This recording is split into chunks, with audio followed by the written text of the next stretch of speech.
Order, please. We'll now begin with the daily routine, beginning with presenting and reading of petitions. Presenting reports of... Under presenting and reading of petitions, the Honourable Member for Queens Shelburne. Mr. Speaker, I beg leave to table a petition with the operative clause being, we, the undersigned, call on the Nova Scotia Government to immediately withdraw the current option for exploration/expansion of Cook Aquaculture Incorporated in Liverpool Bay. We believe that marine-based fin-fish facilities cannot be sustainably operated in a marine environment and therefore demand a permanent moratorium on this kind of aquaculture and request that all future fin-fish aquaculture sites be only closed contaminant land-based facilities. Mr. Speaker, the petition contains 658 signatures and I have a fixed mind according to the rules of the House. The petition is tabled. Presenting reports of committees, the Honourable Chair of the Law Amendments Committee. Thank you, Mr. Speaker. Mr. Speaker, as Chair of the Committee on Law Amendments, I'm directed to report that the committee has met and considered the following bills. Bill number 133, an act respecting human organ and tissue donation. Bill number 136, an act respecting certain financial measures. The committee recommends these bills to the favourable consideration of the House without amendments. Order that these bills be referred to the Committee of the Whole House on Bills. The Honourable Chair of the Committee on Private and Local Bills. Mr. Speaker, as Chair of the Committee on Private and Local Bills, I am directed to report that the committee has met and considered the following bill. Bill number 122, an act to amend Chapter 211 of the Acts of 1904, an act to incorporate the Pine Grove Cemetery Company, Lower Stewiacke, Colchester County. The committee recommends this bill to the favourable consideration of the House without amendments. Thank you, Mr. Speaker. Ordered that this bill be referred to the Committee of the Whole House on Bills. Tabling reports, regulations, and other papers. Statements by ministers. Government notices of motion. The Honourable Premier.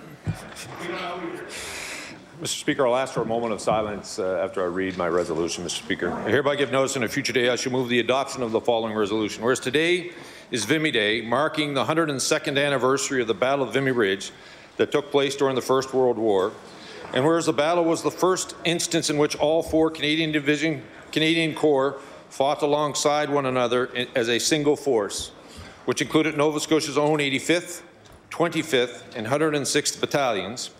And whereas with great sacrifice and heroism, the Canadian Corps captured Vimy Ridge on April 12, 1917, when the 85th Nova Scotia Highlanders captured Hill 145. Mr. Speaker, the place in which the Vimy Memorial now stands, and many say it is when Canada became of age. Therefore, be it resolved that all members of the House of Assembly reflect upon the sacrifice made by the more than 10,000 casualties suffered by Canada at the Battle of Vimy Ridge, and to remind ourselves of the sacrifice that all members of the Canadian Armed Forces make for our country to this day. Mr. Speaker, I ask for waiver of notice and passage without debate.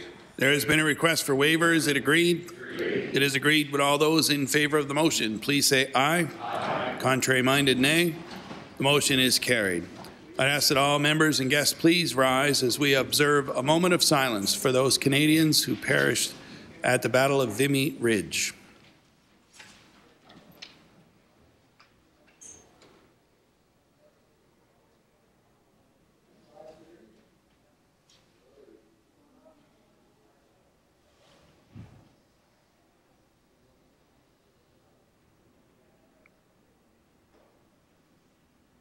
Thank you. The Honourable Premier. Speaker, may I do an introduction before I read? Permission granted. Mr. Speaker, I draw the attention of the host of the East Gallery. We have with us today Kelly Cull, who's a Senior Manager of Public Affairs for the Atlantic Region of the Canadian Cancer Society, as well as Elizabeth Newman, who's a Canadian Cancer Society board member. And with them is Cameron Salesian, a cancer survivor and a volunteer at the Lodge That Gives. Mr. Speaker, I want to ask them to rise, and I want especially to recognize Cameron, who's with us. Mr. Speaker, I'd ask you all to stand. Cameron is a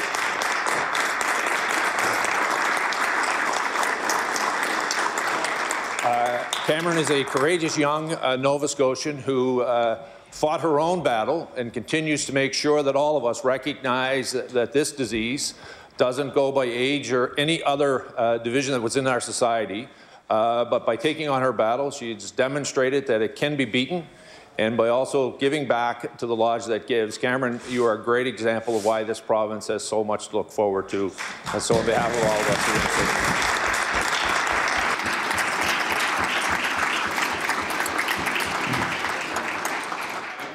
I snuck you on the floor when I wasn't supposed to, but we are secret. Mr. Speaker, hereby give notice on a future day, I shall move the adoption of the following resolution.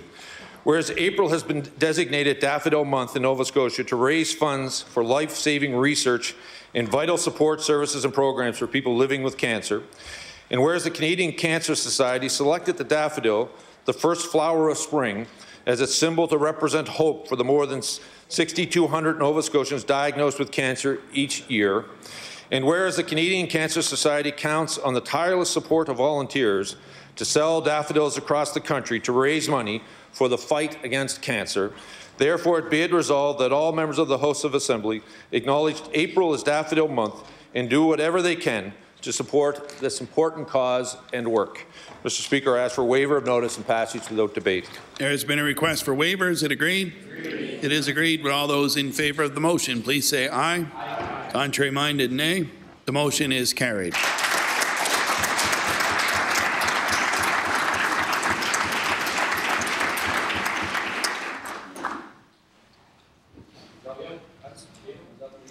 The Honourable Minister of Communities, Culture and Heritage.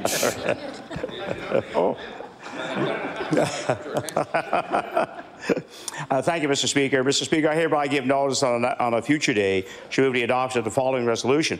Whereas this week, during National Volunteer Week, we recognize the critical role volunteers play across Nova Scotia, helping to build strong, inclusive and resilient communities. And whereas volunteers have an impact on all of our lives, whether that is through sport, education, healthcare, recreation, or one of many other avenues. And whereas more than 410,000 Nova Scotians volunteer each year, contributing an average of 192 hours per year. Therefore, be resolved that the House recognize National Volunteer Week, many Nova Scotians who volunteer their time in their communities each year. Mr. Speaker, I request waiver of notice and passage without debate. There has been a request for waiver. Is it agreed? It is agreed, but all those in favour of the motion, please say aye. Aye. Contrary minded, nay. The motion is carried. The Honourable Minister of Health and Wellness.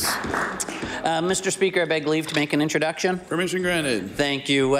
Joining us in the East Gallery, I'd like to draw the members' attention to Joan Craig, the founder of Autism Nova Scotia, Cynthia Carroll, the Executive Director for Autism Nova Scotia, Robin Bradshaw, and I believe Marion Peters may be there as well, who work with Autism Nova Scotia, as well as Roger and Kyle Angevine.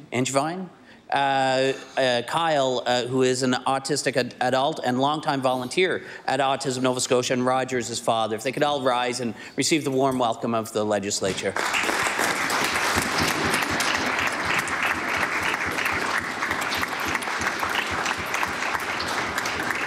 The Honourable Minister of Health.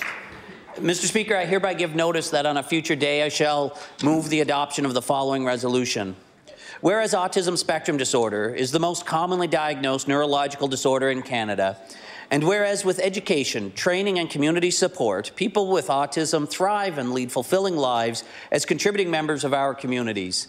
And whereas April is Autism Acceptance Month, a time to increase understanding and knowledge about autism spectrum disorder and to encourage us all to appreciate and accept each person just as they are. Therefore, be it resolved that all members of the House of Assembly show their support for those living with autism spectrum disorder. Mr. Speaker, I request waiver of notice and passage without debate. There has been a request for waivers. Is it agreed? Agreed. It is agreed. Would all those in favour of the motion please say aye. Aye. Contrary minded, nay. The motion is carried. The Honourable Minister of Municipal Affairs. Thank you, Mr. Speaker. I beg leave to make an introduction. Permission granted. Thank you, Mr. Speaker. In the gallery today with us, I would ask them to rise when I call their name. They are professional planners, and my notice of motion will reflect that, but I would introduce Elizabeth Cushing, Nathan Rogers, and a son, Habib, And with them from the Department of Municipal Affairs, Mr. Gordon Smith, who works in the Planning Department. I'd like you all to give him a warm welcome today.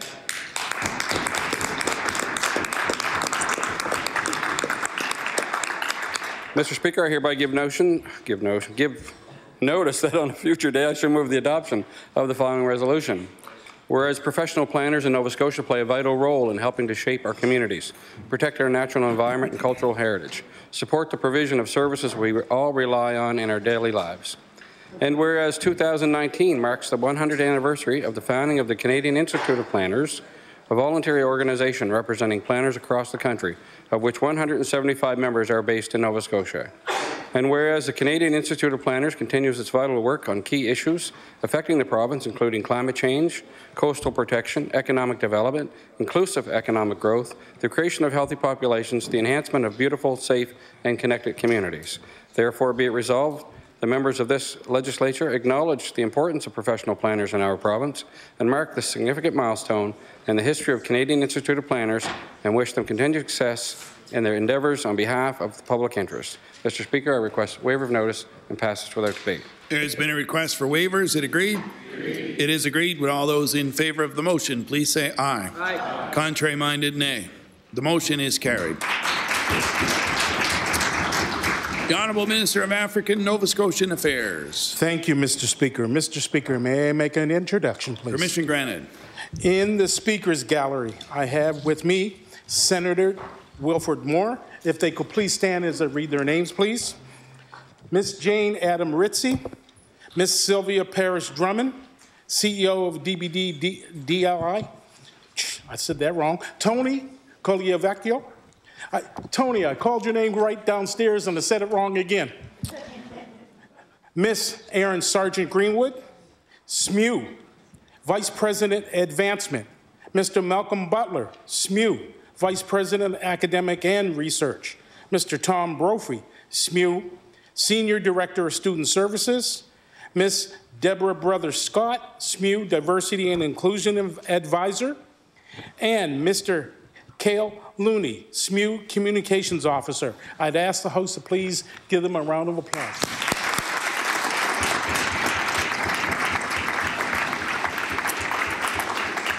The Honourable Minister of African Nova Scotian Affairs. Thank you, Mr. Speaker. I hereby give notice that on a future day I shall move the adoption of the following resolution.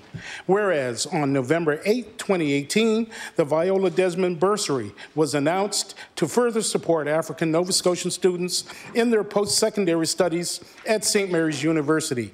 And whereas with the permission of the Desmond family, Senator Wilford P. Moore and his wife, Miss Jane Adams Ritzy, established the new fully endowed bursary, which will be given annually to full-time African Nova Scotian students. And whereas the initial award of $1,946 marks the year Viola Desmond, a civil rights activist and businesswoman, was arrested for challenging racial segregation in the cinema in New Glasgow on November 8, 1946. Therefore, be it resolved that the members of the House of Assembly join me in thanking Senator Moore and Ms. Jane Adam Ritzy for their generosity and support in the community. I ask for waiver of notice and passage without debate. There has been a request for waivers. It agreed? It is agreed. Would all those in favour of the motion please say aye. Aye. Contrary minded, nay. The motion is carried.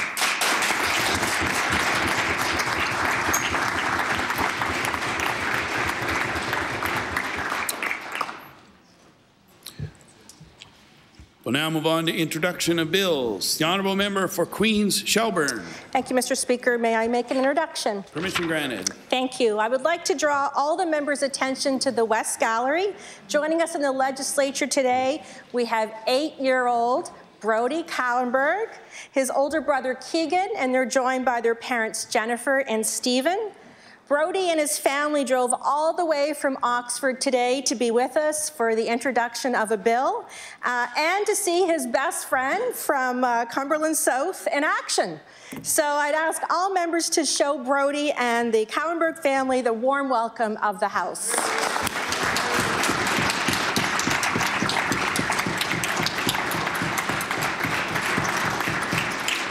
The honourable member for Queens Shelburne. Mr. Speaker, I beg leave to introduce a bill entitled An Act to Amend Schedule A of Chapter 1 of the Acts of 2018, the Education Act, respecting emergency aid at school.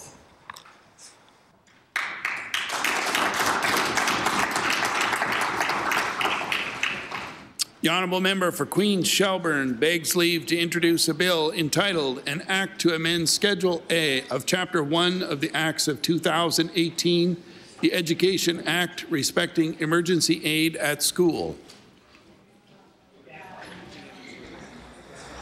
Bill number 143, entitled An Act to Amend Schedule A of Chapter 1 of the Acts of 2018, the Education Act, respecting emergency aid at school. Ordered that this bill be read a second time on a future day.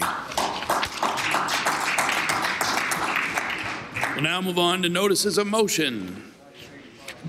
Statements by members. The honourable member for Cole Harbour, Eastern Passage. Thank you, Mr. Speaker. I beg leave to make an introduction. Permission granted. I would like to draw the House's attention to the West Gallery in the front row, and I'll ask both of them to stand. The first person is my right and my left hand, my constituency assistant, Lisa Rochon. And to her right is Karina Sanford, who I'm going to be doing a member statement about her son in a minute. Karina works for the Royal LePage Atlantic. She's the vice president of the Cole Harbour Business Association, and she started a movement called Unplugged and Connect, forcing us to spend time with each other without talking on our cell phones. So I would like the House to give them a warm welcome.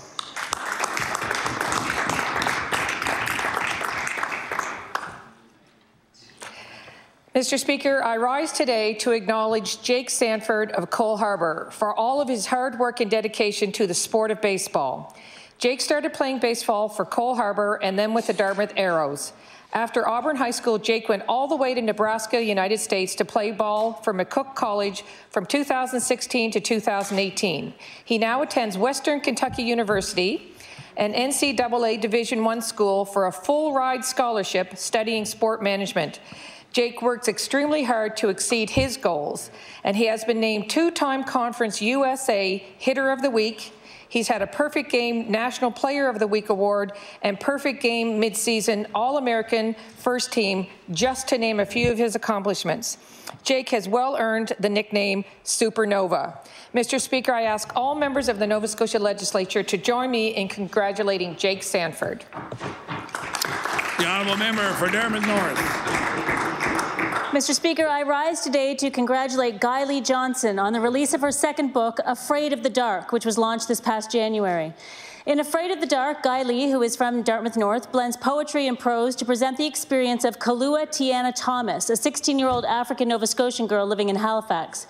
Kalua doesn't know her father and has a hard relationship with her mother. Throughout the book, Kalua relates to the reader in often graphic and heartbreaking detail her experience of growing up and struggling with being black in Nova Scotia.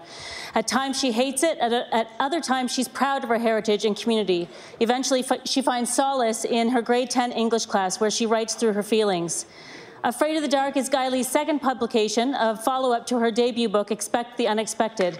It's a wonderfully written and beautiful book. Along with being an accomplished writer, Guy Lee is a leader in our community and often works with youth in our neighborhoods. Last year, she was awarded one of the inaugural African Nova Scotian Ancestral Roots Awards in Arts and Culture. I ask the House to join me in congratulating Guy Lee Johnson on the accomplishment of the release and success of Afraid of the Dark. The honourable member for Guysborough Eastern Shore, Tracadie. Mr. Speaker, I rise today to acknowledge the hard work and efforts of Kerry Reinhold, outgoing fundraising chair of the Canson Area Minor Hockey Association. Kerry's efforts as the fundraising chair for the Hockey Association has allowed the minor hockey program to be a huge success. Kerry's ability to raise funds for the Canson Area Minor Hockey Association touched the lives of many young athletes in her community. This was an opportunity for them to play a sport they love and learn sportsmanship, confidence, and a love for physical fitness.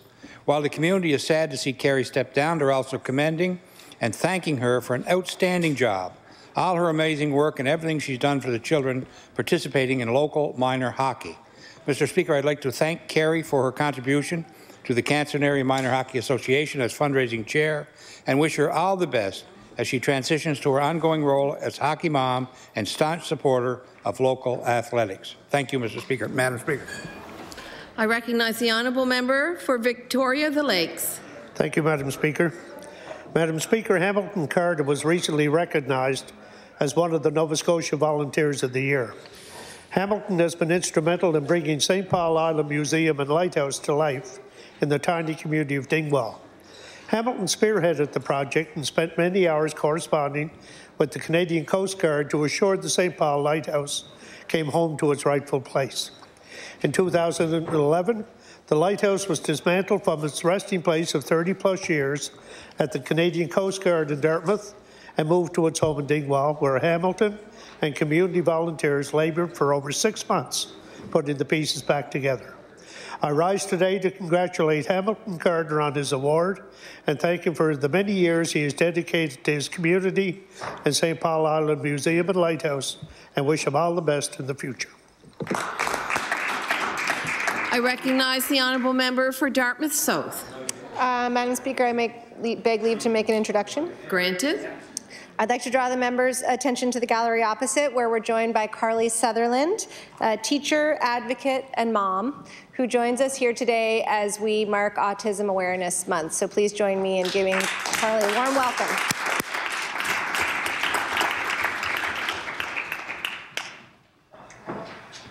I recognize the honourable member for Halifax-Armdale. Madam Speaker, I rise today to applaud the success of two valued members of our Chinese community here in Halifax, Hong Wang of Armdale and Eric Young. Both Hong and Eric are successful business owners and restaurateurs. Hong has operated Bay Way Grill Bar on Queen Street since 2012, and in 2017 opened her second location in Sydney, Cape Breton. Eric is the proud owner of the thriving May Garden Chinese restaurant chain, which he has expanded to include 5 restaurants since he took over 25 years ago.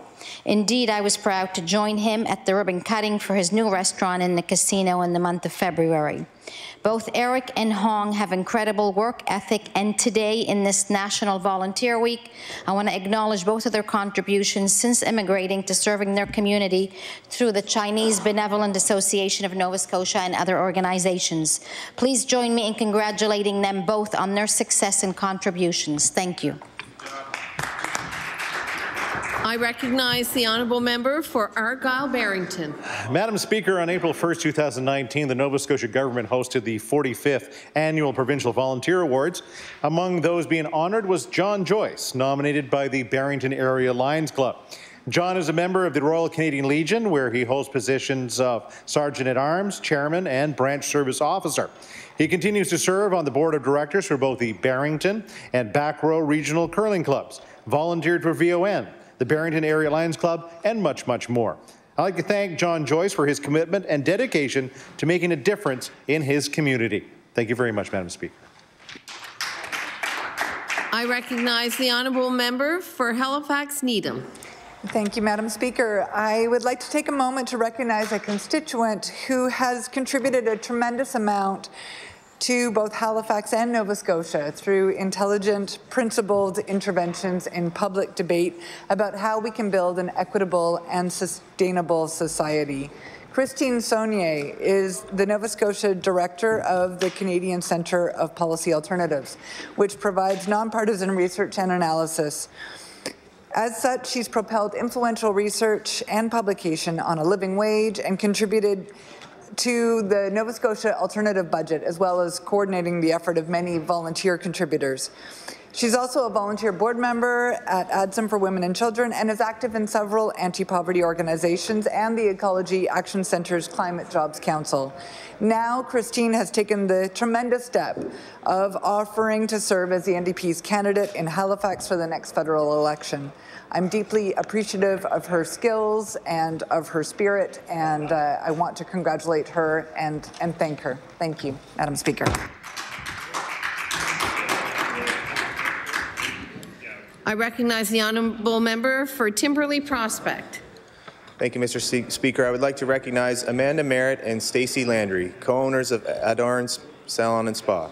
I recognized Amanda and Stacey last year for their success of starting a new business in Beachville and would like to again take this opportunity to highlight the special initiatives the entrepreneurs have taken to connect their business to the community. In the spirit of the holiday season this past December, the Adorn ladies partnered with the Prospect Road Community Centre for the second year in a row to offer their services to seniors by providing some holiday glamour. Haircuts and nail polish changes were offered on a pay-what-you-can basis. The funds raised from this event were donated to the Prospect Road Community Food Share, a local emergency food bank operated out of St. Timothy's Church. I ask the members of the Nova Scotia House of Assembly to join me in thanking Amanda and Stacey for thoughtfulness, generosity, and community spirit, and wish them continued success. Thank you, Madam Speaker. I recognize the honourable member for Pictou Centre. Madam Speaker, volunteering means working with others to make a meaningful contribution to a better community. Dr. Tara Crothers was recently honoured as the Town of Stellarton Volunteer of the Year. Crothers is a great supporter of sport and the healthy way of life. Being physically active not only improves the physiological outcomes, but research has shown it can also improve cognitive function and mental health. Tara has been coaching elementary school basketball for the past 10 years. She was involved with the Pictou County Lightning Basketball Association, the Steve Nash Youth Basketball Program, and found time to be the coordinator for the Pictou County Elementary Boys Basketball League. She's also a volunteer with the Heather Bells Pipes and Drums Youth Band.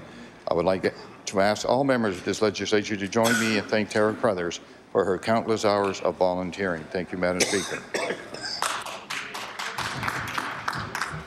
I recognize the honourable member for Fairview Clayton Park. Thank you, Madam Speaker. Madam Speaker, gender-based violence is a serious issue that primarily affects women and girls from all backgrounds, here at home and internationally. Today, I'm pleased to acknowledge a community initiative that aims to address and eliminate the problem. In 2017, the YMCA launched the Gender-Based Violence Prevention Project, which works with newcomer children, youth, and families to raise awareness about this social issue and how to access resources. This year, the GBVP project facilitated workshops with service providers, settlement staff, and newcomers. Some of these workshops were hosted at the YMCA Centre for Immigrant Programs in Fairview.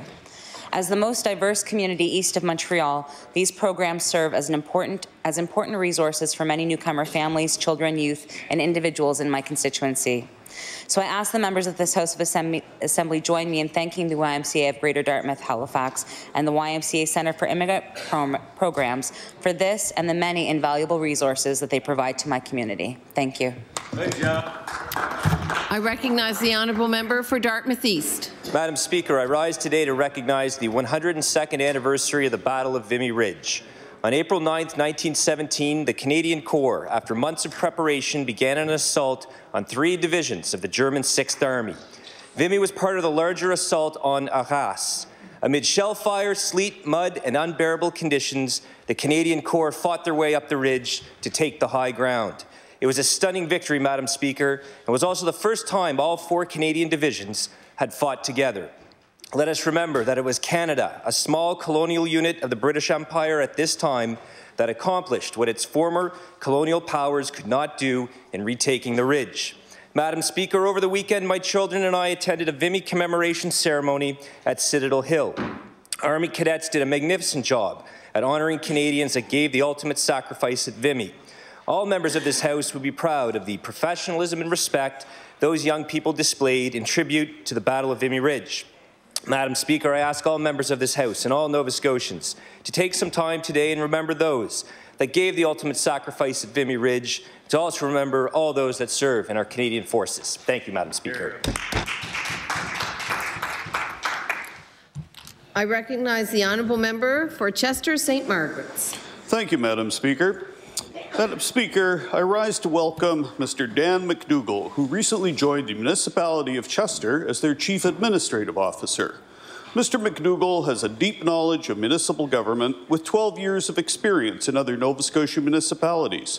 Provincially, he was Deputy Minister of the Department of Municipal Affairs. His most recent position was the Chief Executive Officer of Housing Nova Scotia. This depth of experience will serve the councillors and staff of the municipality of Chester as they develop and implement policies and programs in the future. On a personal note, Dan will enjoy the beauty of our constituency as he is an avid runner, marathon participant, and endurance swimmer. Last year, he swam with his team in Mahone Bay Harbour Swim and hopes to include Chester Harbour in this year's tour of swim events. Mr. Speaker, I invite the members of this House of Assembly to join me in welcoming Dan to Chester St. Margaret's and to wish him well in his future endeavours. Thank you, Madam Speaker. I recognize the honourable member for Colchester, Musquodoboit Valley. Thank you, Madam Speaker. I would like to draw attention to a wonderful community initiative. The Thoughtful Fruit Project is a joint project between the Musquodoboit Rural High School and the Musquodoboit Valley Healthy Schools Community Committee in partnership with the Department of Communities, Culture and Heritage. Between now and December the 20th, the students will plan, budget for, and prepare 4 meals for the entire school, residents of the Seniors Villa, and other community members. They will host a day-long Food for All symposium with guest speakers, visit Hope Bloom's project in Halifax, and participate in a student food action committee. I commend all the students and organizers of this project, which aims to help youth transition into independent adulthood and support the mental and physical health of people of all ages. Thank you, Madam Speaker. I recognize the honourable member for Halifax Atlantic. Thank you, Madam Speaker. I'd like to take a moment to recognize an outstanding Nova Scotia artist, Ketch Harbour's very own Steve Farmer. Throughout his over 25-year career, Steve has been called upon to photograph presidents, prime ministers, and dignitaries of all sorts. Steve's outstanding eye has led to his work being featured at the Art Gallery of Nova Scotia and the National Gallery of Canada. When he's not creating art, though, through his lens, he's teaching and guiding the next generation of artists, as he's also a professor at NASCAD University. Just recently, it was announced that 2 of Steve's works have been accepted into the Nova Scotia Art Gallery permanent collection. When not creating art or teaching, Steve volunteers with the Ketch Harbour Ratepayers Association and is a proud father and partner. Madam Speaker, Nova Scotia is better, more beautiful because of the art of Steve Farmer. His love of art, his eye for beauty, and his compassion for community makes our communities a better place. I am proud to live in a community with an artist like Steve Farmer. I'm even prouder to call him a friend. Thank you, Mr. Speaker.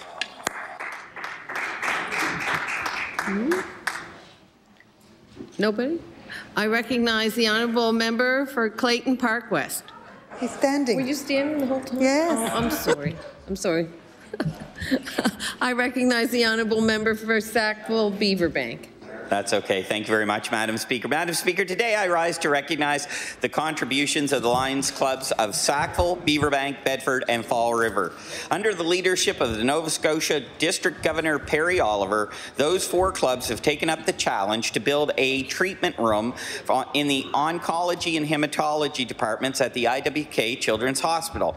They've led the campaign to raise $25,000 in just 4 months to make the treatment room project a reality. Once this project is completed in June, it will provide treatment services for children from across the Maritimes who are dealing with cancer diagnosis. Mr. Speaker, I ask that all members of this House of Assembly thank the Lions Clubs of Sackville, Beaverbank, Bedford, and Fall River for this project and others and their charitable service to the people of this province. Thank you, Mr. Speaker.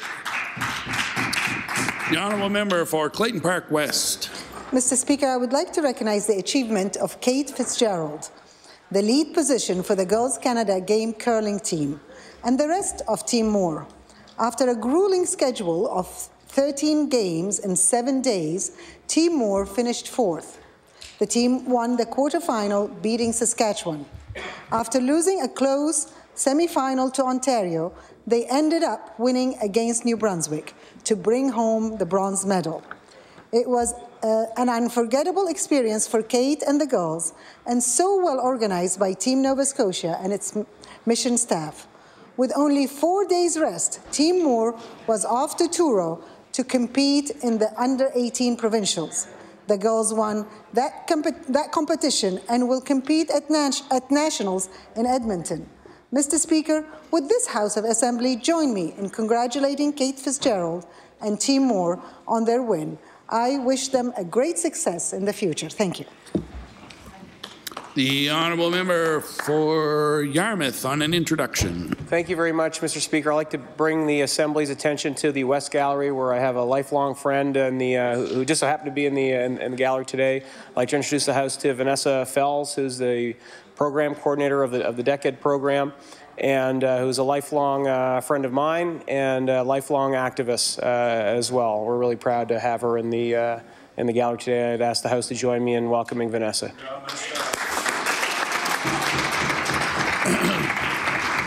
The honourable member for Pictou West.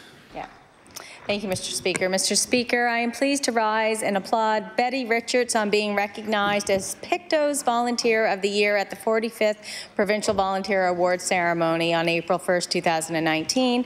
Betty has been a dedicated and loyal volunteer in Pictou for over 30 years, and she primarily devotes her time to the Shiretown Nursing Home.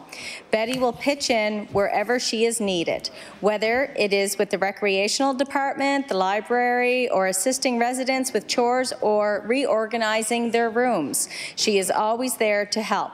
As part of the Shiretown family, many of her closest friendships are a result of her involvement with the staff and residents of the nursing home. Mr. Speaker, it is with great pleasure I congratulate Betty on her well-deserved recognition. Thank you, Mr. Speaker. The honourable member for King South. Mr. Speaker, today the 2018 World Champion Boston Red Sox will be presented with their World Series rings at Fenway Park. So today is an appropriate day for me to recognize one of Nova Scotia's biggest Red Sox fans, Jim Prime of New Minas. Jim not only is a founding member of the Blue Nose Bo Sox Brotherhood, he also helped organize the Nova Scotia tour of both the 2007 and the 2013 World Series trophies. From his home, painted in the color of Fenway Park green, and with a room dedicated to the Red Sox, Jim has also expressed his passion for baseball as a writer. He has penned some 15 books, including co-authoring a book on the game's greatest hitters with Baseball Hall of Famer Ted Williams.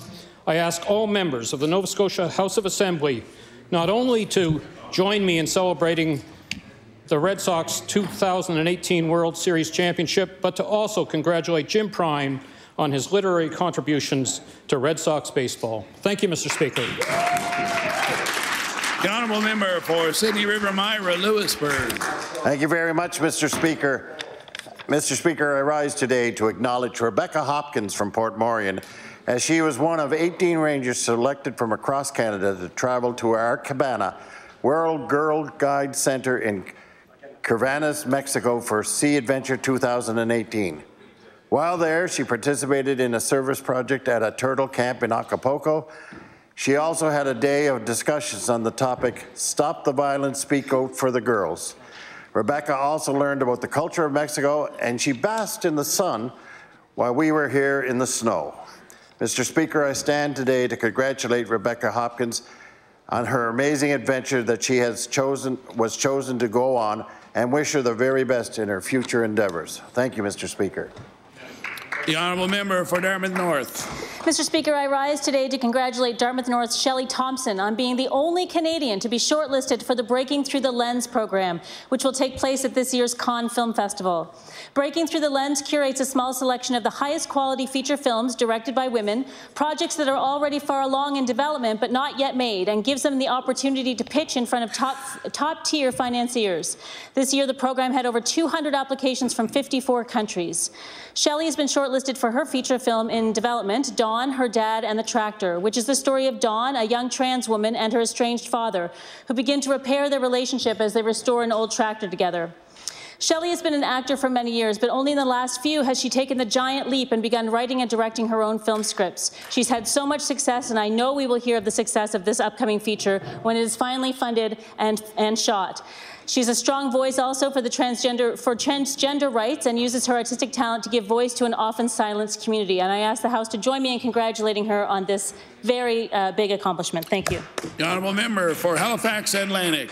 Mr. Speaker, I'd just like to take a quick moment and ask that the House give a large round of applause. Today is a very special day. The larger-than-life newly married MLA for Timberley Prospect.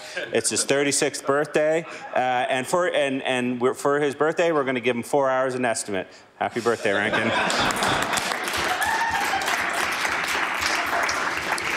The honourable member for Lunenburg West. Thank you, Mr. Speaker. Thank you, Mr. Speaker. Mr. Speaker, I'd like to recognize the Bridgewater Bulldogs 15UA team.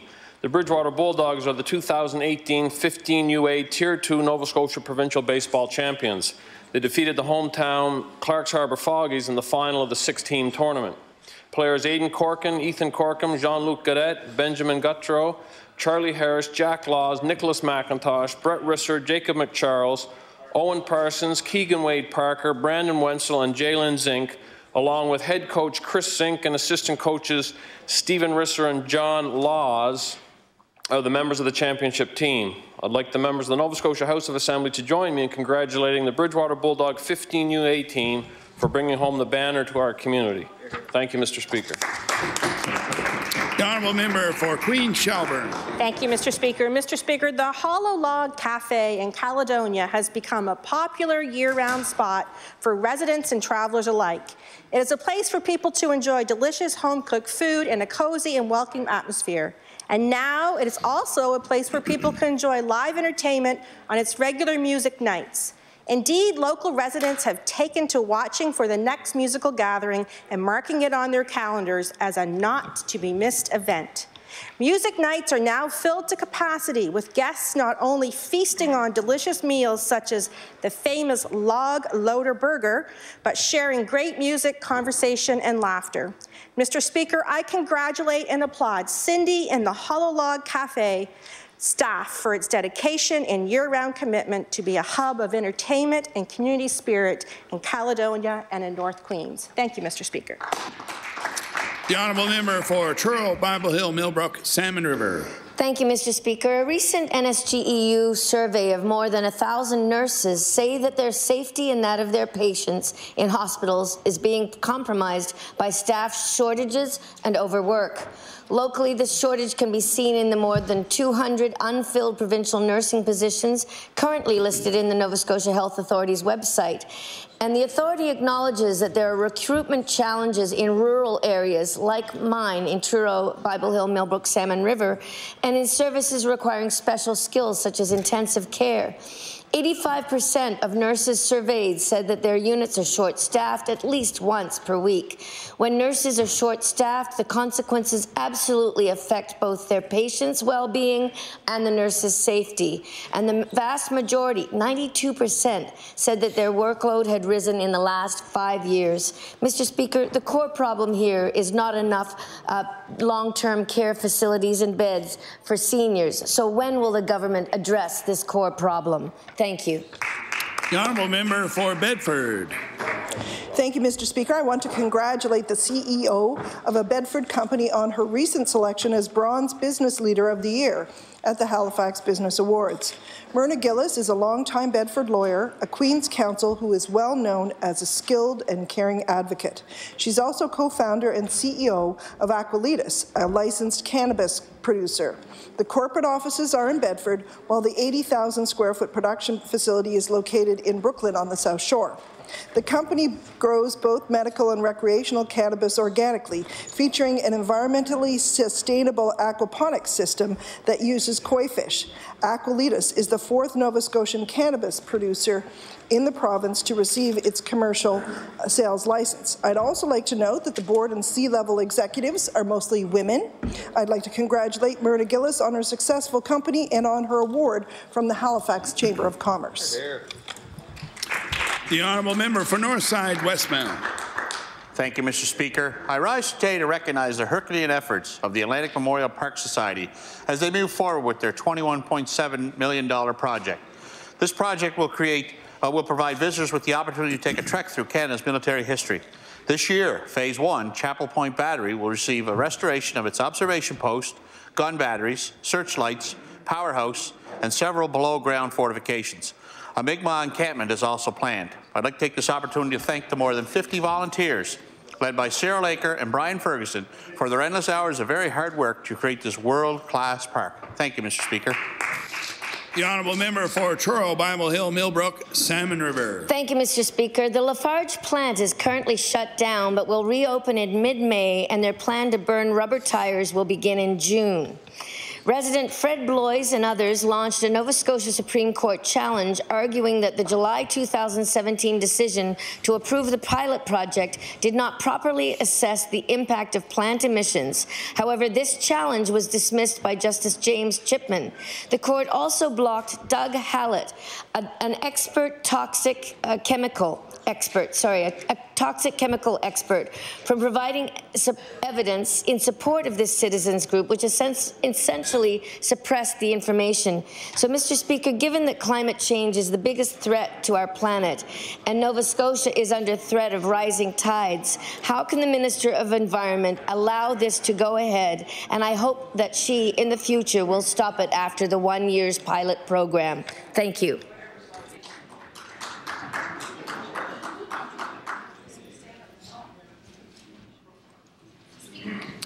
The honourable member for Lunenburg.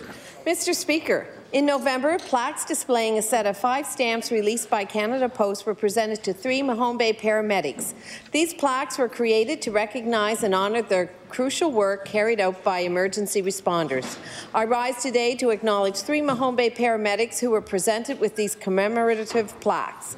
Peter McPherson, who has 27 years of service, Gary Deers, who has 33 years of service, and Brooke Rulin, who is in her first year as a paramedic. Mr. Speaker, I'd ask that you and all members of this House of Assembly please join me today in congratulating these paramedics on being recognized for the vital service they provide to our communities. Thank you, Mr. Speaker.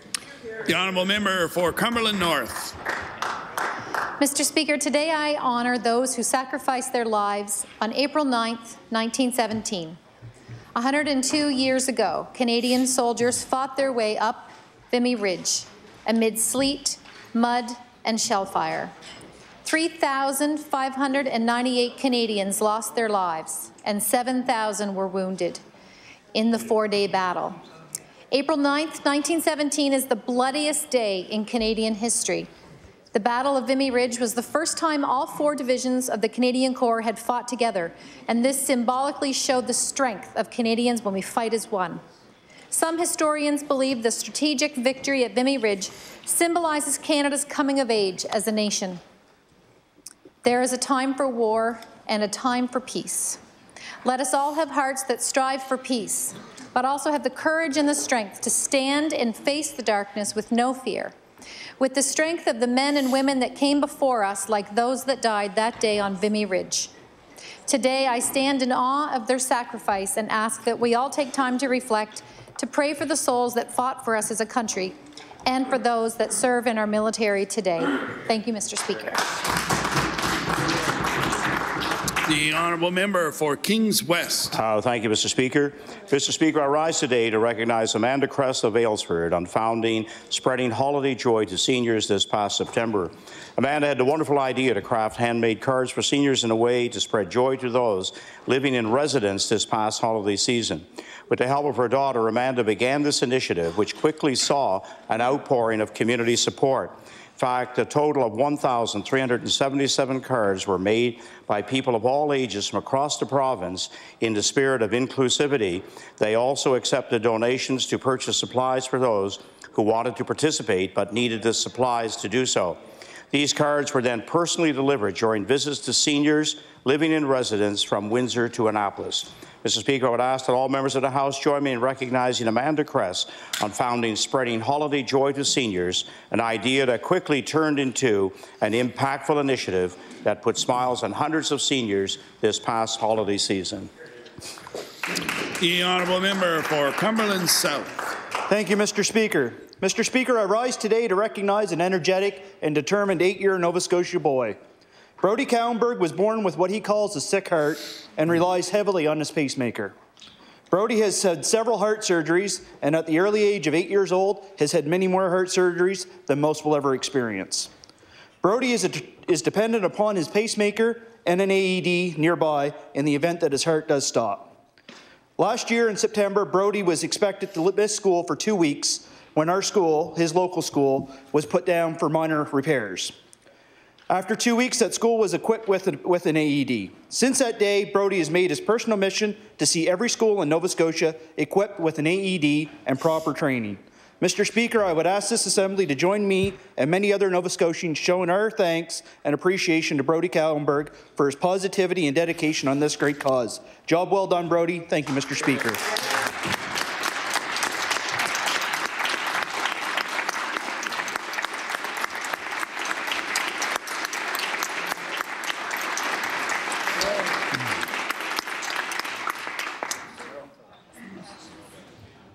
The honourable member for Clare Digby. Thank you, Mr. Speaker. Family businesses continue to be the mainstay of our rural economies, some remaining in the hands of the same family for generations. Over 80 years ago, Gus and Elizabeth Theriault founded such a family business in Montagan River, a boatyard. It is now the largest and oldest family-run boatyard in the province, run by the third and fourth generations of the Theriault family. The company has come a long way since the days Gus and his crew built wooden boats for the local market. The company now builds state-of-the-art boats, from fishing boats to commuter ferries, that are shipped all over the world. To celebrate their 80th anniversary, AF Theriault hosted an Employee Appreciation Day and Family Day last October. The day was an opportunity for everyone to celebrate the company and its employees and to see the company's new office building and marine railway. At the celebration, the Premier described the company as an outstanding journey of great success, a journey that the Theriaults are committed to continue. Congratulations to AF Theriault on their first 80 years and on to the next 80 years. Thank you. The honourable member for Cape Breton Richmond. Thank you, Mr. Speaker. Mr. Speaker, I rise today to extend my congratulations to the Sarek boys curling team, who recently captured the Highland Regional Championship and then went on to a silver medal at the Provincial Championship held in Truro. The team boasted a record of 3 out of 4 preliminary round games. Mr. Speaker, a special congratulations goes out to skipper Michael Steele, second Federico Zovato, as well as Simon Maltby, Gabriel Organ, and alternate Juan Jimenez, an international student who says that he'll have to explain curling when he gets back home to Spain. Also, Mr. Speaker, the Sarek Saints mixed team were Highland Regional Champions for the high school curling. Representing the Saints on the mixed team were skipper Emmett McIver, as well as Kate Steele, Andrea Zavato, and Kate Phan from Vietnam. Mr. Speaker, the coaching staff for the Sarek teams are to be commended for their time and expertise in helping these two teams achieve success. I ask all members of this House to join me in extending our congratulations to all players and coaches. Thank you, Mr. Speaker. The Honourable Premier on an introduction. Thank you, Mr. Speaker. I want to draw the attention of the House to your gallery. Mr. Speaker, we're joined by the Ambassador to Canada from Ireland, Jim Kelly. Ambassador, I'd ask you to stand. We are here with, as you know, on the 29th, we will begin a direct flight into Dublin. We all have a connection to Ireland of some sort or another. And I think our biggest connection to you, Ambassador, is sitting next to you and Brian Doherty at the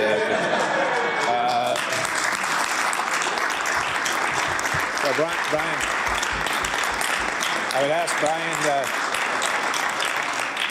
I would ask Brian to stand as well and receive the appreciation of the House, not only for continuing to look after us at certain hours of the day, but also for continuing to make sure that your heritage is well represented here in the city and province of Nova Scotia.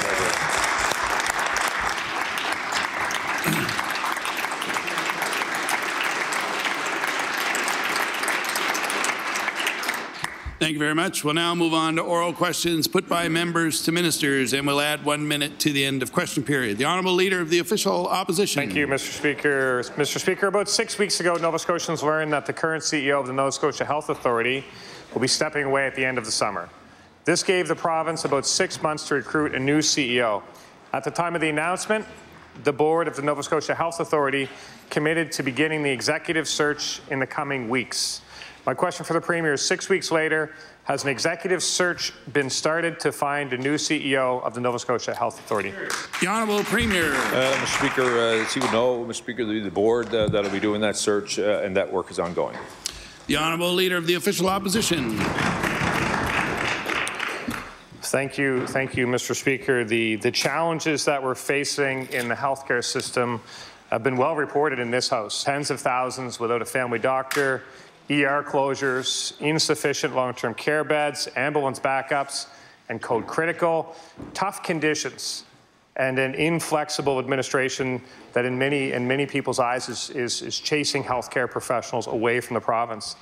Mr. Speaker, we learned last week that 9 of 10 nurses are concerned about their ability to safely provide appropriate care for their patients. My question to the Premier is, how would the Premier characterize the last 5 years of healthcare under the new health authority? The Honourable Premier. Speaker, I want to thank the Honourable for the question. It gives me an opportunity, Mr. Speaker, to talk about the transformation in healthcare.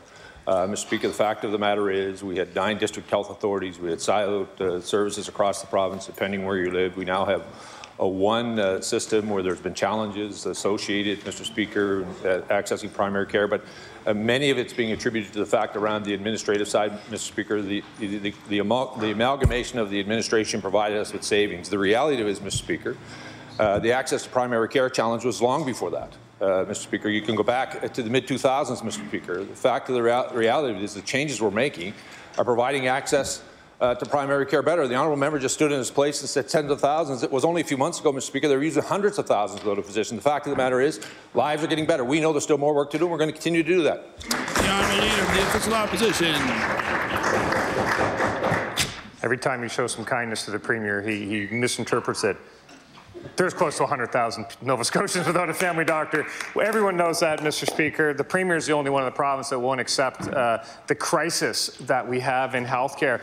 Anytime there is a change at the top of an organization, there's an opportunity for the organization to take stock of the direction and determine if there's a need to adjust course. I think even the most generous observer of healthcare, of the healthcare amalgamation, which we don't know what the savings are, if any, Mr. Speaker, when it's all said and done. I think even the most generous observer of the healthcare amalgamation would have characterized the last 5 years as bumpy.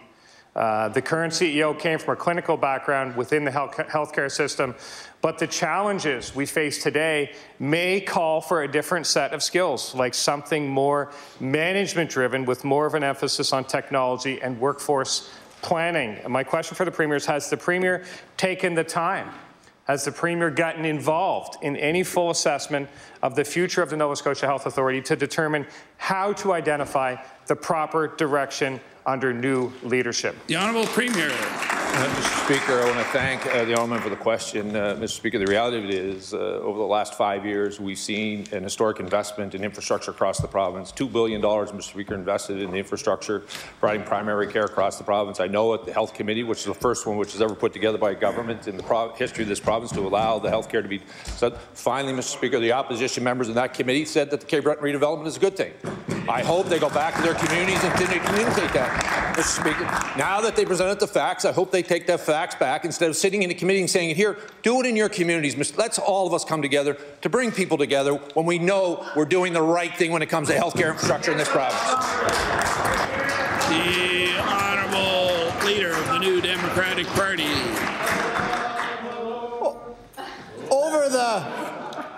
Over the course of the last few weeks, as the Premier and I have debated about the economy, sometimes it has occurred to me that anyone listening to us might wonder if we're even talking about the same object. I've spoken repeatedly about the prevalence of hunger and about the inadequacy of incomes for people to be able to pay their rent and their power. And the Premier has talked about other indicators which support his view that things are going in the right direction. But there is, Mr. Speaker, only one economy.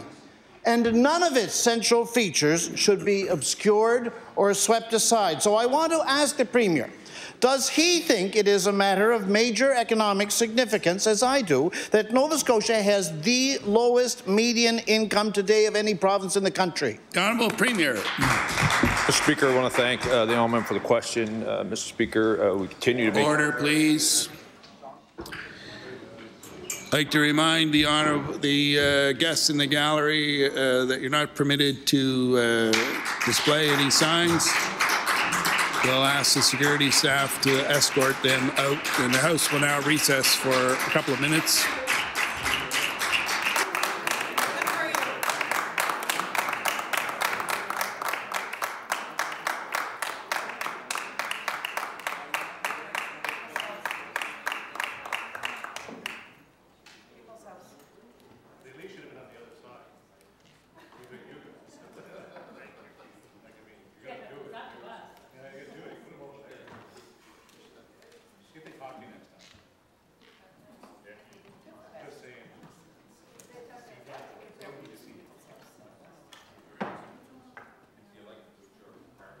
The Honourable Premier. Mr. Speaker, I don't agree with the honourable member.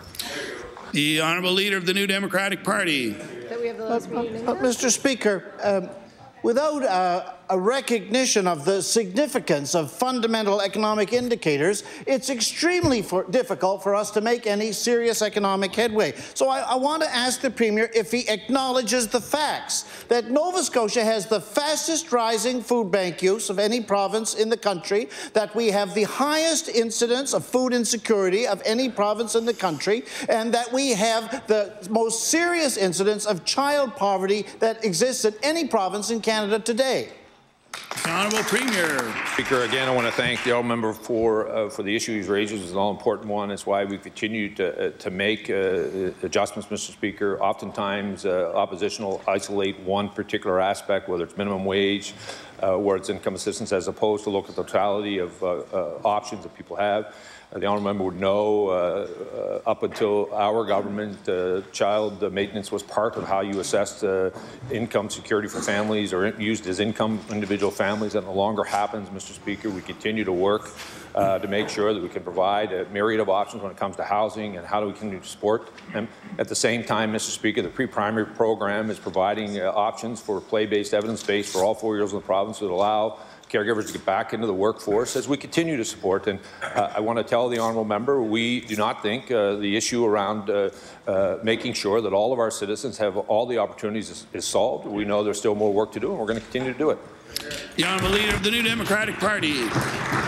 Mr. Speaker, the Premier in his answer has failed to recognize the significance of the fact that in all of these areas, whether we're talking about median income or whether we're talking about child poverty, that in all of these areas, we're not even close to the national average, nor are we 7th or 8th or 9th, that in every one of these areas, we are 10th out of 10, the dead, rock, rotten bottom last. Mr. Speaker, if I were the Premier at the 5.5-year mark and the people I served were the poorest in the country, and that was true particularly of their children, I would examine myself and I would wonder seriously where it was over that 5.5 years that I had fallen short. So I want to ask the Premier, does he register any sense of failure that on so many of these major economic indicators, the people he serves are at the very bottom? The Honourable Premier. Thank you, Mr. Speaker. I want to thank the honourable for the question. Mr. Speaker, I listened to the honourable member, and I know he was a member of a government, Mr. Speaker, that signed some of the richest collective agreements in our province's history, Mr. Speaker. That means, Mr. Speaker, those that are doing well are doing even better, Mr. Speaker. And Order, please. The Honourable Premier has the floor. Mr. Speaker, the reality of it is, Mr. Speaker, they can continue to yell if they like. The fact of the matter is, Mr. Speaker, they signed some of the richest collective agreements in this province's history, Mr. Speaker, at the same time ignored vulnerable Nova Scotians, Mr. Speaker. I want to tell the honourable member, we signed collective agreements that we can afford, that the honourable member voted against, so that we can continue. The Honourable Premier has the floor. Mr. Speaker, I want to continue to remind the honourable member we signed collective agreements that this province can afford, so we can invest in the very people that were ignored when the NDP were in government, Mr. Speaker. We have a pre-primary, Mr. Speaker, for every 4-year-old, regardless of the socioeconomic circumstances where they will go to, Mr. Speaker. We can invest in the health care infrastructure that was ignored by the Democratic Party, Mr. Speaker. And if there's one thing I want to tell the honourable member, Mr. Speaker, I can look every Nova Scotian in the face, Mr. Speaker, after being the Premier of this province for 5.5 years, and tell them I never left any of them behind. The honourable member for Cole Harbour Eastern Passage.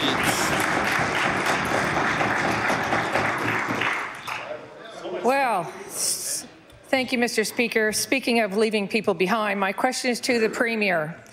In the last few weeks, we have had 3 former members of this House come forward and raise serious questions about the conduct of the Minister of Education and Childhood Development. The Premier has said that if any member had come forward with concerns, he would take the matter seriously. They might be former members, but there are 3 members who have come forward with accusations. So my question to the Premier is, has the Premier made any attempt to contact any of the 3 former members of this legislature who have written and spoken publicly on these accusations to better understand their stories? The Honourable Premier. Thank you, Mr. Speaker. The honourable member know, Mr. Speaker, those former members wrote directly to you, Mr. Speaker, CC'd all of us, as they would also know this chamber falls under the office of the Speaker. I told the honourable member in this House repeatedly what I have continued to do. Mr. Speaker, spoke to the member, Mr. Speaker. I can also tell you those letters said that I was told, Mr. Speaker, in 2013. That is not accurate. The honourable member for Cole Harbour Eastern Passage. Mr. Speaker, it seems repeatedly that the Premier would prefer that this issue went away rather than addressing it. The Premier has spoken of the regard that he has for these former colleagues, but I don't understand why he will not reach out to hear their stories. If he, as our Premier, took these issues seriously, I would believe he would want to get the details before he dismisses this and goes to great attempts to assure us that he didn't know. He does know now. My question to the Premier, is the Premier not calling these former MLAs because he's worried about what he'll hear, or will he commit today to reaching out to them? The Honourable Premier. Mr. Speaker, I want to clarify the honourable member's statement. At no point have I dismissed, Mr. Speaker, what was brought to you. That was also CC'd to myself and the other leaders, Mr. Speaker. I told this House the following morning I had my assistant who's been with me since 2008 continue to look through all the correspondence. Did any correspondence come from those two members or the former leader? The former two leaders, quite frankly, Mr. Speaker, because it also was alleged one of these happened under the former Premier, the Democratic Premier, as well as the interim leader. There was none, Mr. Speaker. I also went and searched through my own constituency emails to find out if there had been any. Mr. Speaker, there were Mr. Speaker, there was no correspondence to me, and I've also said to the honourable member, at no point has anyone said to me that there was a physical contact between any member of my government and those members. The Honourable House Leader for the New Democratic Party. Mr. Speaker, my question is for the Premier. In 2011, then Health Minister Dave Wilson launched Nova Scotia's first autism spectrum disorder plan.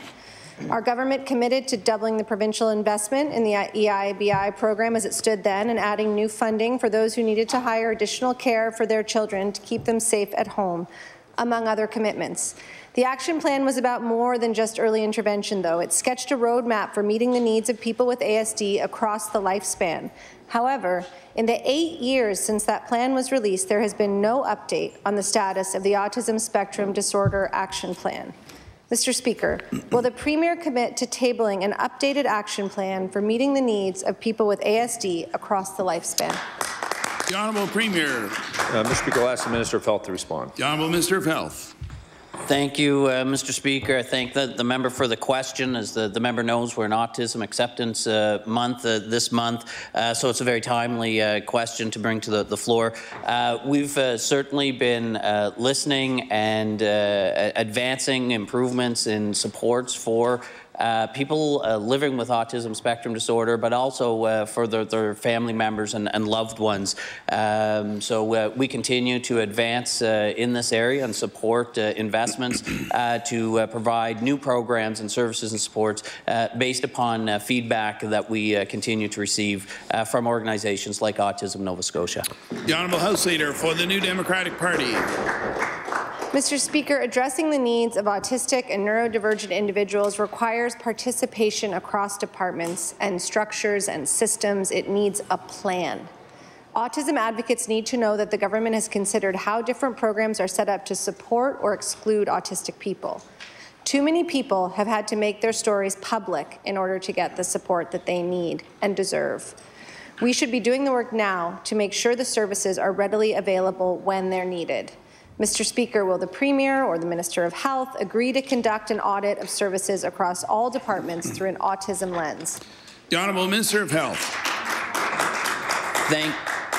Thank you, Mr. Speaker, and we have been working, certainly the three departments most engaged with programs and supports in this area include the Department of Education, the Department of Community Services, and the Department of Health and Wellness. Mr. Speaker, we have engaged and have our staff working, I believe, closer together than they have in the past to do just that, to look at the programs and supports when community members or family members are in periods of concern or crises to ensure that we say what is the suite of programs and supports within all of our departments to come in behind and support them. But in addition to that, we're investing in new programs like the recently announced Grief Intensive Outreach Service program, Mr. Speaker, which brings, again, a multidisciplinary group of people to go out into the community or homes to support families and individuals so that they don't reach a point of crisis and they get the supports they need in the area that makes the most sense for them. The honourable member for Argyle-Barrington. Thank you very much, Mr. Speaker. Yarmouth Regional Hospital is now down to one anaesthetist for 55,000 people living in Yarmouth, Digby, and Shelburne counties. I'd raised the matter a month ago, and the departures discussed have now come to pass. The NSHA is attempting to recruit another anaesthetist, but there's no clarity on when that might happen.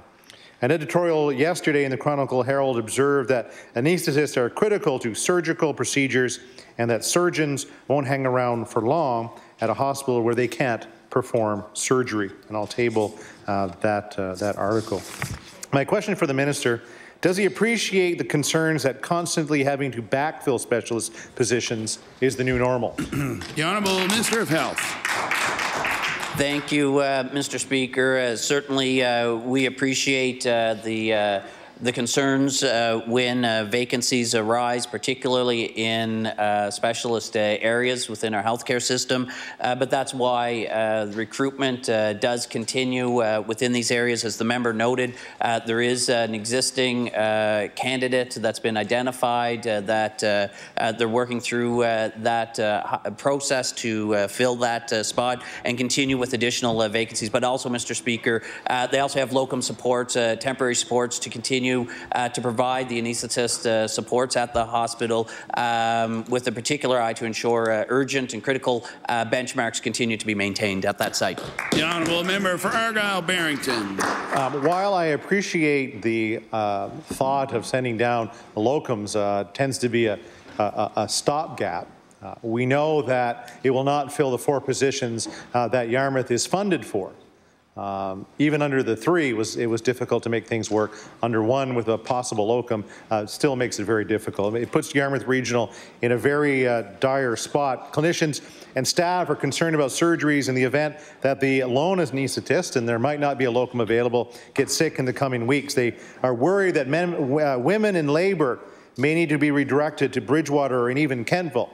And we know that pregnancies don't necessarily end on time, that emergency C-sections or planned C-sections might end up happening. My question to the minister is, does the minister agree that the anaesthetist crisis at Yarmouth Regional is evidence that incentives and recruitment efforts at the NSHA may need to go back to the drawing board? The Honourable Minister of Health. Thank you, Mr. Speaker. As I'd indicated previously, we do have, the NSHA does have a candidate that is in the process, Mr. Speaker. My understanding there is that they're going through an immigration process, Mr. Speaker, that the work and the availability is there to fill that position. That will help, Mr. Speaker, while we continue with the NSHA to do the recruitment process to fill the positions. And we look at other initiatives, Mr. Speaker, to help address and support anaesthetists throughout the province. The honourable member for Pictou West. Thank you, Mr. Speaker. My question is for the Minister of Health. We know the Auditor General's recent report was definitely overshadowed by this government's budget. The report makes it very clear, however, that this Liberal government has failed Nova Scotians. The Nova Scotia Health Authority implemented only 50% of the AG's 2016 recommendations, and I will table that. The biggest failure has been the neglect of this government to tell Nova Scotians what to expect from the healthcare system in terms of services delivered in hospitals, such as where to go for services that were previously offered at the VG. Nobody knows where to go. So my question to the minister, will he admit that his department and the NSHA have failed Nova Scotians by not implementing this crucial recommendation? The Honourable Minister of Health. Thank you, Mr. Speaker. As the member would know, in the report, it does I believe have a benchmark that the AG was looking for on a 2-year period. Mr. Speaker, I believe the data in the report also shows that on a 3-year period we were meeting those goals. So, Mr. Speaker, while I appreciate that we aren't achieving the objectives that the AG had highlighted on the 2-year period, as a department we continue to work to implement the recommendations. And as far as providing more information to the general public through the Health Authority and the department, we continue to do that and make progress, including recently updated wait times information that highlights both the expectations as well as how they're performing against those expectations for things like mental health, the only jurisdiction in the country that makes that information available for the entire province. The honourable member for Pictou West. The reality is, Mr. Speaker, people don't know where to go and people are not getting the services that they need. This Department of Health and Wellness completed only 4 of the 10 recommendations from the AG's 2016 report. It is 2019. No wonder we continue to find ourselves in a healthcare crisis. No wonder healthcare workers continue to scream for help. No one is taking charge in this province, but we all know who should be. So I will ask the minister, does he agree that by keeping his distance and not holding the NSHA and the department accountable, he too is neglecting to do his job? The Honourable Minister of Health. Thank you, Mr. Speaker. We continue to invest in our healthcare system. We continue to invest in programs and sports. And, Mr. Speaker, continue to provide supports and direction to the Health Authority when appropriate. The most recent example, Mr. Speaker, would be around emergency departments and offloads between paramedics and the hospital system, Mr. Speaker. A very clear direction, very clear expectations, and very clear progress and efforts being made within the Health Authority to address that concern. The honourable member for Pictou West. Thank you, Mr. Speaker. My question is for the Minister of Health. Earlier this month, NSHA issued a work-life balance survey to the employees. Surprisingly, though, it was removed just shortly after being sent to all the employees. And we often wonder why. The NSGEU picked up the torch and launched its own survey, and I will table that survey, and the results are alarming. They're bone-chilling, Mr. Speaker. 93% of nurses say patients are being put at risk due to working shortages. So my question is simple. Would the minister agree? The Honourable Minister of Health. Thank you, Mr. Speaker. The work environment continues to be an area of attention for the Health Authority. They continue with the recruitment initiatives, Mr. Speaker, and as part of government's initiatives, Mr. Speaker, we continue to support the expansion of training opportunities for healthcare professionals, including nurses, Mr. Speaker. Just last year, the addition of 25 additional nurse practitioner seats. We've expanded the training opportunities for physicians, Mr. Speaker. Please. The Honourable Minister of Health has the floor. We continue, Mr. Speaker, to support these opportunities to ensure there are more people in the workforce available to fill vacancies throughout the healthcare system to help improve that work-life balance. The Honourable Member for Pictou West. 284 vacancies right now for nurses in this province. Wow. Everyone feel good about that? Because I don't. So clearly, due to the lack of safe, proper nurse-patient ratio and staffing shortages, patient care is absolutely in jeopardy. And this reality is weighing heavily on our nurses, creating more stress and an unsafe working environment. The Premier and the Minister of Health and Wellness have been invited to shadow a nurse and experience firsthand what nurses are dealing with every day. So I would like to know, will the minister confirm if the Premier and himself have accepted this invitation? The Honourable Minister of Health. Thank you, Mr. Speaker. The member noted in the question the number of vacancies for nursing positions, Mr. Speaker. Pleased to advise the member that, in fact, in 2019, we're anticipating a much larger, I think approximately 20 to 24% increase in the number of RN graduates in nursing programs in Nova Scotia, Mr. Speaker. And I'm quite confident that there will be jobs for each of those nurses here in the province of Nova Scotia to work to their full scope of practice, Mr. Speaker, to provide care to Nova Scotians and help address those vacancies.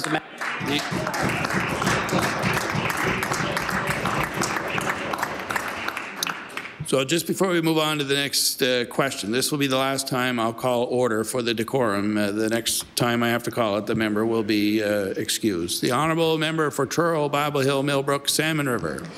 Thank Thank you, Mr. Speaker. My question is for the Minister of Environment. Yesterday, the minister declared that consultations with Siboneyttuq First Nations around the development of the Alton gas site have been, in her words, sufficient. This, Mr. Speaker, is just the latest in a series of decisions that the government has made around consultation with Indigenous peoples. In every case, the government has sided with corporations and against Indigenous peoples' rights to protect the land and waters of their historic and, I must say, unceded territories. So my question for the minister, how are people to trust her decisions when in every instance the minister has sided with corporations over people? The Honourable Minister of the Environment. Thank you, Mr. Speaker. And I have to disagree with the premise of that question. Certainly, recent decisions that have been made shows that we're always siding on the side of science and approved evidence, Mr. Speaker. And for the inference that I don't care about the river and I don't care about what happens to it, that's certainly not true either. You know, I lived on the Siboneyttuq River most of my life. My family revolved around it, farming along the banks of the Siboneyttuq River. You know, it's very important to me too. So that's why I had to make sure in coming up with any of these decisions that I knew the water would be protected. And all of that was based on science and evidence. Thank you, Mr. Speaker. The Honourable Member for Truro, Bible Hill, Millbrook, Salmon River. Thank you, Mr. Speaker. Well, I'm glad to hear that it's so important to the minister. However, this has never been done before. Taking salt from the salt caverns and dumping them into a river has never been done before by this company or any other. So this is the first time, and Nova Scotians are the guinea pigs here. So yesterday, the minister said the Siboneyttuq River is sacred and that she once shared the concerns of the Mi'kmaq water protectors. Actually, I'll table that. Now the minister is saying that, and I quote, the science and available evidence spoke to her, and so she therefore feels that dumping millions of liters of salt brine into the river will have no impact. Mr. Speaker, in the tradition of the Mi'kmaq people, humans must always consider the impact of their actions on the next 7 generations. We only get one shot here to get it right. So my question for the minister is, how is she going to assure Nova Scotians that a vital river, a sacred river that runs all the way from the Bay of Fundy to Halifax Harbour will be protected for the next 7 generations? The Honourable Minister of the Environment. Thank you, Mr. Speaker. Certainly, I can agree that I did have some concerns when this first came about on my round 1 environment. But I made sure, Mr. Speaker, that I researched all the material myself, that I saw what was brought forward. And there was proof brought by the company on the... Order, please. The Honourable Minister of the Environment has the floor. The Honourable Member for Truro, Millbrook, Bible Hill, Salmon River will excuse herself. The Honourable Minister of the Environment. Thank you, Mr. Speaker. No, the science was brought before me, and I actually went through all the... Order, please. The Honourable Member for Truro, Bible Hill, Millbrook, Salmon River will excuse herself.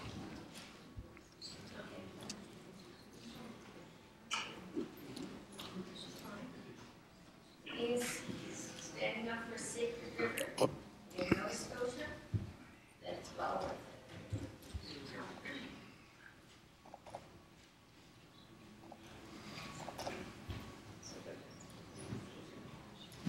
Shame.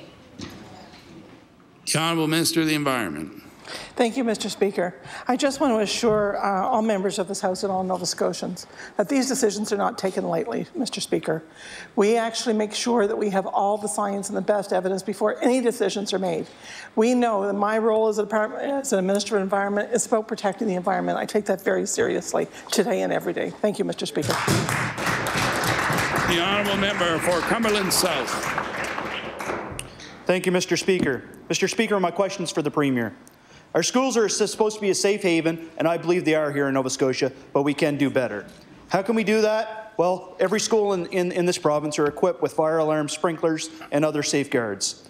Staff and students practice fire drills, lockdowns, and other evacuations.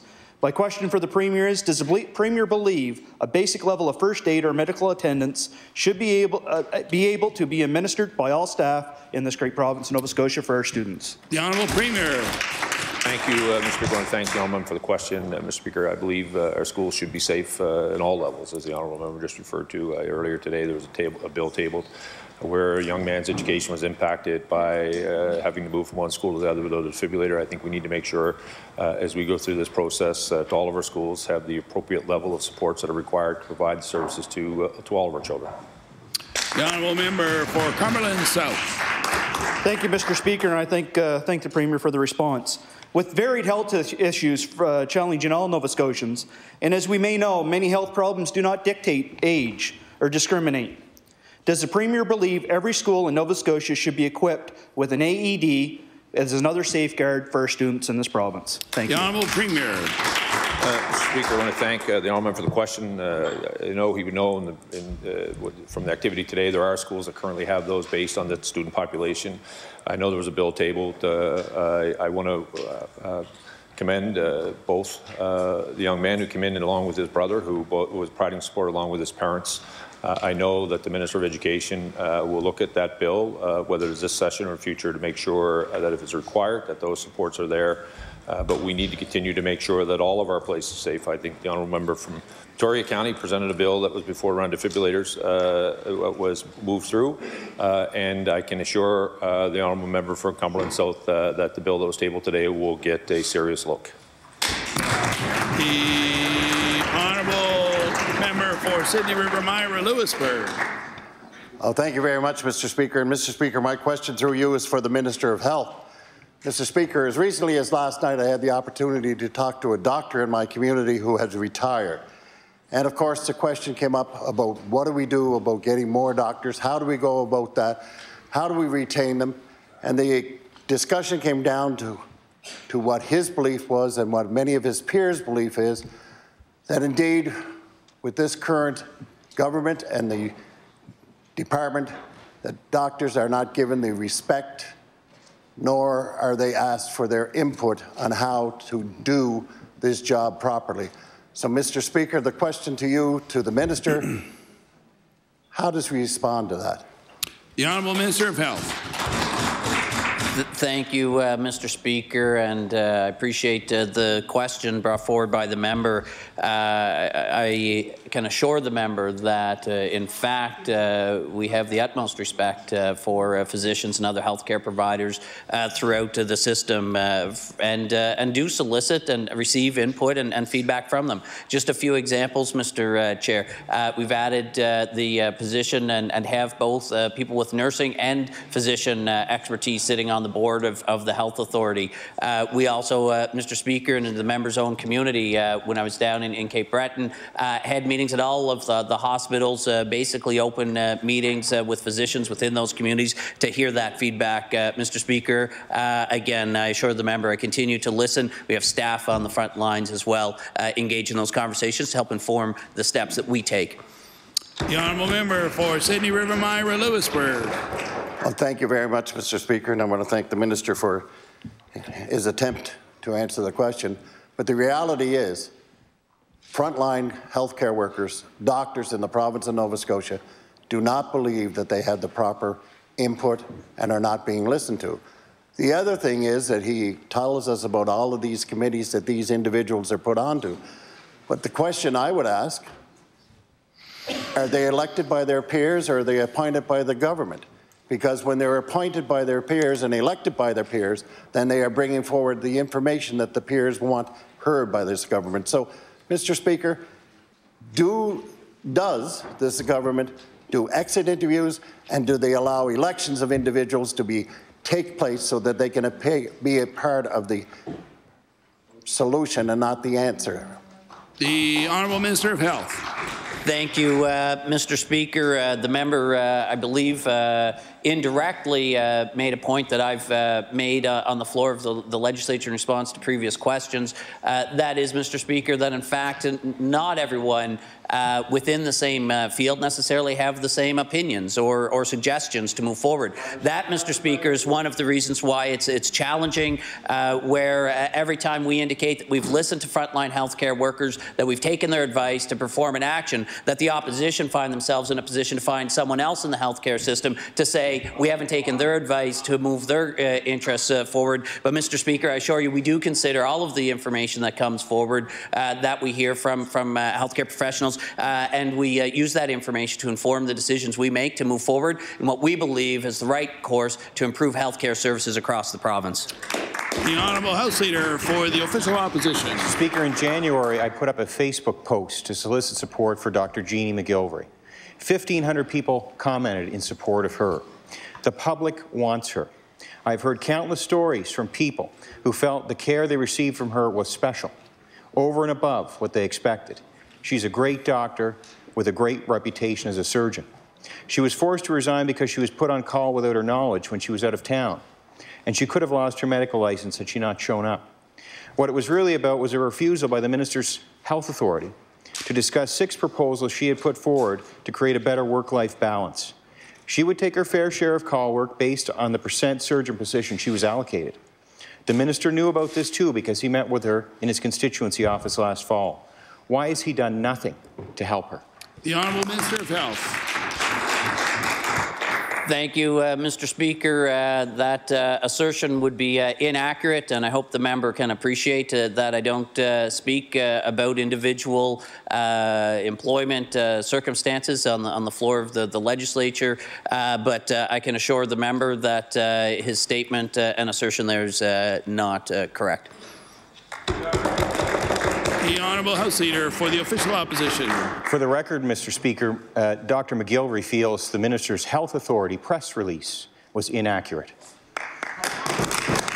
The truth is, Mr. Speaker, Antigonish has lost 10 doctors over the past year, yet the people of Antigonish are represented by the Minister of Health. That doesn't make sense. One would think if the Minister of Health was representing them, they could at least be able to count on him to look after their local hospital. Not so. Why did these doctors leave? More money and less call work elsewhere, better work-life balance for the same income. One even paid money to buy out their contract because they wanted out.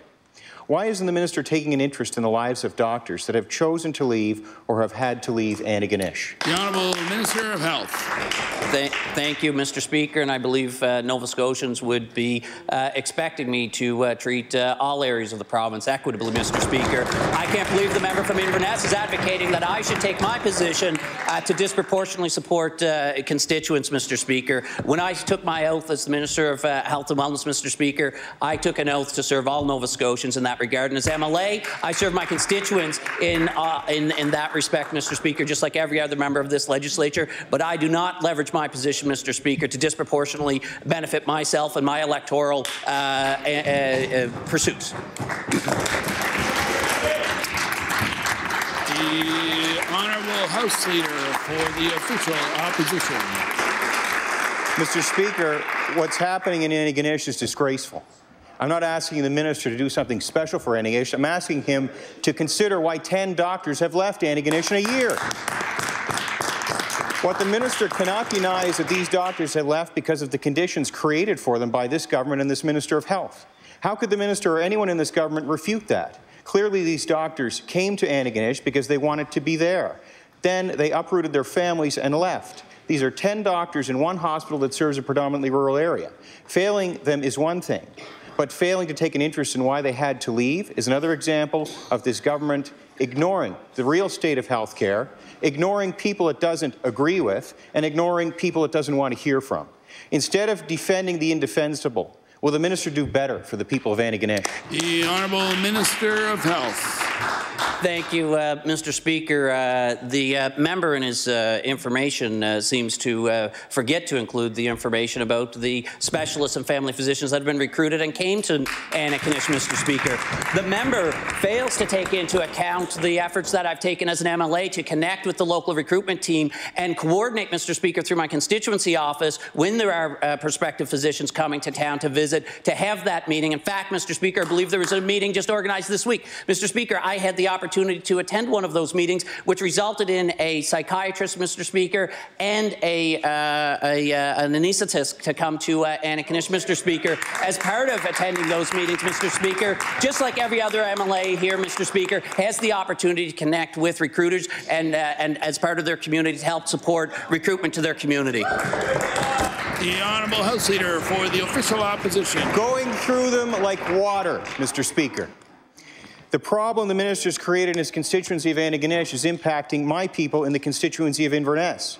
We depend on the regional hospital in Antigonish. People are sent there from Inverness and Cheticamp. Our people have been going there for over 100 years. Dr. Pillay will eventually retire, and he was counting on Dr. McGilvery to keep the operating room going in Inverness. An opening remains for a surgeon in Antigonish. The minister's health authority has told Dr. McGilvery to apply, yet they have done nothing to address the issues which have forced her to resign. She has been working in the Valley doing locums, while there is vacancy for that too in Antigonish. What more can we take from the minister's actions and the health authorities? What more can we take from the ministers and health authorities' inaction, other than that he doesn't care about her? And the people of Antigonish, Guysborough, Pictou, Richmond, and Inverness, who need a surgeon, have lost one they can count on. The Honourable Minister of Health. Thank you, Mr. Speaker, and I'd like to respond by highlighting to the member the many great healthcare professionals and surgeons that still perform surgeries, Mr. Speaker, in our communities, that people in the community can rely on those great physicians to continue to provide those supports. As I'd indicated previously, Mr. Speaker, recruitment efforts continue, and they've continued to be successful in Antigonish and the surrounding communities, Mr. Speaker. We've had several specialists, Mr. Speaker, come both in Cape Breton, Mr. Speaker, and in Antigonish, for both specialists and family physicians, Mr. Speaker. These recruitment efforts will continue as we support the people of healthcare, not just in the community of Antigonish, not just in Inverness, not just the Strait, Mr. Speaker, but from one end of this province to the other. The Honourable Member for Cape Breton Centre. Thank you, Mr. Speaker. Mr. Speaker, my question is for the Minister of Health. Closures are mounting at the Eastern Shore Memorial Hospital in Sheet Harbour. Local residents are worried that not enough is being done to recruit doctors and nurses who want to practice in their community. We know that the department has offered locum and emergency physician incentive rates to other rural hospitals struggling to retain medical staff. So, Mr. Speaker, I'd like to ask the minister if similar incentives are available to attract physicians to the Eastern Shore Memorial. The Honourable Minister of Health. Thank you, Mr. Speaker. The programs and supports that we have available are generally targeted towards hard-to-fill positions and vacancies. Whether or not they've been leveraged or directly utilized at that site, I'm not certain, but I can certainly inquire and get the information. The Honourable Member for Cape Breton Centre. Thank you, Mr. Speaker, and I thank the minister for that answer. While the Canada Student Loan Forgiveness Program for doctors and nurses helps attract medical professionals to other parts of our province, the Twin Oaks Memorial Hospital, the Eastern Shore Memorial Hospital, and the Musquodoboit Valley Memorial Hospital miss out on the support because, although these communities are certainly rural in character, they fall within the boundaries of HRM. While this rule is a federal one, Eastern Shore residents are calling on the provincial government to advocate for a solution that recognizes the unique situation of rural communities within the HRM.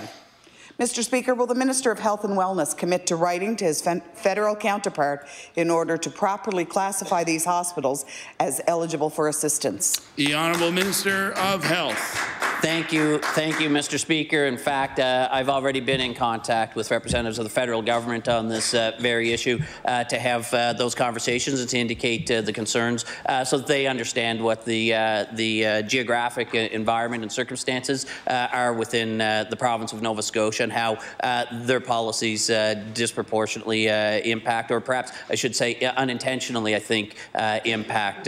So I have already became aware of that, Mr. Speaker, about a year ago, and have had conversations with representatives in the federal government.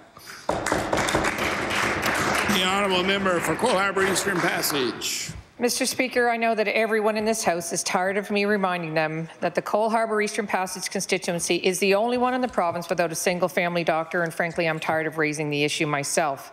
Last week, I notified the Minister of Health that several of the clinical nurse practitioner students who are about to graduate next month had applied for the job in my constituency as far back as December and had never heard from Human Resources. And I spoke with Human Resources and they said they would get on it. I called the students, they heard nothing. I called Human Resources again, and they told me that the person who I'd been dealing with is now off on maternity leave, and the person I spoke with again is now having to start from scratch. My question to the Minister of Health is, can he explain to me why this position, and perhaps others, is taking such a long time for students who want to apply for the job to even get a call back? The Honourable Minister of Health. Thank you, Mr. Speaker. I believe what the member can highlight, we've had several conversations. The particular position that the member's referencing, I believe, was posted multiple occasions that the Health Authority had indicated they didn't have a matched candidate the first couple of times. So that's a very significant contribution to why it would take so long to fill that position. The Honourable Member for Cole Harbour Eastern Passage. Mr. Speaker, I've hired a lot of health professionals in my day, and it's hard to find a matched candidate if you don't bother responding to the people who've actually applied. These are 3 students who are graduating from Dalhousie University who never got a call back for any of the clinical nurse practitioner positions that are available that they applied for. I don't understand how this can continue to be going on. A year and a half ago, I had a clinical nurse practitioner ready to come to my constituency. I had a place located. You gave me the funding, and yet almost 2 years later, we're still dealing with this issue. So rather than going back and forth and me making all these phone calls, which frankly was the job of the Nova Scotia Health Authority, will the Minister of Health commit to meeting with me and the representatives of the Nova Scotia Health Authority together so that I don't have to come back in this House in the fall still talking about this issue? The Honourable Minister of Health. Thank you, Mr. Speaker. I can't guarantee the outcome of a search for a particular position, but what I can advise the members, we've expanded the number of seats, Mr. Speaker, 25 additional nurse practitioner seats to ensure we have the supply of trained healthcare professionals, nurse practitioners, to meet the expansion that we are making, the continued investments in expanding primary care access, Mr. Speaker. I think we're somewhere in the vicinity of 130 healthcare professionals that have been hired as part of our collaborative teams across the province, Mr. Speaker. We will continue to make those investments to strengthen these primary care collaborative teams from one end of the province to the other. That's the work that we're committed to doing, Mr. Speaker, and this is one of those positions that the work is ongoing to complete. The Honourable Member for Argyle-Barrington. Thank you, Mr. Speaker. My question is to the Minister of Transportation and Infrastructure Renewal. If we remember last fall, especially in Southwest Nova Scotia, a lot of the road maintenance in the area didn't get done because of the abysmal weather. It rained, it poured, it froze, it snowed, and guess what? The grading didn't get done. Guess what? The roads are almost dry in Southwest Nova Scotia. Yarmouth County has dry roads. And you know what I get called? They call my office and they keep asking me, where are the graders? Mr. Speaker, will the Minister of Transportation go find a grader and send it to Yarmouth County so that we can get our darn roads graded once and for all? The Honourable Minister of Transportation.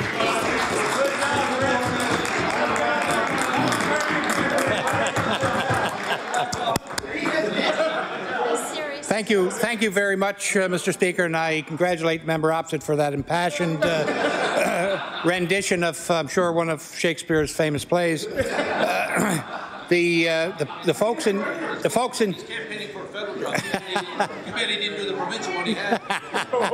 folks in Yarmouth County, like all Nova Scotians, are extremely important to us. We have 2,250 dedicated people across this province. We're continually investing in new equipment, including graders, Mr. Speaker, across the area. But I'll certainly undertake to see in the regional what exactly we can do to help the members' blood pressure.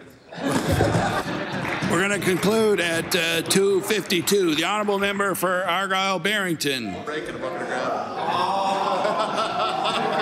2:52. We have lots of time. The Honourable Member for Argyle-Barrington. I got a whole other one. Let me talk to you about bridges. The bridges, I tell you, Mr. Speaker, we've had a problem with beavers, and the beavers continue to block up all of the culverts. And I wanted to know, and maybe this is a discussion between you and the member for Lands and Forests, who's responsible for this? Who's the one that's supposed to clear these culverts out so that water will flow and things won't flood? So, Mr. Speaker, my second question to the minister: who's responsible for beavers? The Honourable Minister of Transportation. Thank you, Mr. Speaker, and it provides me the opportunity to illustrate and to accentuate the importance of beavers to Canada. The land was actually founded on beavers. They are doing well. They're back, and the time allotted for oral questions put by members to ministers has expired. We will now move on to government business. The Honourable Government House Leader. Thank you, Mr. Speaker. I move that you do now leave the chair and the House resolve itself into the Committee of the Whole on Supply. Motion carried. The House will now recess for a few minutes while it resolves itself into the Committee of the Whole on Supply.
Order.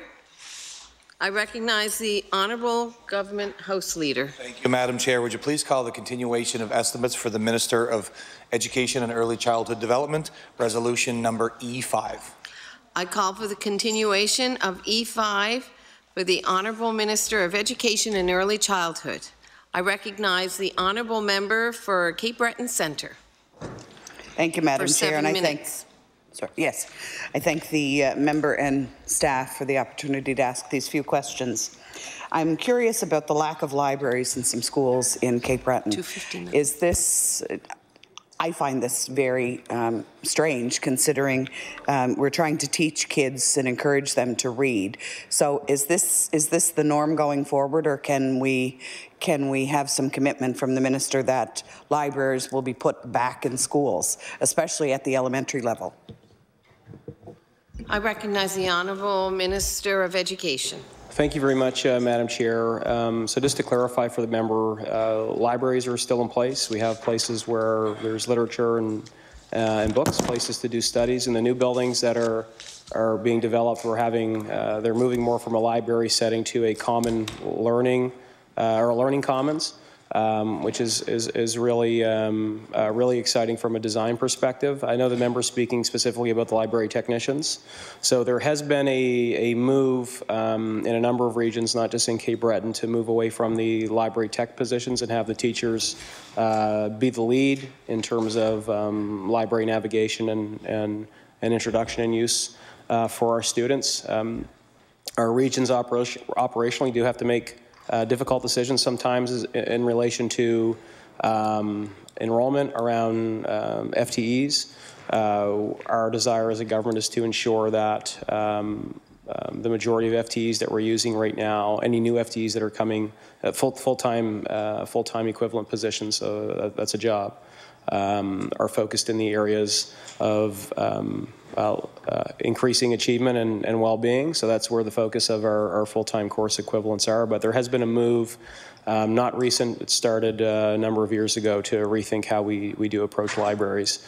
Also, to the member's point on literacy, literacy is absolutely critical and important to our government. We've restored the Reading Recovery Program that was cut under the previous government.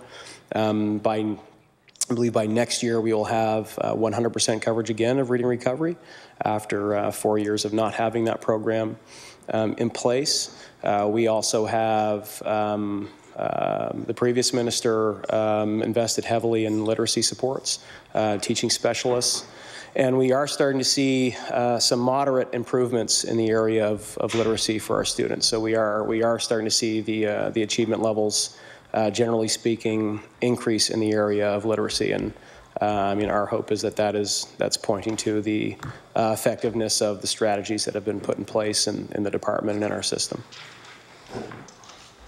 I recognize the Honourable Member for Cape Breton Centre.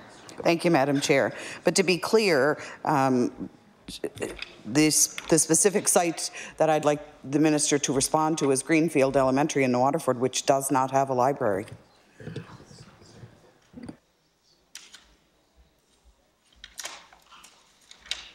I recognize the Honourable Minister of Education. Yeah, so that would be news to us. Was there, if the member could clarify, was there a library there before that's no longer there?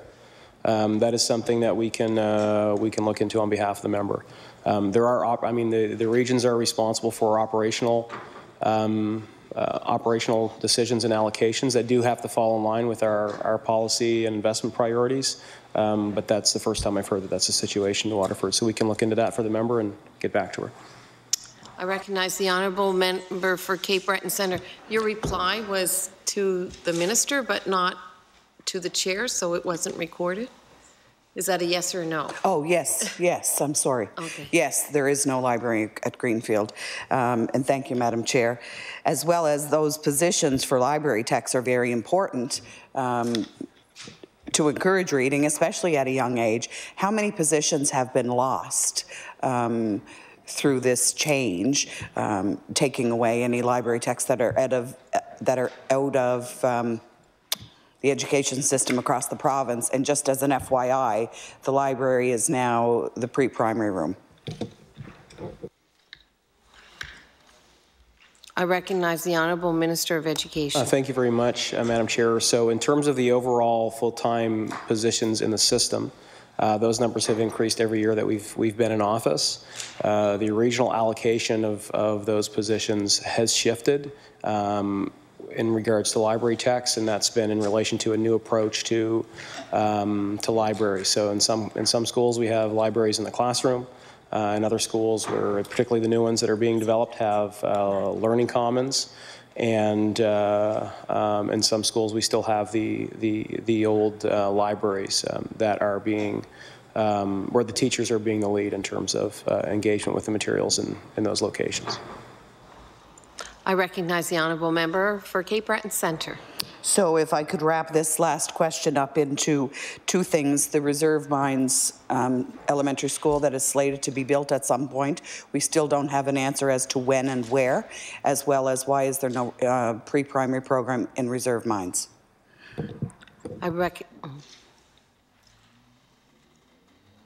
I recognize the Honourable Minister of Education. Thank you very much. So we are in the process of rolling out phase 3 of pre-primary. The criteria we have used for the sites have been very specific and consistent. So first, we're looking at need as identified by EDI. Then we're looking at accessibility, going into areas where there is less or no regulated childcare spaces. And the third criteria we're using is space availability. So we are heading into phase 3 of this. The details of the rollout of phase 3 will be announced very, very soon. I recognize the Honourable Member for Cape Breton Centre. Thank you, Madam Chair. So then, to be clear, there's no site selected for the new or the build expected for Reserve Mines that replaces the old Tompkins Elementary? I recognize the Honourable Minister of Education. We haven't released the rollout plan yet for phase 3, so I'd ask the member to be patient and allow me not to get ahead of our own announcement and announce that on the timeline that we have scheduled. Order, please. Time has elapsed for the members of the NDP. We'll turn it over to the PC caucus with the member for Cole Harbour Eastern Passage for 1 hour. Thank you, Madam Chair, and I only have a couple of questions for the Minister. The first is, last year when Island View High School opened, there had been an application put in for skills trades, and at the time that application was denied, and my recollection of the information I was given was that they said we're not going to do it at the beginning of this year, but they can always reapply at the end of the first school year once they see how courses and things work out. So I'm wondering if the Minister and his department have received an application for the skills trades program, and if so, what was their response?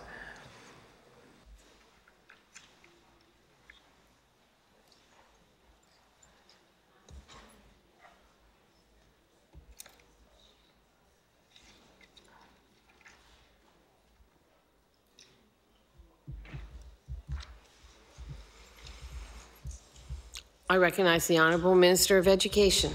Thank you, Madam Chair. The department's in the process now of evaluating applications. I don't know if there's one in specifically from that school.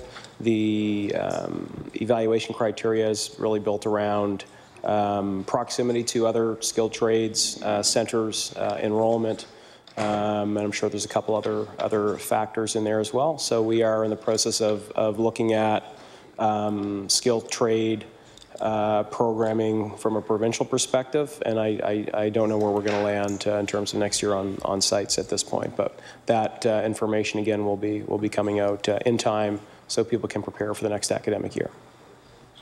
I recognize the Honourable Member for Cole Harbour Eastern Passage. Thank you, Madam Chair, and I thank the Minister for that answer. The second question relates to busing. This year, there were no grade 12s at Island View High. They were still going to Cole Harbour High, so they were getting busing.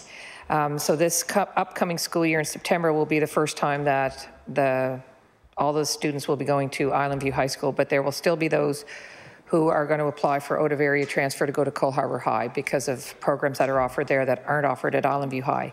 So can the minister tell me, so that I can share that with the community, is there any courtesy busing option for anyone from the Eastern Passage side of the constituency to go over to Cole Harbour High School in the upcoming school year?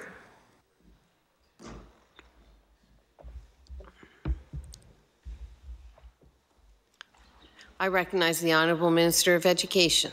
Thank you. So each region do have policies in place around courtesy busing and applications. And they will be dealt with at the regional level. Those local operational decisions do not make it to the minister's office. But I can tell the member that we're in the process of reviewing busing from one end of the province to the other. We have completed a public consultation where I believe we had approximately 9,000 participants, which is a really great number for a public consult. We've also engaged SACs in the busing conversation and PACE as well. So we're in the process of evaluating the feedback that's come in. Staff will be developing policy and operational options for me to consider. And I hope to have some positive changes in place for next fall to deal with some of the problems that we've experienced, particularly here in HRM. The issues here have really been unique to the area, and I'm sure there's a number of factors that contribute to that. But we hope to have more to say on that in the very near future. I recognize the Honourable Member for Cole Harbour Eastern Passage. Thank you, Madam Chair. I'll take this opportunity just to remind everyone who's not familiar with my area that there's a significant portion of Eastern Passage Cow Bay that does not have any busing. So you can't even get on a public bus to get to school if you don't have a school bus. So it might be good for us all to remember that, to get from Eastern Passage or Cow Bay down to Dartmouth and then back out to Cole Harbour, because there's no direct bus link from Eastern Passage to Cole Harbour yet, although I keep hoping that we will work together at both levels of government to bring that about. It's an hour-and-a-half ride one way, so if those kids do not get courtesy busing, it's at least a 3-hour ride to get to and from school if they have to take public transit. The last question I have for the minister is about the Cole Harbour area of schools. When I asked the minister before about what was happening to that area of schools, he indicated, if I recall correctly, that he was leaving Cole Harbour and Auburn high schools as they are, but there are still all of the junior high and elementary schools that we don't know the fate of. So I believe there's still a moratorium on school closures. I don't know how long that's going to last. So I guess I'm wondering about the moratorium, as well as what the minister thinks is the timeline for when he may be communicating with those schools and the parents and teachers and students as to when they might expect some kind of movement forward to either start a school advisory process again, or what's the plan? Thanks. I recognize the Honourable Minister of Education. Thank you very much. So we actually have been meeting with the SAC chairs from Cole Harbour and Auburn.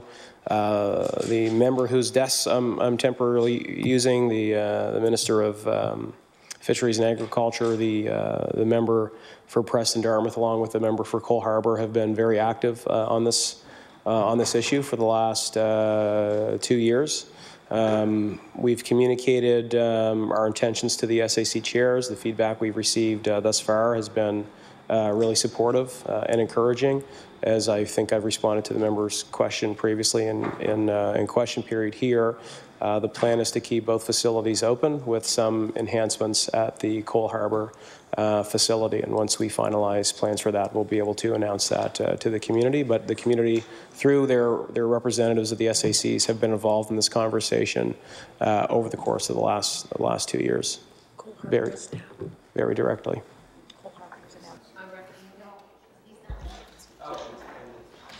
Minister.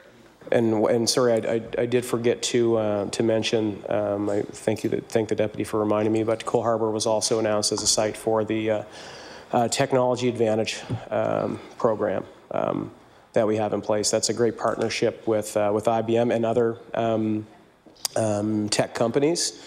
We'll be getting a cohort of 20 kids into this program. We'll start in grade 9. It'll be a tech-heavy component to their learning.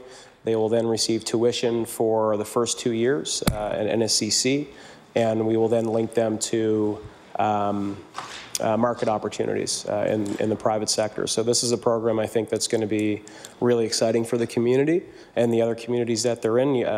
We have a site announced for Yarmouth, for Cole Harbour, and I know that Member 2 is involved, and Spryfield. That program has had great success. It's based on the IBM P-Tech program that's based out of the U.S. Started in, I think, the Bronx or Brooklyn, and has really helped create labor market attachment between graduates who are having a hard time achieving labor market attachment, and has turned the situation around for a number of people. And we know that there is a demand for tech people that's ever developing. That's why we've changed our curriculum to include coding. That's why we're engaged with this great partnership with IBM to make sure that we're not just giving our students the skills that they need in school, particularly in this developing, exciting area of technological advancement, but also making sure that they have job opportunities when they leave. And so I know the member must be really excited about having that program in Cole Harbour as well. I recognize the honourable member for Cole Harbour Eastern Passage. Thank you, Madam Chair. And the minister is correct. I'm extremely excited about that new program, but I also want to make sure that the students in all of my constituency are able to actually get to that school because it isn't offered at the one that's in Eastern Passage itself. My last question is, the minister did reference the fact that he had talked to the SACs for Auburn and Cole Harbour High School. I'm wondering two things. Has he spoken to the principals of those two high schools, and has he spoken to the SACs of the elementaries and junior high schools for all of those feeder schools, not just the high schools? Those parents are also concerned about what's happening with their schools.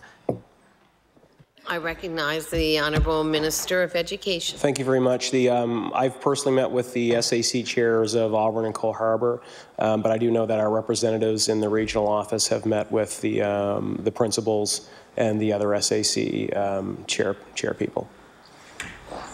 I recognize the honourable member for Cole Harbour Eastern Passage. Sorry, I'm looking for clarification. So have you spoken with the SACs and the principals from the elementaries and the junior high schools? I recognize the Honourable Minister of Education. Thank you, Madam Chair. As I just mentioned, our staff have been in contact with them as well. I recognize the Honourable Member for Dartmouth East. Thank you, Madam Chair. Good afternoon, Minister, staff. I have a number of questions I'd like to pose to you, Minister, on I think a variety of topics impacting our education system. So I'd like to first start off discussing an issue that impacted Nova Scotia today. Got up this morning, got the kids up, got them going, and then by 6 a.m. You discover that school has been delayed, the opening of school has been delayed by 2 hours. Now, as a parent and a teacher, I do recognize that, Madam Chair, regardless of the decision that is made, we all recognize there will be criticism. There's no way to avoid that. And certainly those that have to make that decision, I know make that decision with the utmost sense of responsibility to the safety of our students. I sense, though, my experience in the classroom and now as a teacher, and certainly, Minister, I know you'll be down this road very soon with your children going to school. How do we find that balance? That's my fundamental question. Are there ongoing conversations within the department to try to find perhaps a more uniformed approach from Yarmouth to Sydney with respect to school closures? Even with respect to, I know some jurisdictions, for many years, they've kept their schools open during snow days. Staff is expected to report to school and students, well, certainly it's at the parents' discretion, Madam Chair, whether or not to send their students to school on that day, but yet the schools would stay open. Are there any discussions within the department to look at that as an option of keeping the schools open during a snow day for staff? Thank you. I recognize the Honourable Minister of Education. Thank you, Madam Chair. It's difficult to have a uniform approach to snow days, considering that the weather is not uniform. So all we can do is have our operational leads make decisions based on the best information they have at hand. TIR is consulted, as they do have the expertise on road conditions, but we do have to leave that up in local hands to decide on matters of safety, and we think they're in the best position to do that. So we are not, this is not an area of focus for our government right now. We are very much focused in some really key areas that we believe are pillars for the education system: classroom conditions, inclusive education, non-teaching supports, early learning, and ensuring that we do better in helping our kids achieve higher levels of success and achieve better levels of well-being. So those are the missions that we have right now in the department, and that's where our focus will remain. I recognize the Honourable Member for Dartmouth East. Thank you, Madam Chair. I certainly appreciate those initiatives. However, the nature of the question regarding snow days was more or less to try to understand, Minister, the extent to which, if there's any policies being developed to try to make schools more open and accessible during a snow day. As you probably know, Minister, there are other jurisdictions that have been, I guess, creative in terms of facilitating school openings on a snow day to ensure staff is there, and that if the parents or guardians feel that they want to send their child to school that day, and then they have that option. I think at the end of the day, Minister, that's what it's about, and I'm sure you'd agree that it's about giving options. So I want to thank you for your response to snow days. I felt it was sort of a timely question given what was going on here in Metro today, anyhow, with the CSAP schools delayed by 2 hours and the HRCE schools. For many years, Minister, I heard a lot of concerns from my former colleagues in the classroom with respect to Power School. And for those that aren't familiar with that program, Power School is the system by which teachers enter their marks. I know that there have been changes to the Power School system. I'm wondering if, Minister, you could outline what changes have been made, and are the teachers of this province, are they receiving up-to-date professional development to deal with the changes that have been made to Power School? Thank you, Madam Chair.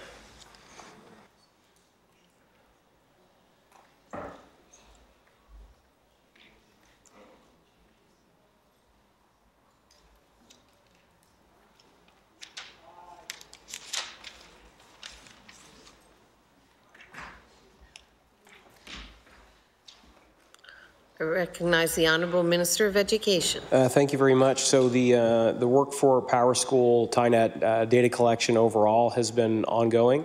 The Council on Classroom Conditions have been the lead in policy recommendations in that regard. We also had a really helpful process called Ask the User, where we went out into our schools, we asked teachers and administrators and staff to tell us what they liked, what they didn't like, what data they thought was critical in their work and in the lives of their students, and which data was redundant or not as useful. So there have been some changes made around data collection and attendance marks to date, but I know that this is an evolving conversation that's continuing with the Council on Classroom Conditions, and I might expect that they have some more policy suggestions in the future. I recognize the Honourable Member for Dartmouth East. Thank you, Madam Chair. With respect to marks, one of the sources of frustration is that marks were broadcast via Power School in real time, and so you would enter marks, and then your students could go and access it at any time, and often those marks wouldn't have a context. They wouldn't necessarily provide a holistic, I guess, description of how the student was doing. In many respects, it was just raw data.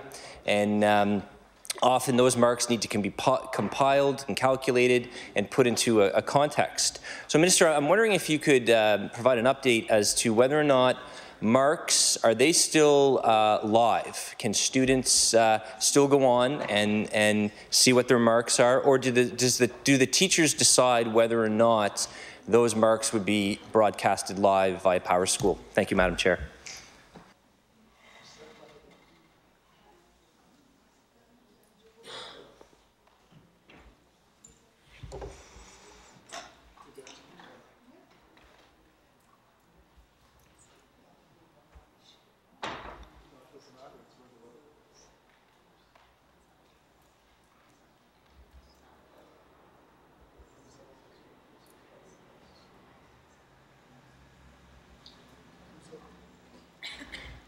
I recognize the Honourable Minister of Education. Thank you very much, Madam Chair, and I'd like to thank the member for the question, because I know this has been an issue of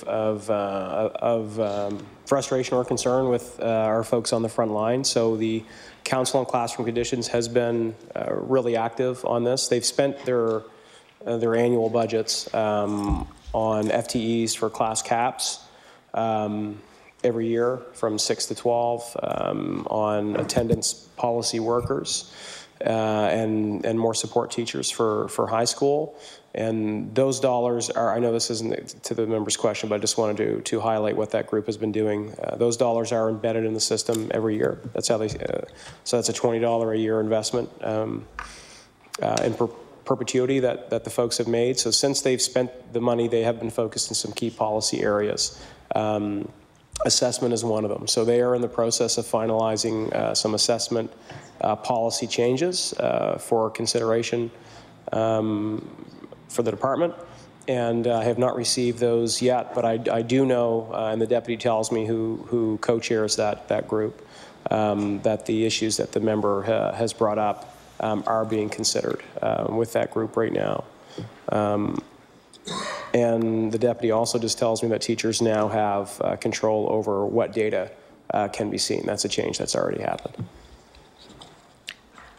I recognize the honourable member for Dartmouth East.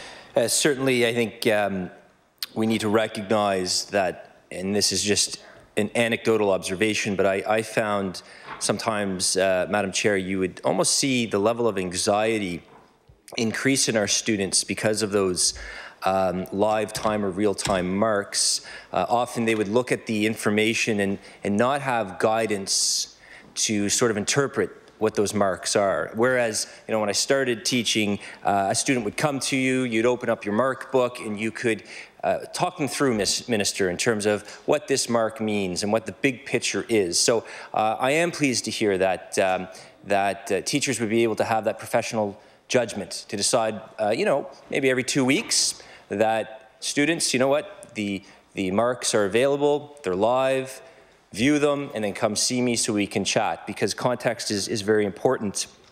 Are there any costs associated with updating Power School? Also, with respect to professional development, if changes are going to be made to Power School, will teachers be given professional development, and is there a cost associated with that? Thank you, Madam Chair.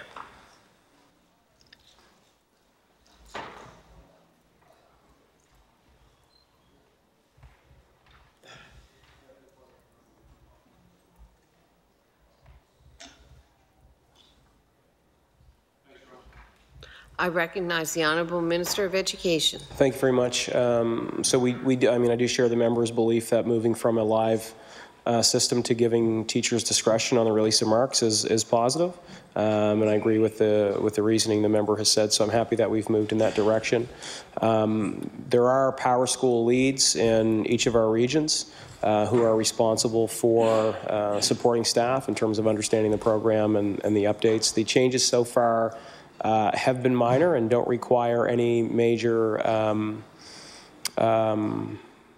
new instruction to our staff, we believe. So there's no any major in-service costs that are coming out of this. So any costs I believe at this point are negligible, negligible to the budget. But again, we are going to have some more policy changes coming forward from the council. And again, this is a group of teachers, guidance counselor. I believe there's still a student on that group, and the union co-chairs that with the department as well. And I know they've given us great advice so far. They feel really good about the work they've done with the investments they've made and some of the policy suggestions they've put forward on attendance and assessment. And I expect that great work is going to continue and lead to more positive changes for working conditions for our teachers. I recognize the honourable member for Dartmouth East. Thank you, Madam Chair. With respect to TINET, with respect to our individual program plans, oftentimes, in my experience, was that, especially with TINET, it was very challenging to sort of decipher the information that's being communicated through TINET. Teachers care deeply about students that require extra supports, and not that long ago, I remember hearing a lot of concerns that TINET wasn't effective in communicating the outcomes that the teacher was expected to execute in the classroom for that individual program plan. And I asked this minister because these two topics of Power School and TINET were some components to the frustration that our frontline teachers had. I am pleased, Madam Chair, to hear that there are gains being made on Power School. With respect to TINET and our IPPs, I'm wondering, Minister, if you could outline how TINET has improved, because certainly I know sort of the layout of that was problematic for many teachers. And I'm wondering if you could give us an update and outline the changes that have happened.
I recognize the Honourable Minister of Education. Thank you very much, Madam Chair. So we did engage in an Ask the User process for both Power School and TINET.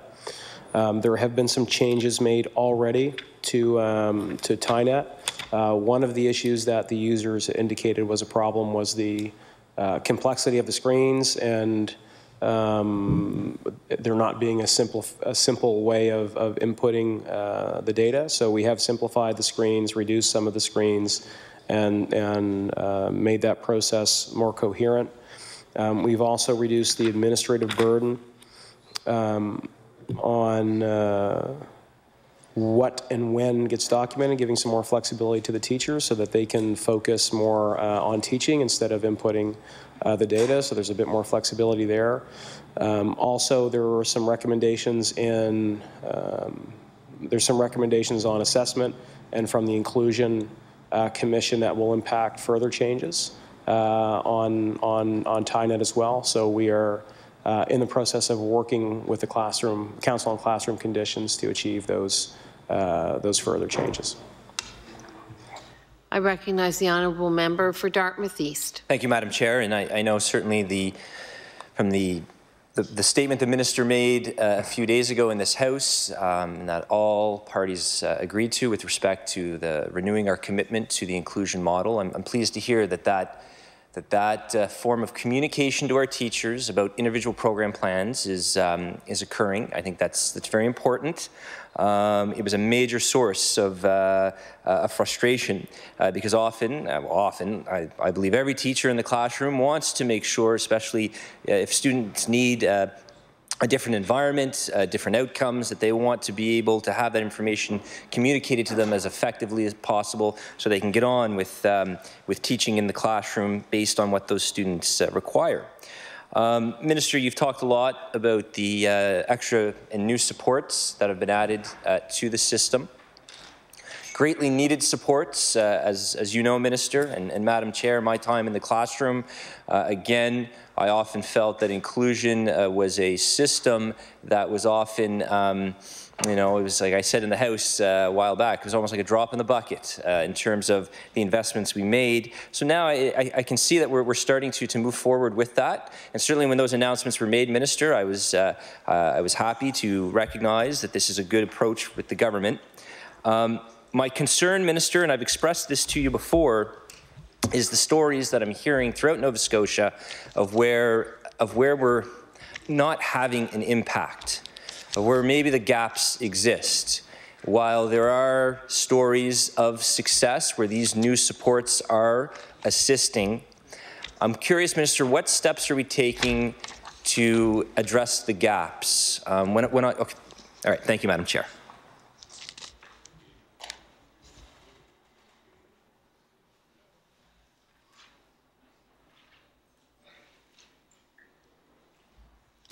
I recognize the Honourable Minister of Education. Yeah, thank you very much, Madam Chair, and very much appreciate the question. So, generally speaking, the feedback from the front lines has been positive. People are appreciative of the new non-teaching supports that are available. We are hearing that it is relieving some of the pressure in relation to classroom complexities and classroom management. But that's not to say that everyone's experiencing that the same either, or that feedback is universal. You know, we are still hearing that more is needed, and that's why I think it's important to recognize that we are in year one of a 5-year rollout that will involve you know, additional supports, additional investments that will be there to enhance the work that's already happened. But I mean, we've had teachers and administrators tell us that they've never seen so many supports in the classroom before. And you know, considering the tension that we've had with the sector for a while, the fact that this positive feedback is coming in is really telling me something, that people are starting to feel in a real way some of the impacts here. Although although you know, we have to say you know, there is feedback that certain elements of our new FTE cohorts, you know, aren't having the desired impact. So we are evaluating that, working with our regions to evaluate the effectiveness of a few positions and obviously of the folks that are filling them to make sure that we're all achieving the objectives that we want to. But I do have one story that I might share. I won't use her name because I still want her to have friends when she goes to work. But I play volleyball with a teacher, and I did ask her for some feedback, wondering if you know, she was feeling the inclusion supports and if she was experiencing any sort of difference at the school, and she said no. And I said, okay, well, and I asked her again. I said, what class are you teaching? She said, oh, well, I'm the resource teacher. And then it dawned on me, you're the inclusion support. So there's some folks aren't necessarily connecting the supports with the budget infusions and the new positions as well.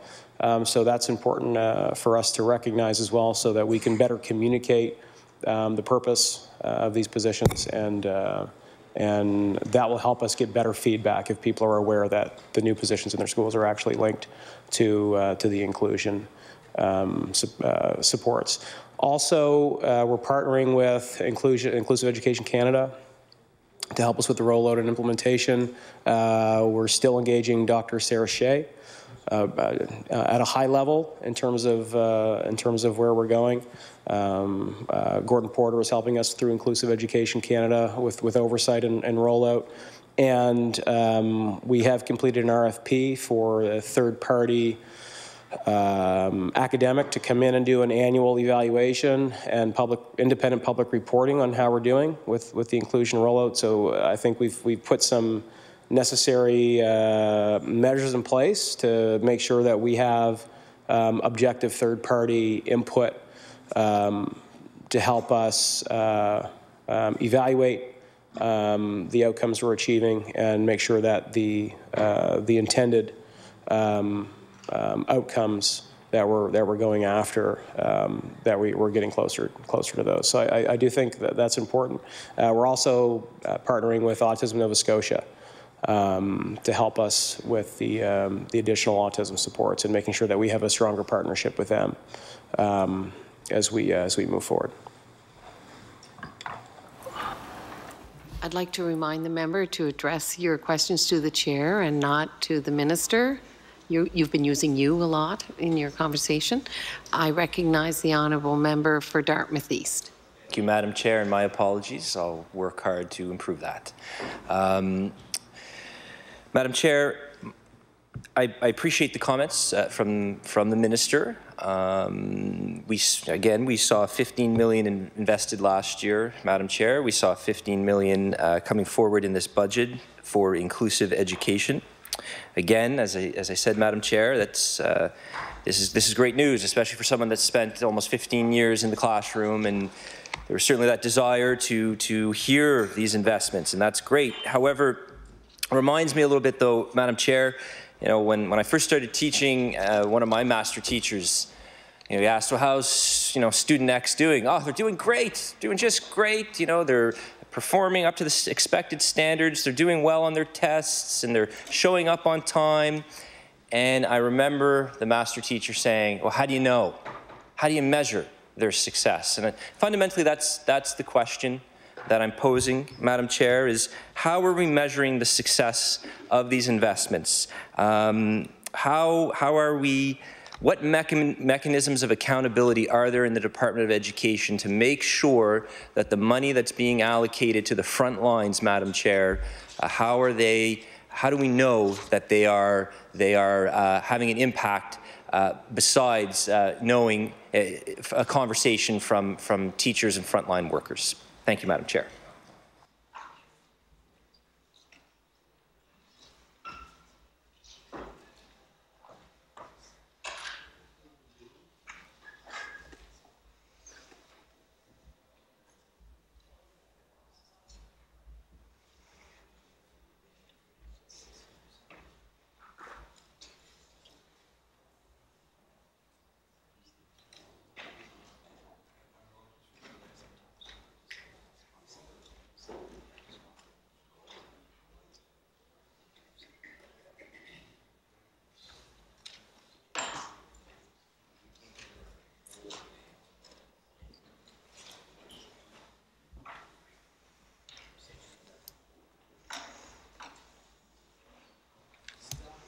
I recognize the Honourable Minister of Education. Thank you very much. That's a very important question. So the Deputy was just telling me that she's met with our regional leads to go over the system improvement guidelines and accountability. So we are getting every leader in the system on page that these are the goals we're going after. And I'll be specific about what they are. We want to reduce the achievement gap that some of our students are experiencing. We want to increase achievement levels overall, and we want to improve our well-being, the well-being of our students, and that's collected with certain data points as well. So we'll know that we're achieving what we want to achieve when we start seeing improvements in those three areas. We do have a system improvement plan that our administrators will be held accountable for, that our staff will be held accountable for. We are also, specifically with inclusion, as I just mentioned, engaging independent third parties to help with oversight and reporting to the public, which is necessary for the department to, objectively ensure that the way we're rolling these out is going to be effective. Another measure I think that will prove to be really beneficial as well is on standards of teaching excellence. We know, based on evidence that no matter what a student is faced with at home or whatever socioeconomic condition that they are faced with at birth, that we can teach through those things and we can help change the trajectory of lives.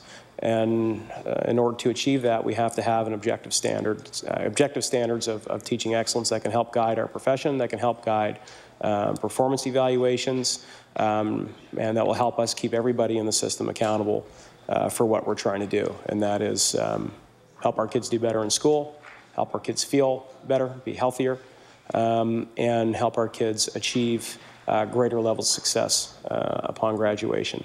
And beyond. So broadly speaking, those are the metrics that we're using. We do have a system in place to help us track that and keep people accountable, and we're also engaging with independent third parties to help with advice on implementation and reporting to the public.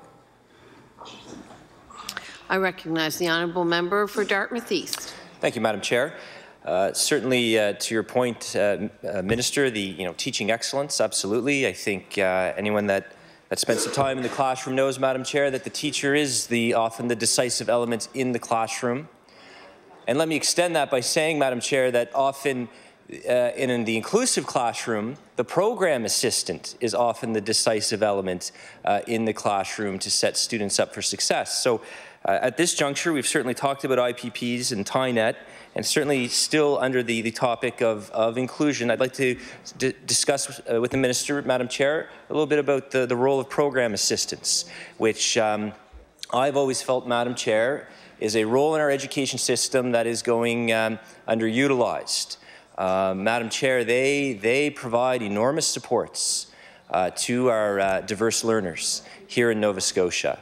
And I've always found in many cases that if I was confronted with a class of, let's say, 35 students and quite possibly 7 IPPs, 10 adaptations, having that program assistant in the class, Madam Chair, was fundamental, absolutely fundamental in setting all your students up for the success that they all deep down want. So I'm curious, Madam Chair, as to the extent to which the department has plans to expand roles for program assistants in terms of further training, in terms of further professional development, because I think we'd all recognize the valuable role that they play in the education system, and along with that, the potential that role has, Madam Chair, to set students up for success. Thank you, Madam Chair.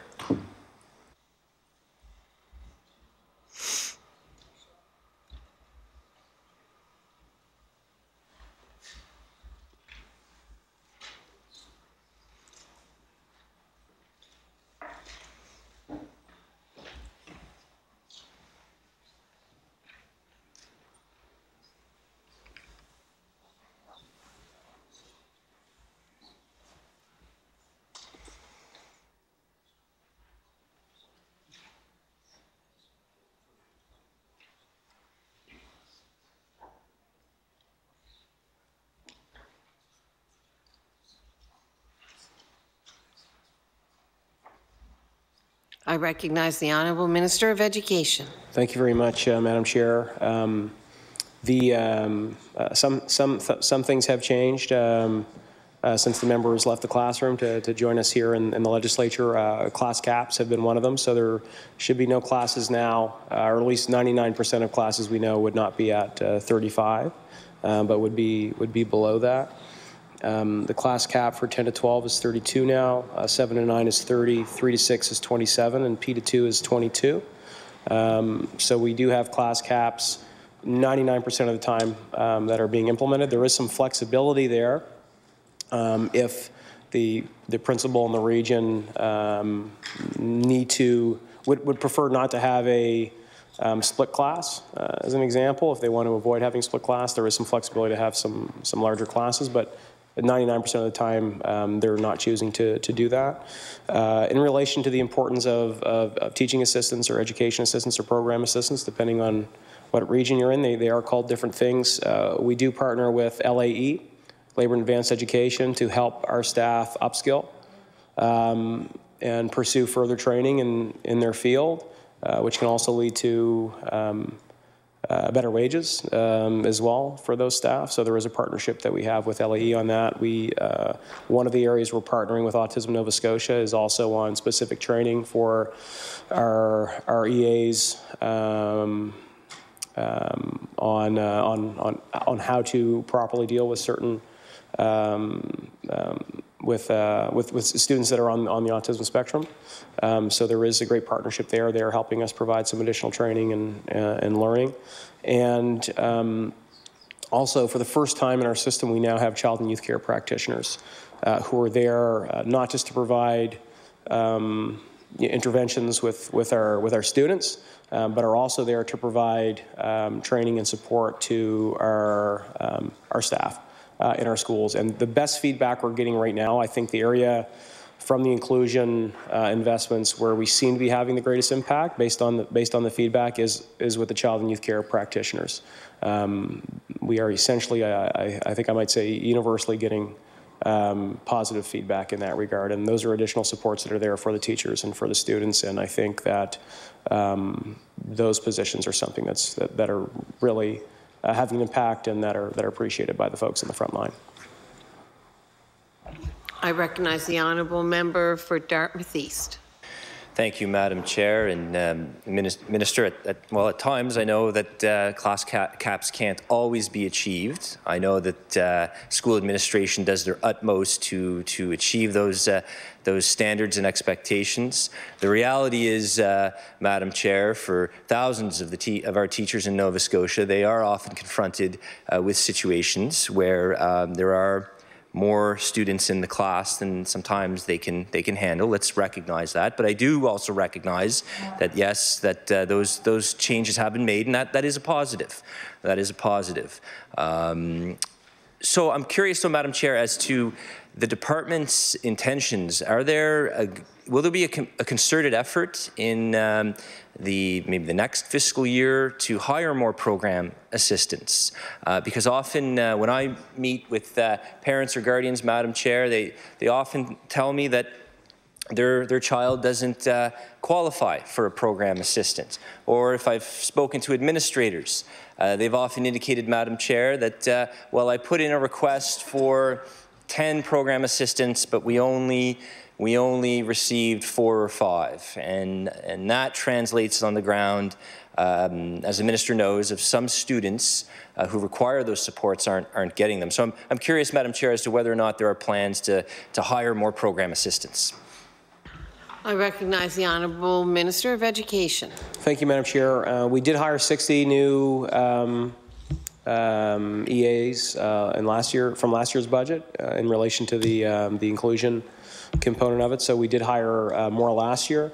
I know that everybody is anxious and excited to see what the inclusive education supports will look like in the coming year, and we are in the process of finalizing that plans. We are doing some final consultation with our regions and our stakeholders to make sure that we get this right. And I would just ask the member to be patient until we get to that point where we are able to announce the specifics of how that $15 million additional for inclusive education will be spent. And I will remind the member that the budget in education overall has been increased by over $30 million this year, and that equates to approximately $300 million over the course of our term in government, and that's about 30% of the budget.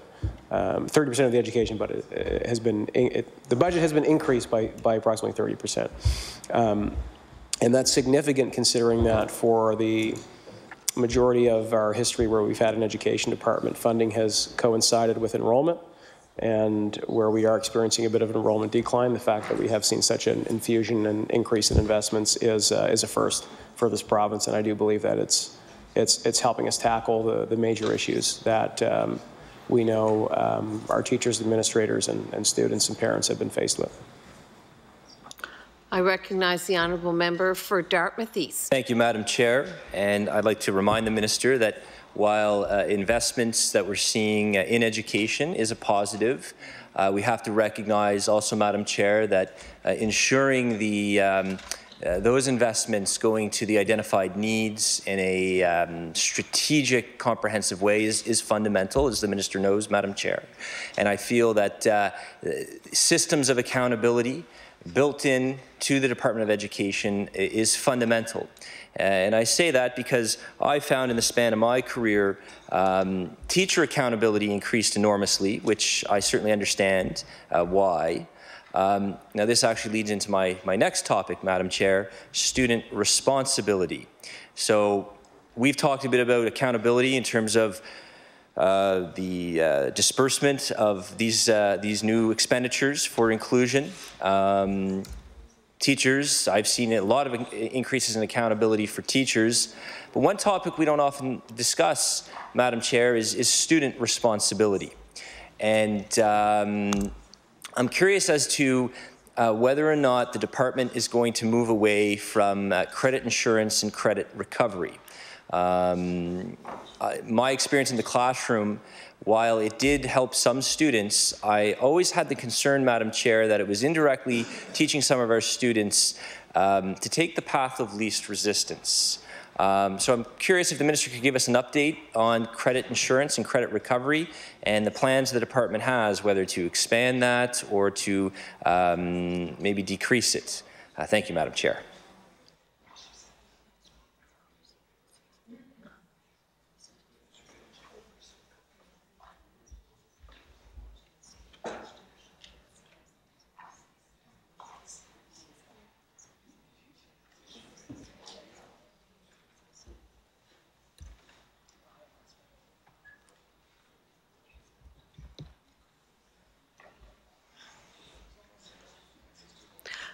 I recognize the Honourable Minister of Education. Thank you very much. I appreciate the sentiments expressed by the member.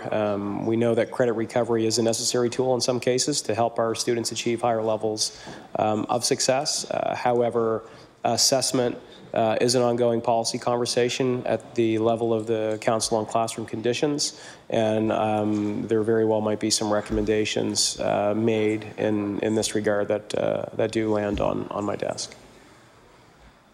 I recognize the Honourable Member for Dartmouth East. Madam Chair, the Minister's referenced the Council on Classroom Conditions on a few occasions. I'm wondering if the Minister, Madam Chair, could give us an update on how often they meet and sort of the nature of the topics that are being discussed, because it sounds like a lot of issues that are impacting the classroom are being discussed there. So could the Minister give us an update on how often they meet? Thank you, Madam Chair.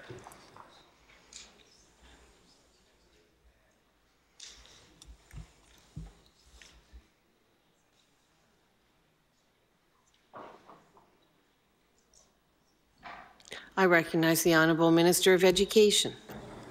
Thank you. The Council on Classroom Conditions meet 2 full days monthly to engage in this work, and their agenda is co-constructed with the department and the union, and is focused in the 10 key priority areas that are listed in the legislation that created that council. I recognize the Honourable Member for Dartmouth East. So many questions, Minister. We have to be strategic. We only have 9 minutes together. Last week, there were 3 new education or executive directors hired. I'm wondering, what is the process to hire an executive director for an education centre? Thank you, Madam Chair. I recognize the Honourable Minister of Education. Thank you. So I believe the member is speaking about our regional executive directors, not the executive directors that we do have in the department. So there is a standard hiring process for that, where there is a call for applications. In the case of the regional executive directors, we called for applications nationally. The deputy chaired a hiring committee with other deputies that were brought in. I believe there was even deputies from outside of the province that were included in that, PEI if I'm not mistaken. The deputies from PEI Newfoundland actually came in to help us assess the applicants, considering the importance of these positions. The way I understand the interview, obviously there's a shortlisting process that happens based on resumes and cover letters and references. Shortlisted candidates were then asked to, I believe, provide a presentation in areas of importance and answer questions to the committee. So that's a process that was driven by by the deputy, and it was, I think, proved to be a very good process because we've got three really good people with a lot of experience, and who I know all of them have high ambitions for our children, and are really committed to the policy objectives that we have as a government to increase achievement, improve well-being for our students, and close the achievement gap. So we are filling in a really powerful roster of public servants to help us achieve this goal. We've got, I can't speak highly enough of the folks we have in the department, from our executive director and policy, Sarah, who's here with us today, Sarah Halliday, who's here with us today. The deputy that we scored from Ontario is really will benefit whichever governing party has the pleasure of sitting on this side of the House. And of course, we've got these great finance folks as well who help me keep up with all the budget questions and have helped us achieve more efficiencies in terms of delivering funding to our regions. But in the case of these three new regional executive directors, Dave Jones in the Valley, Paul Landry in the Strait, and Chris Bolter in the Tri-County, I've had the great privilege and pleasure of meeting these gentlemen, talking about their passions for education, our children, and I'm really excited to see what these folks can help us achieve over the course of the next 2 years of our mandate. I recognize the honourable member for Dartmouth East. Madam Chair. On to busing now, Minister. I think we'd all agree that the upheavals we saw in September of last year, there were some major disruptions to the transportation of our children from home to school and back. I certainly saw in my years in the classroom, Madam Chair, interruptions and problems, but nothing like we saw last year. And I think even the Minister, Madam Chair, has indicated that as well. And I know we're all in agreement, Madam Chair, that there has to be solutions moving forward. Now, Madam Chair, I know there was $1.9 million that was invested for 37 new buses for the Halifax Regional Centre for Education. I'm curious, Madam Chair, does the department anticipate this number going up as you continue to hear feedback? Thank you, Madam Chair. I recognize the Honourable Minister of Education. Thank you, Madam Chair. As I've mentioned earlier in today's deliberations, we have just completed, over the course of the last couple of months, we've completed a major public consultation, 9,000 participants. We've engaged our SACs on the conversation around busing, and we have engaged the Provincial Advisory Council on Education as well, and we've reached out, of course, to the unions representing the staff who get our kids to and from school safely. We are currently in the process of developing, I know the staff in the department are currently in the process of developing options, operational and policy options for myself and our other members of government to consider, and we will announce those when we land on those decision points to the member. But the intention is to improve the busing experience, the communication experience, the efficiency and effectiveness of our network of transportation, because every parent, every student should expect and demand that we get our kids to and from school safely. Thank you. I recognize the Honourable Member for Dartmouth East. Thank you, Madam Chair. Certainly, Madam Chair, in Dartmouth, in the last 10 or 15 years, we've seen a lot of growth. I think of Baker Drive, a lot of growth there in the last 10 years. And in our community of Dartmouth East, Madam Chair, we're going to see the Port Wallace community go in. We're expecting over the next 5 to 7 years a lot more residents of Dartmouth East. So we know that these communities are growing. I've found my time as an MLA, often parents, just to try to find out whether or not they qualify for a bus is very, very frustrating and challenging. So I'm just wondering, Madam Chair, Is the government, the Department of Education, looking at population patterns and school sizes and acting proactively to avoid bus challenges we had at the beginning of the school year? Because I think if they did that, Madam Chair, looking at the population patterns, that might be able, moving forward strategically, to mitigate a lot of these busing issues that we've been seeing get worse year after year, and certainly last year, Madam Chair, one of the most challenging years we've had on record. Thank you. I recognize the Honourable Minister of Education. Thank you. That of course happens. Our regions take the lead in analyzing population data, which comes from census, which comes from regulated childcare numbers as well. That's evaluated. We also deal directly with municipalities on their municipal planning strategies, and bringing all of this data together helps us make an educated guess anyway, based on the evidence as to what the population pressures are going to be. That's not to say that it's accurate all the time. We do have a situation in Yarmouth where a school will be built for next fall, and there's new questions about whether it can handle the population of Yarmouth, because we've actually seen a little population boom as a result of our investments in the ferry and our support and the growth of the lobster industry as well. And for those folks that don't know, we are the lobster capital of Canada, down my way. 30% of all lobsters that are sold in the country come out of Southwest Nova, and sometimes you can't predict when there's going to be little booms in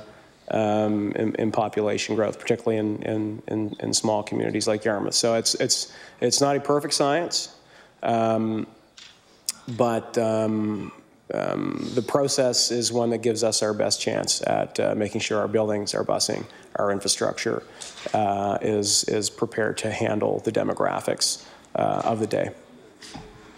I recognize the Honourable Member for Dartmouth East. Thank you, Madam Chair. One of the frustrations parents had was that communication was very, very problematic when trying to get information about their buses. Are there plans on the department's part to have a more immediate person available for communication to parents to let them know what's happening with the buses? Thank you, Madam Chair. I recognize the Honourable Minister of Education. That is one of the biggest issues that's been brought forward by the public. So we recognize, particularly with stock, the issue is not the same in other parts of the province. Communication was listed as a priority concern. We have brought new people into the region to assist with that, and there will be changes to make sure that we're doing a better job. Whoever's delivering our bus service will do a better job in communicating with parents, because that is where we've identified significant challenge. I recognize the Honourable order. Time has lapsed for the PC caucus. We'll move over to the NDP caucus for an hour. I recognize the Honourable Member for Dartmouth North.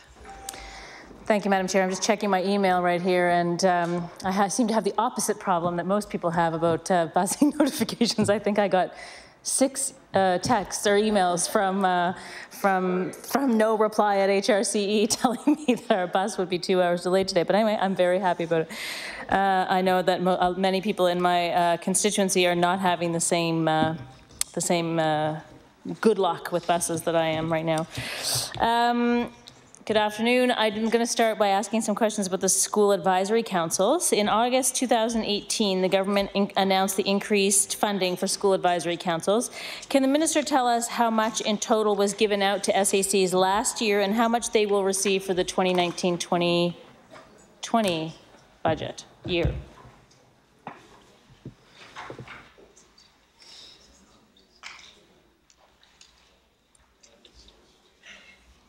I recognize the Honourable Minister of Education. Thank you very much. The overall figure of dollars that went out to SACs is $2 million. That equates to about $5,000 per school community, plus $1 for every student that's in that school. So there's a base of $5,000 plus an additional $1 for every head in the school, and that equates to approximately $2 million. I recognize the honourable member for Dartmouth North. So that was for last year. Can you tell us what the amount budgeted for this year is? I recognize the honourable Minister of Education. Thank you. The number will be the same. So that's the allocation that we've come up with. $2 million. That did come from savings of the governance changes that we made last year. That has allowed us to give funding directly to school communities that they can then invest in areas that they believe are important in the realm of student achievement and well-being. Of course, there are parameters around what folks can spend the money on, but this is new money to SACs, and feedback we're getting so far is appreciation for giving them some financial capacity to invest in areas that are important to their school community, and not putting all the pressure on them to fundraise to do that. I recognize the honourable member for Dartmouth North. Thank you. I'm wondering if the minister could table the guidelines, the parameters that are provided to SACs about how the money can be spent, and also if there are reports required from the SACs on how they've used the money.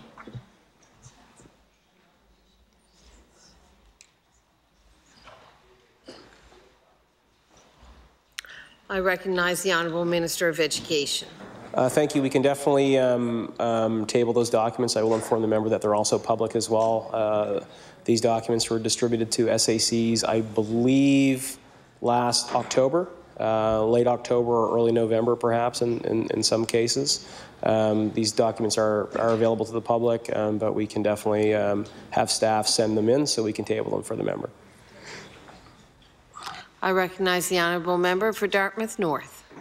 Thank you, Madam Chair. I want to move on to the new positions, the non-union positions that were posted and hired of late. When the department hired school psychologists and speech language therapists last year, they chose to create these 12 positions as a 12-month non-NSTU employees.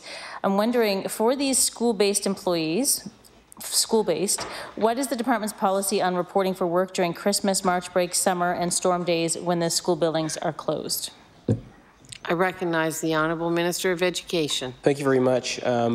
So this is following the recommendation from the Commission on Inclusive Education to have supports available for students outside of school hours, because we know their needs don't stop when the school bell rings.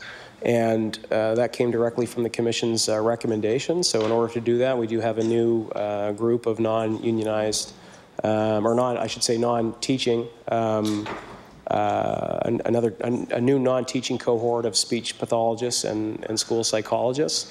And the model we're using for delivery of those services is very much aligned with Schools Plus. So we've already had a Schools Plus program that works in and outside of the school day and the school year. Schools Plus supports are available in the summer, over some holidays. And we have incorporated this cohort of staff in with that model. And the really exciting news from this is with those 6 new positions alone, we have extended the supports to close to 700 new students. And of course, these supports are now available outside of the school day and the school year.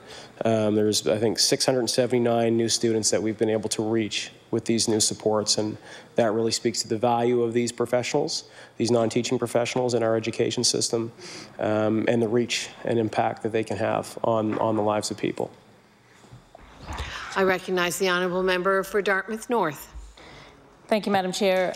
Yesterday, I was sitting in the Law Amendments Committee, and Alex Strafford, who's the Executive Director of the Nova Scotia College of Social Workers, presented on the Financial Measures Act, talking about the need in Nova Scotia for a Child and Youth Advocate Office.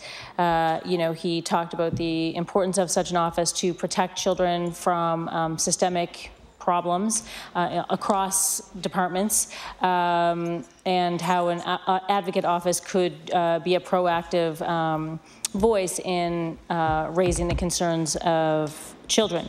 And I know that when the member from Yarmouth when the minister was in opposition, he supported the creation of a child and youth advocate office. And I am wondering if the minister still supports the call from the Nova Scotia College of Social Workers for a child and youth advocate office in Nova Scotia. I recognize the Honourable Minister of Education. Thank you very much. I mean, philosophically, I do think it is a good idea. But as a government, we do have to make decisions based on the dollars that we have. In education, our budgetary focus is on getting more supports into the classroom. So there have been calls for kind of new bureaucratic offices, for sure. The Institute on Inclusive Education was a recommendation in the Commission's report. I know that there were some other ones, including the Avis Glaze called for a new ombudsperson's office as well. I know the folks that the member mentioned have asked for a youth advocate office. So there definitely have been requests that have come in and recommendations to establish kind of new bureaucracies related to youth and students. We have taken the opinion based on the fiscal realities of our province, based on the finite resources that we have, to focus all of our new investments in education into the classroom, into teaching and non-teaching support. So that is the philosophy right now. That is the practice that guides our actions. That is where we know the support is most needed.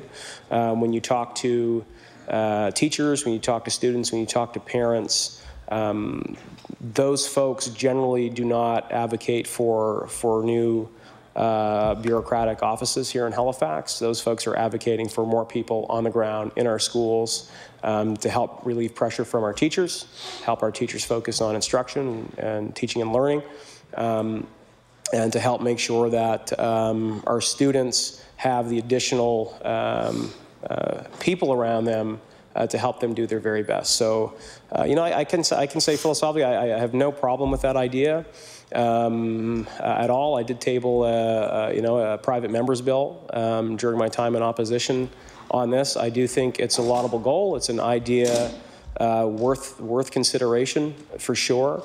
Is that going to be a priority for me right now as Minister of Education when I know we have so much work to do on the ground in our schools and in bringing in a brand new universal free social program like pre-primary? I can't say that that remains a priority for me as a minister when we're looking at the key investments that we're making. That's because we want to get these supports in place to help the kids.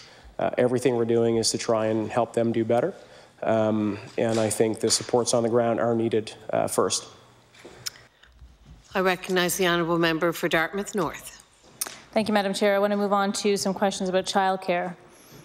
In 2018, the provincial government signed on to an agreement with the federal government to provide funding for childcare. The federal contribution to the province's childcare budget for 2019-20 is $11 million. If the federal government changes, will the province still receive the money for the third year of the agreement?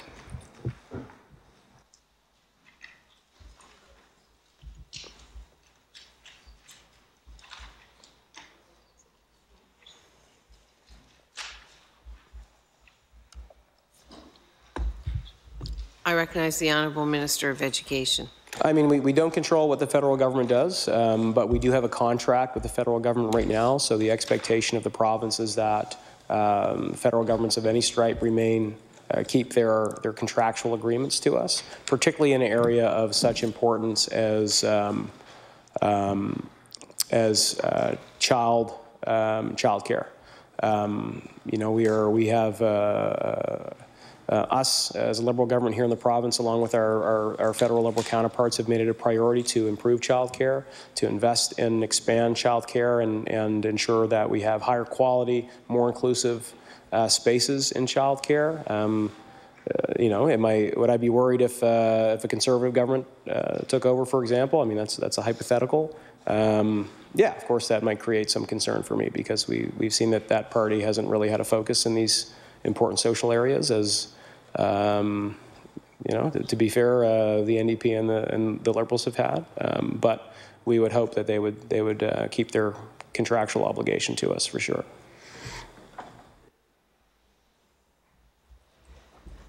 I recognize the honourable member for Dartmouth North. Thank you, Madam Chair. The 2016 review of regulated childcare also concluded that the current model of funding childcare was not effective or sustainable, that the current model of funding was not effective in ensuring fair wages and benefits for educators, and that the current model of funding does not respond to the accessibility and affordability needs of families, children, and communities.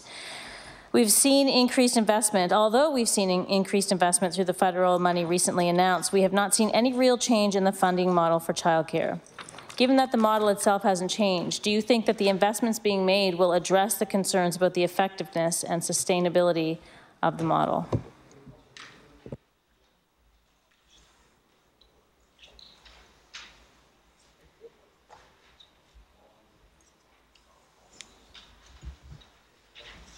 I recognize the Honourable Minister of Education. We actually have changed the funding model.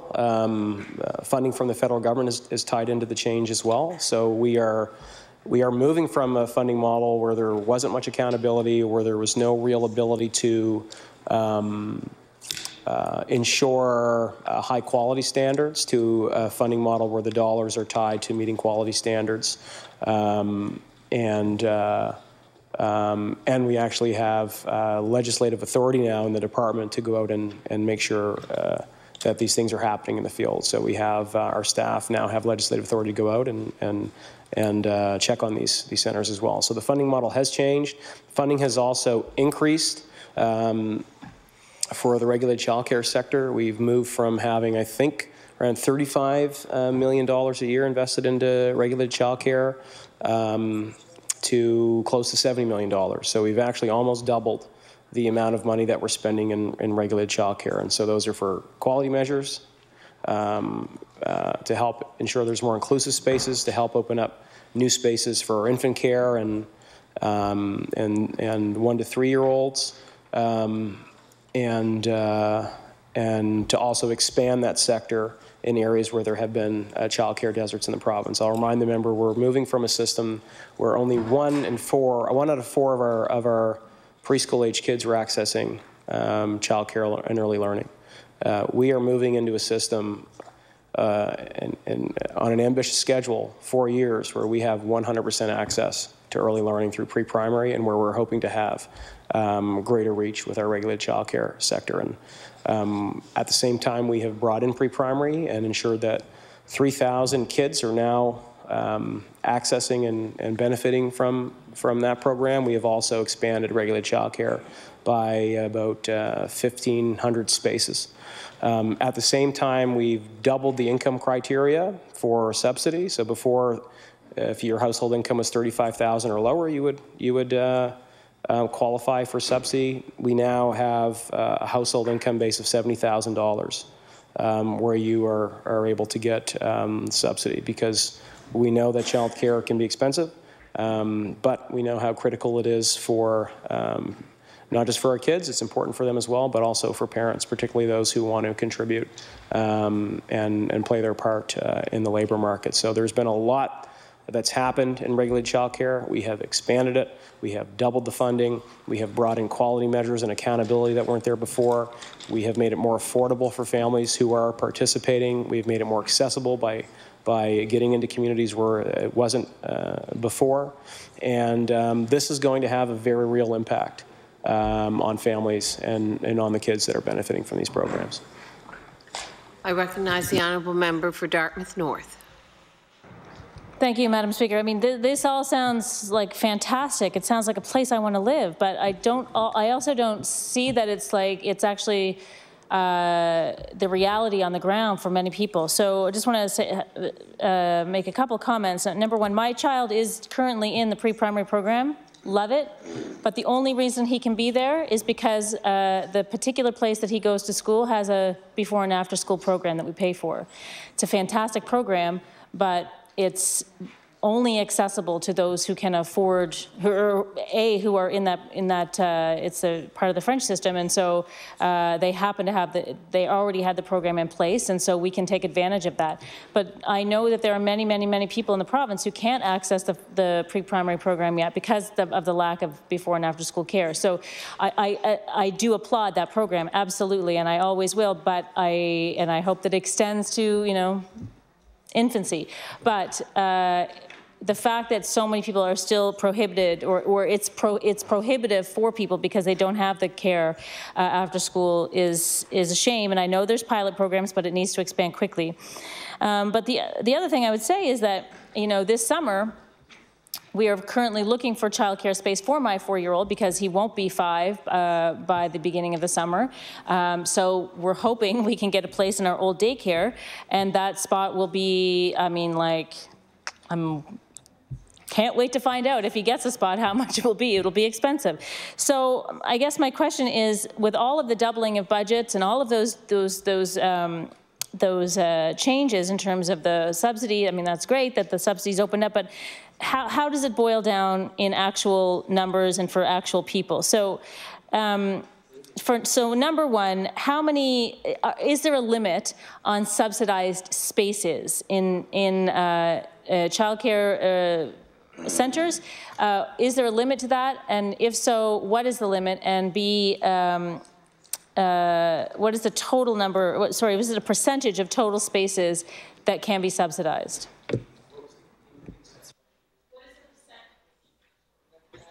I recognize the honourable member for Dartmouth North. What is the percentage of total spaces in regulated childcare that are dedicated subsidized spaces?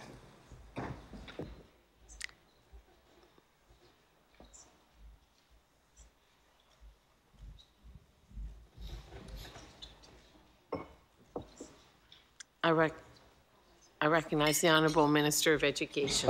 Thank you very much. So we don't have a wait list for subsidy. If you qualify for the subsidy, you get it. So there's no cap on the subsidy program. I do have a host of data points right here that I think relate to the member's question. Currently there are 4,441 applicant families receiving subsidy in the province, so close to 4,500. Over 5,500 children are in the program. 76% of applicants earn up to $35,000 a year and are receiving maximum subsidy. 63% of applicants are employed.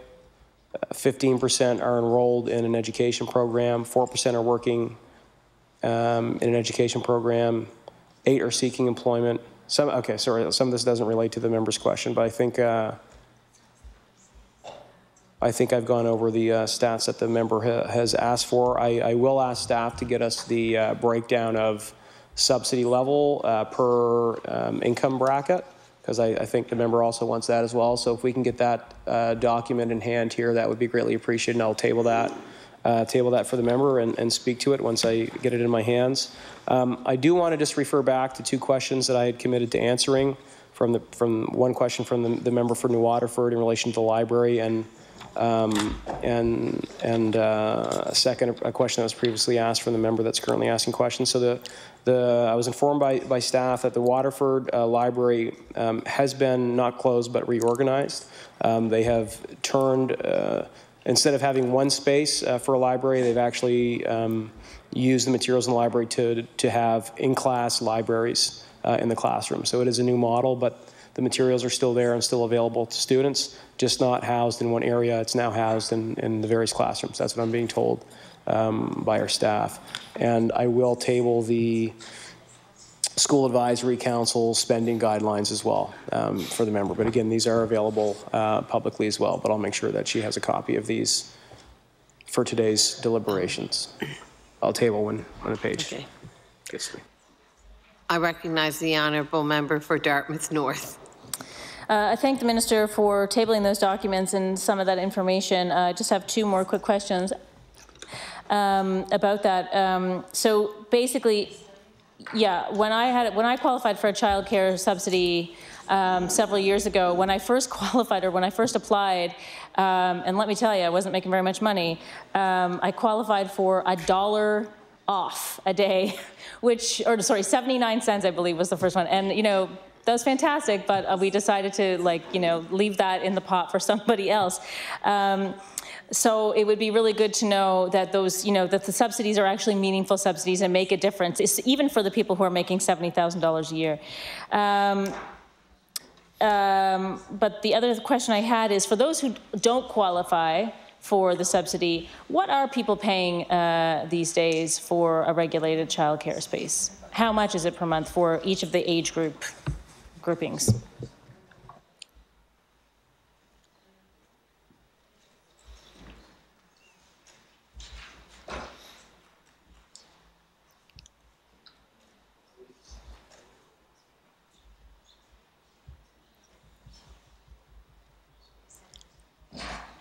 I recognize the Honourable Minister of Education. So I do have the information on the average parent fees by age group for the regulated childcare sector.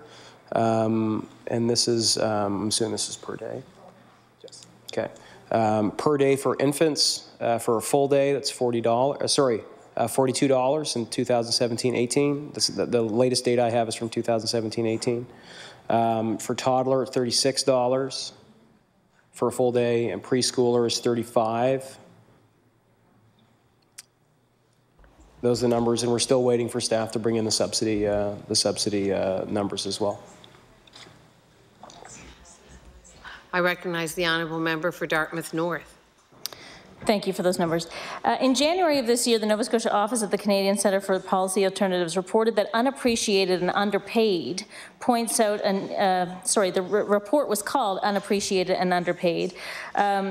The report points out a need for more data on the sector. The last available data from a comprehensive survey of centre-based early learning and childcare in Canada was released in 2012 by the Childcare Human Resources Sector Council, which is now disbanded.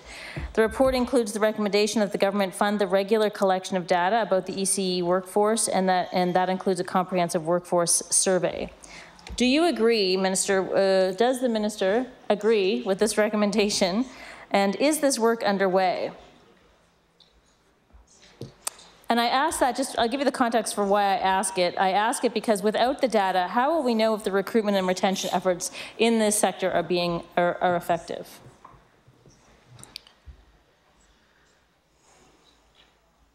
I recognize the Honourable Minister of Education. Thank you. I am familiar with that report. Which was noted by the authors. The data from that report was 2 years old.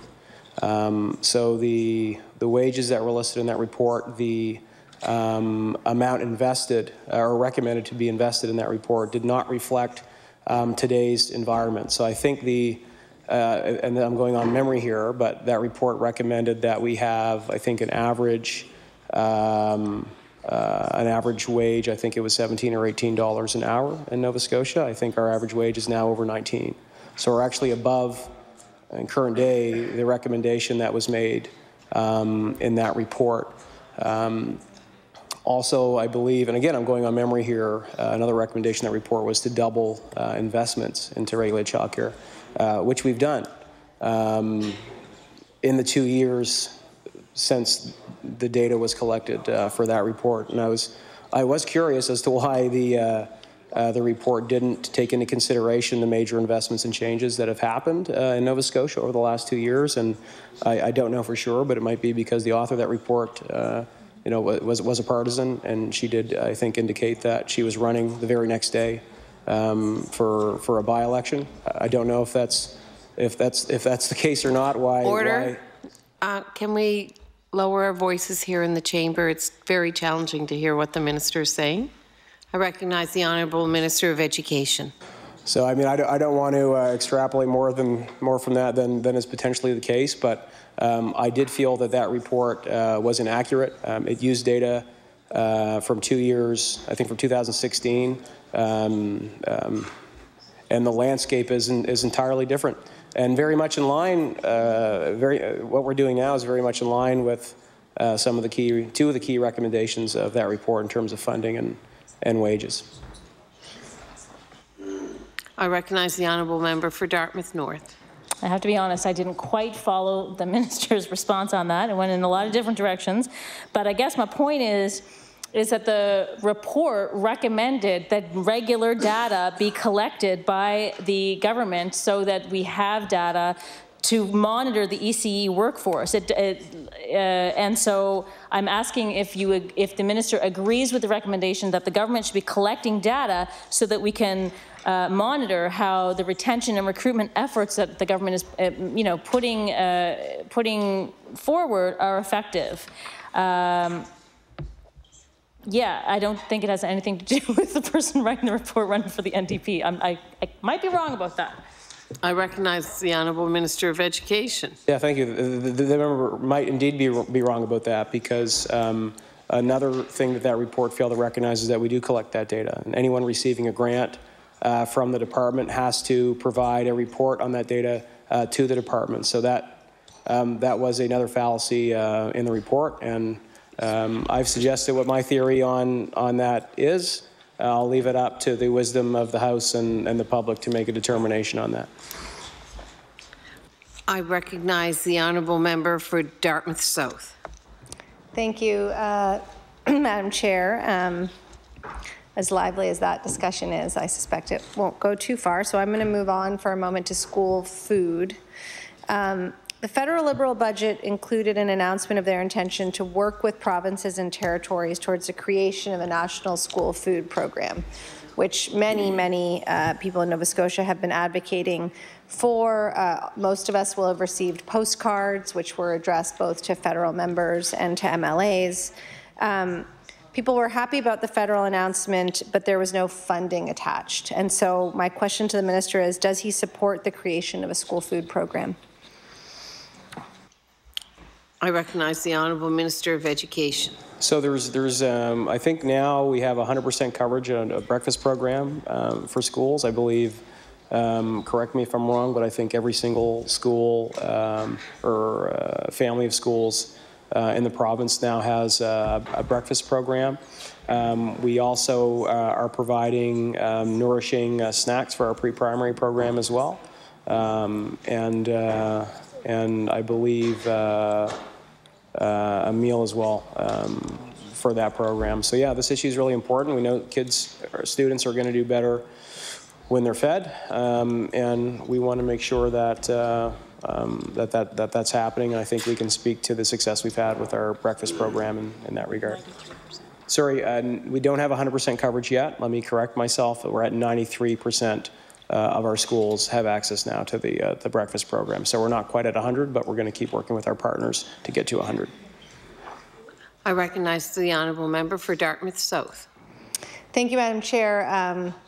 I have had the great privilege of meeting and connecting with all the good folks at Nourish Nova Scotia who work with that breakfast program and many of the volunteers. But the reality is that's still a volunteer breakfast program. So while it is excellent, I'm not taking anything away from the support of that program. The reality is that across the province and in my own constituency, we regularly hear that there are many children coming to school without lunch.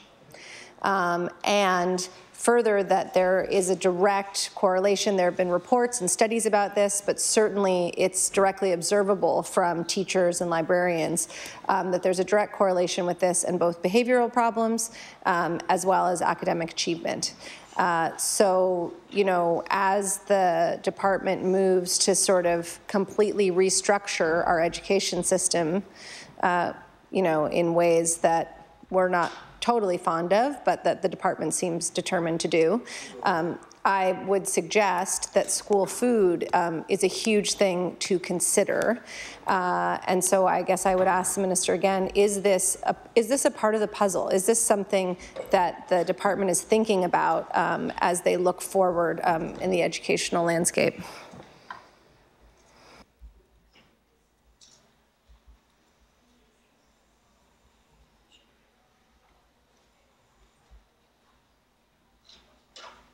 I recognize the Honourable Minister of Education. Thank you very much. And no, the member is absolutely right. These factors do impact achievement and well-being without question. We do invest through Nourish Nova Scotia and the health department as well We provide through funding for them in the amount of $2 million. And while the programs aren't universal yet, we are providing breakfast to 93% of our schools. We do have nutritional snacks with a focus on fruits and vegetables that are made available, and there are a number of schools that are also receiving lunch as a result of that program. So we do have an intention of continually to fund that and see if we can expand that, particularly in communities where we know this is a greater challenge. I recognize the honourable member for Dartmouth South. Could the minister say more about the schools that are receiving lunch as part of that program?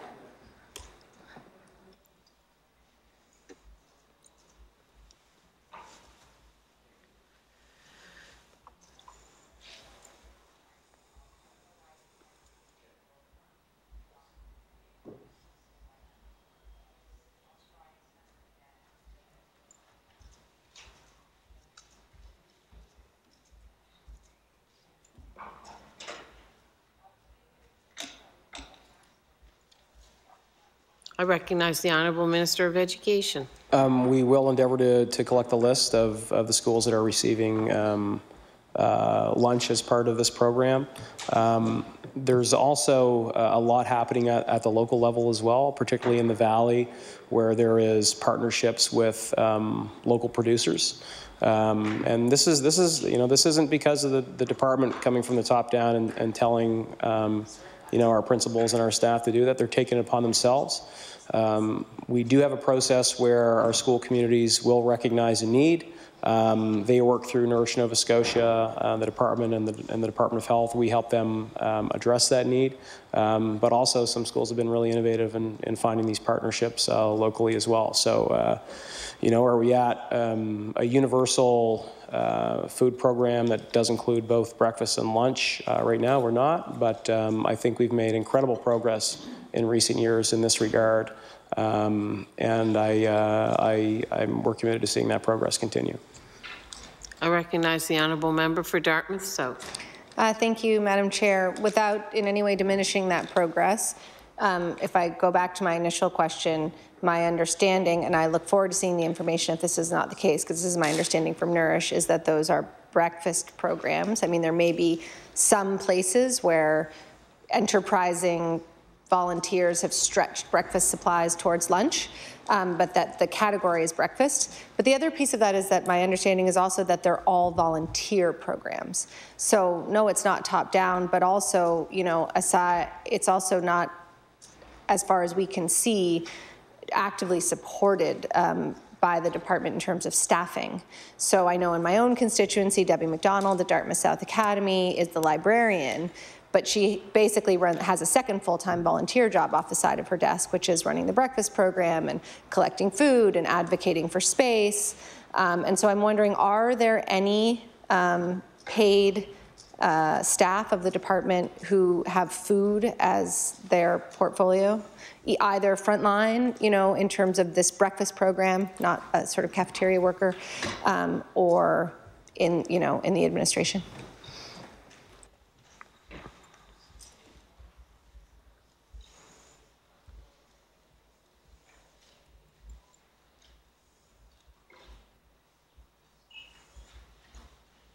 I recognize the Honourable Minister of Education. Thank you very much. So we do have staff in the department that help with the coordination of this. We have a director of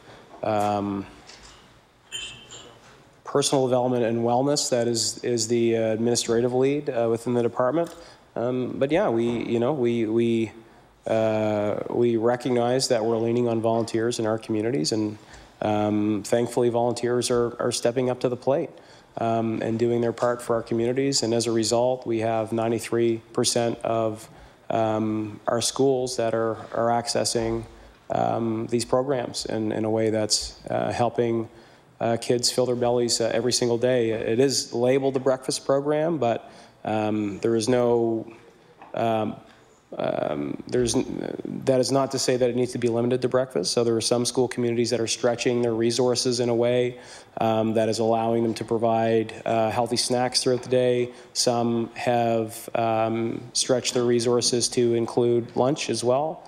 where they have identified that's an issue. So we're seeing, I think, grassroots response that is being supported from a coordination perspective and administration perspective within the department, but one that is driving the use of these resources in a way that can have the greatest impact. So in some communities it's going to be breakfast. The majority of them it is breakfast, but some communities, recognizing the need that they have, are extending those services in snacks and in lunch as well. And I want to applaud them for that, and I want to applaud all the volunteers for stepping up to the plate and making sure that we're getting more food in the bellies of students that might be hungry. I recognize the honourable member for Dartmouth South. Thank you, Madam Chair. Just to continue on this for a bit, while we all appreciate the volunteers who step forward to do this, it's certainly our position that we don't have enough volunteers, in fact, particularly if we extend this to lunch. We live in the province with the highest child poverty in Canada that's food insecure. We know we have schools with food banks in them. And so, you know, one of the things that I was surprised about when I took on this critic portfolio, as I have talked to many schools and traveled around many schools, is that although some schools have cafeterias, many of them are either privately leased and so not actually accessible to the school for this type of purpose. So Dartmouth South Academy would be one, although they have a very cooperative relationship with that cafeteria. It is not theirs to use. And the other was that my understanding, and I hope the minister can confirm this, is that currently there is no requirement as part of a new school build that it has a cafeteria. So my understanding is that that's a nice to have, not a need to have. Is that accurate?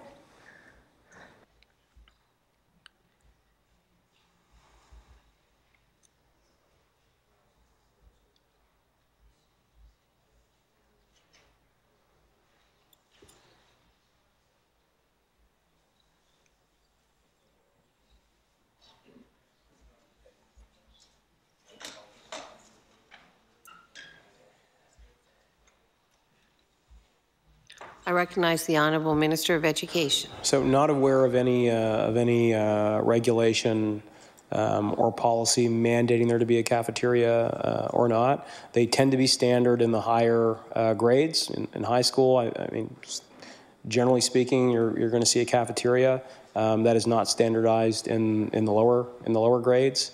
That's consistent from my time in school as well.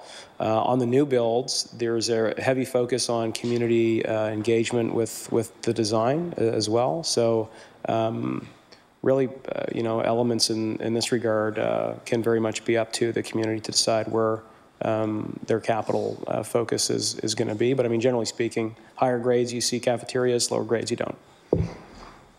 I recognize the Honourable Member for Dartmouth South.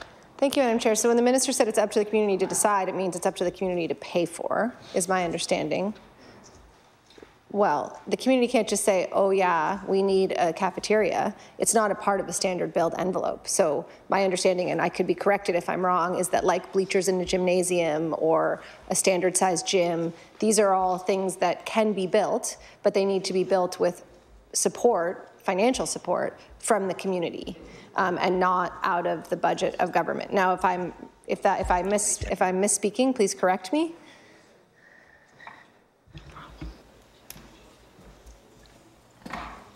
I recognize the Honourable Minister of Education. I mean, I'm under a very different impression. We're going to double check with staff, but we don't ask communities to pay for these things. The bills are expensed through our capital process. Like in the event where there is a non-education related project or facility that a community is looking at doing, an example would be, the new build in Wedgeport.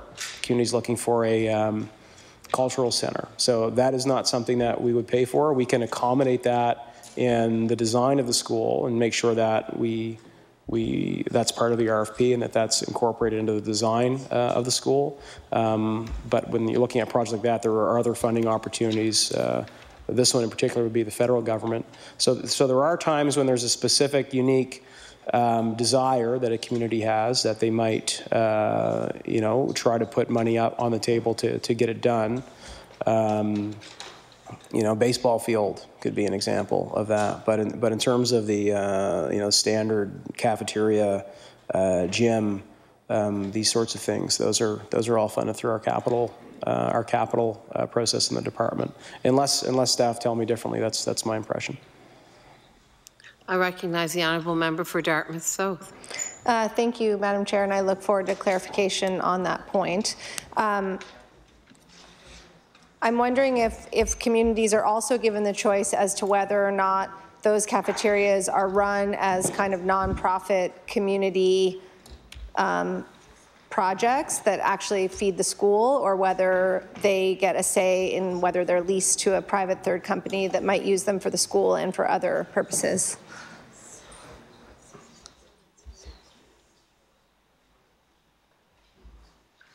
I recognize the Honourable Minister of Education. So those have been, under the previous governance structure, local operational decisions, and we have seen the boards over years make different decisions in that regard. So you will see a mixed delivery model from school to school and region to region. I can't speak to the reasons for that. That is not something that we have standardized under the new governance structure as well.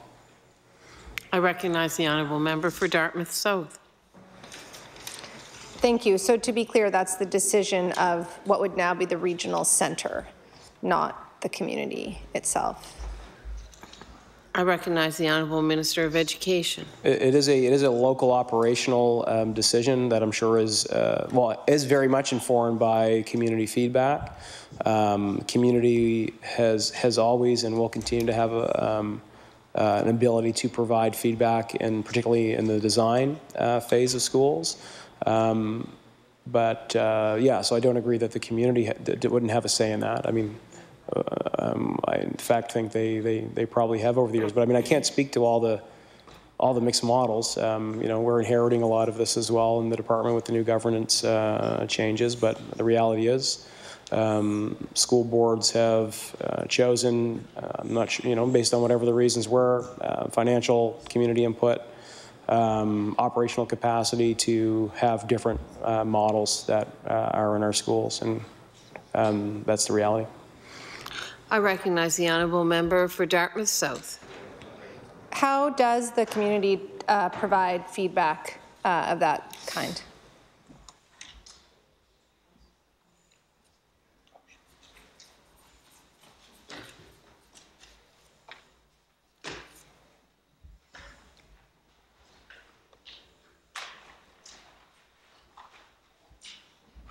I recognize the honourable Minister of Education. I can't speak to how the community was involved specifically at the board level in the past, but I can say in the new builds that we're overseeing, the community will have a direct input into the design phase of this. So we'll do that through SACs, through public input gathered, through our online capacity, also public meetings. We also will be dealing directly with the municipality as well on the design elements and site selection. I recognize the honourable member for Dartmouth South. Thank you. I mean, all those things sound plausible, maybe with the exception of the SACs. Because to my knowledge, I don't know how I haven't spoken to one SAC who feels like they're empowered to collect feedback throughout their school. I mean, they're a small body that can advise, but I guess, is there a plan? Does the department have something we could see that's a process for public input for new school builds?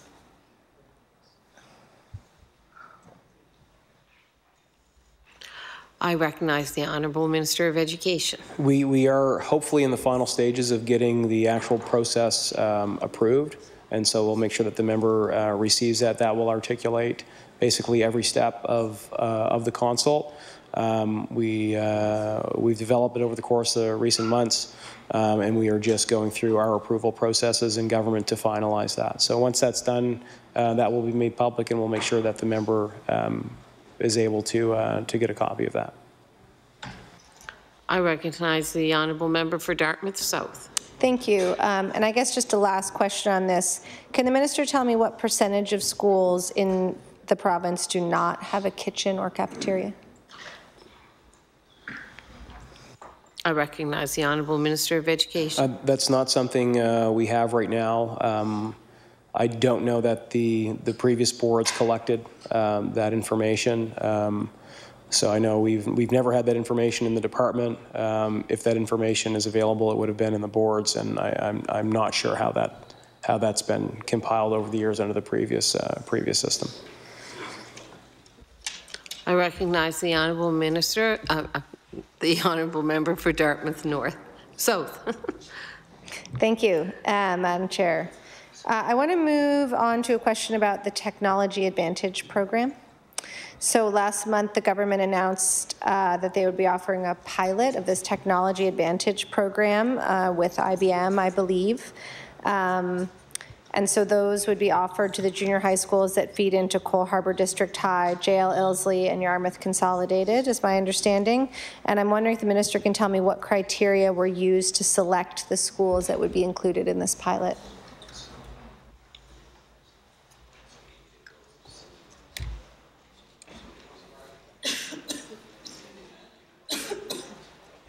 I recognize the Honourable Minister of Education. So the criteria were defined by IBM. There's three main criteria. One is labour market attachment. So we're trying to go to communities where we've had an issue with labour market attachment.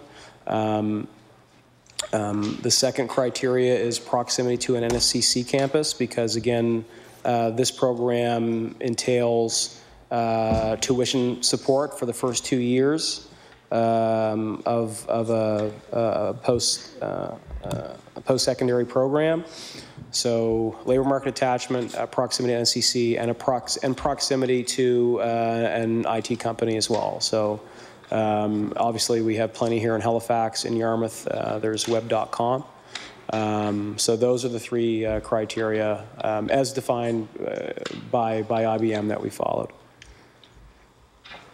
I recognize the Honourable Member for Dartmouth South. Thank you, Madam Chair. I mean, off the top of my head, it occurs to me that there must be more schools than those three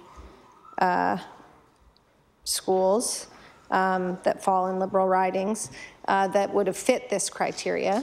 How were these three selected?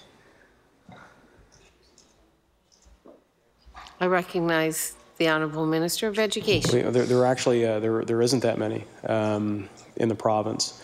But I will say this is a pilot. I mean, we would love to expand this program and make it available to more school communities. I mean, what was implied about this being driven by these schools being in Liberal ridings, I do take umbrage to that. That was not a deciding factor at all. In this, we used IBM's criteria. We looked at communities that had the very obvious labor market attachment issues. The member would be aware that of the poverty numbers that came out of my riding in Yarmouth. Would be aware of the numbers, that data in the Cole Harbour Preston area and Spryfield. And also, IBM is also, before they engage the department, are doing a program in Member 2 as well. And that was decided by them. So, I mean, I feel confident in the criteria. And not every school community has proximity to an IT company who's willing to partner and take students in, or an NSCC campus that meets the labor market attachment criteria. I recognize the Honourable Member for Dartmouth South. Thank you, Madam Chair. I mean, certainly other constituencies in Dartmouth do, just for the record. But to this program more specifically, my understanding is that this is an American program in its genesis, a P3 program. Where is the evidence that this program has been successful where it's been tried in the past?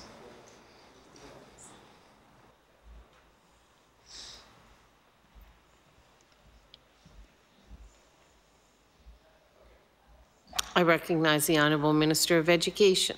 Just to clarify a point that that the member and I previously spoke about in terms of cafeteria. So cafeterias are in the standard the standard construction for new schools. Their size differs depending on enrollment, but cafeterias that is standardized in our schools. So every new build should have a cafeteria. I wanted to clarify that. What we will do is get the documentation on the success of the PTEC program whose genesis is in the United States. We will make sure that we get that literature for the member to look at. But at a high level, this program has been very successful. They've gone into some challenging neighborhoods in inner cities where graduation rates were low, where labor market attachment was low, and they've turned some of these numbers around. So I know that there's more specific information that we can pull together for the member that we don't have in front of us right now, but we'll make sure we get that for her. I recognize the Honourable Member for Dartmouth South. Thank you, Madam Chair. The BC government recently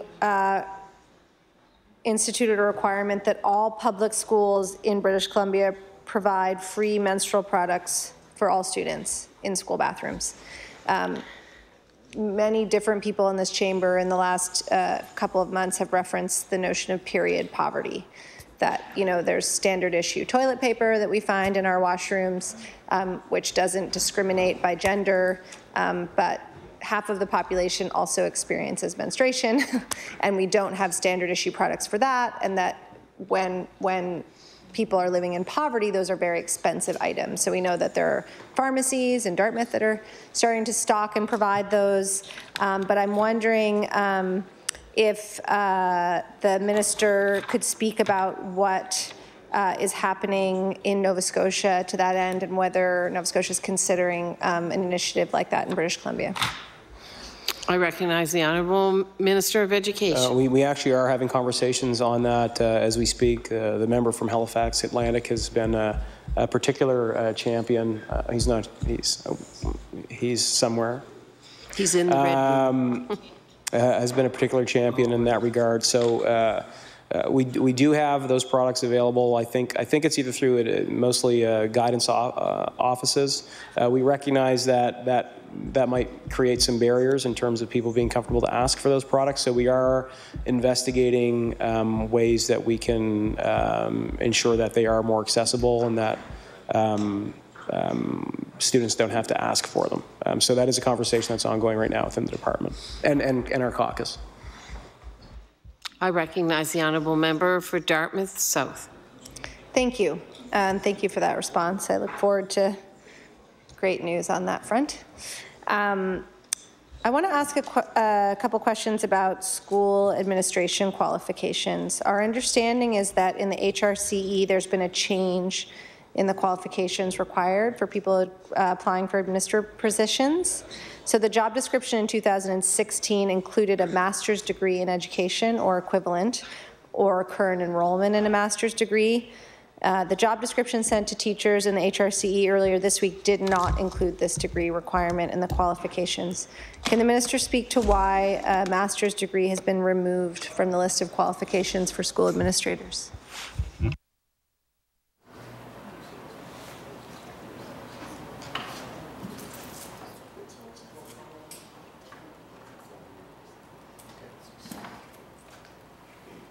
The Honourable Minister of Education. Thank you very much. The deputy is telling me if that's the case, that's an oversight. There's been no direction to change the criteria in that regard. So I'd like to thank the member for bringing that up. The deputy will be following up with our regional executive director on that front.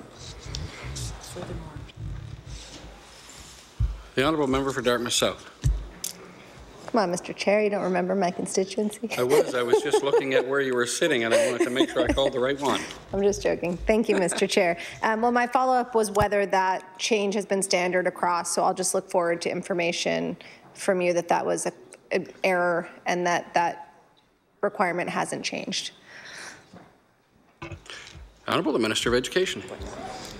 Just one more thing I'd add on to that. So yeah, I mean that seems to be at this point to be an oversight that we'll remedy. I just also want to mention that we are working with PSANs who are developing a lot of important things from an administration perspective, including succession planning and standards of leadership excellence as well. So we recognize the importance of our educational leaders in our system. That's why we've given them a greater level of independence, remove certain conflicts of interest from their work, and it's actually working out really well. And we're finding that the administrators, generally speaking, are feeling very confident about where they can take that profession and really elevate the effectiveness of our instructional leaders in the province.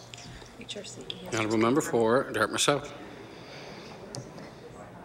Well, I wasn't going to go there, but since the minister insists that it's working out so well with PSANs and the removal of principals and administrators from their union, I want to ask whether the minister or the department has any statistics on the turnover.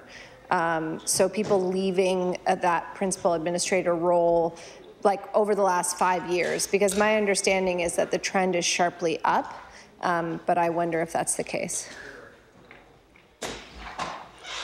The Honourable Minister of Education. I don't know. Yeah. We just received a clarification from HRCE.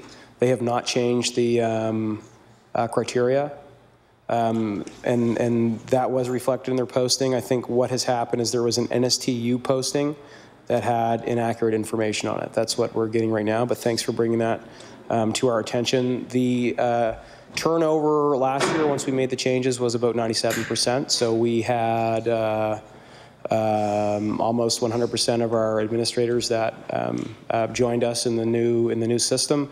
I think there was only one also who chose to leave permanently, because we did give some grace period if folks wanted to go back to the classroom and maybe come back as administrators. So there's only one that left on a permanent basis. That was I won't say who that was. But that's pretty good. The historical fluctuations in administration, I think, is on par with that. So we didn't see a drastic change in what the usual fluctuation is with administration carryover each year. Honourable member for Dartmouth South. Thanks. That's quite different than what I've heard, but to put a finer point on it, I wonder if that trend is the same with retirements. So did you see a greater than normal number of retirements in the last year than you did previously?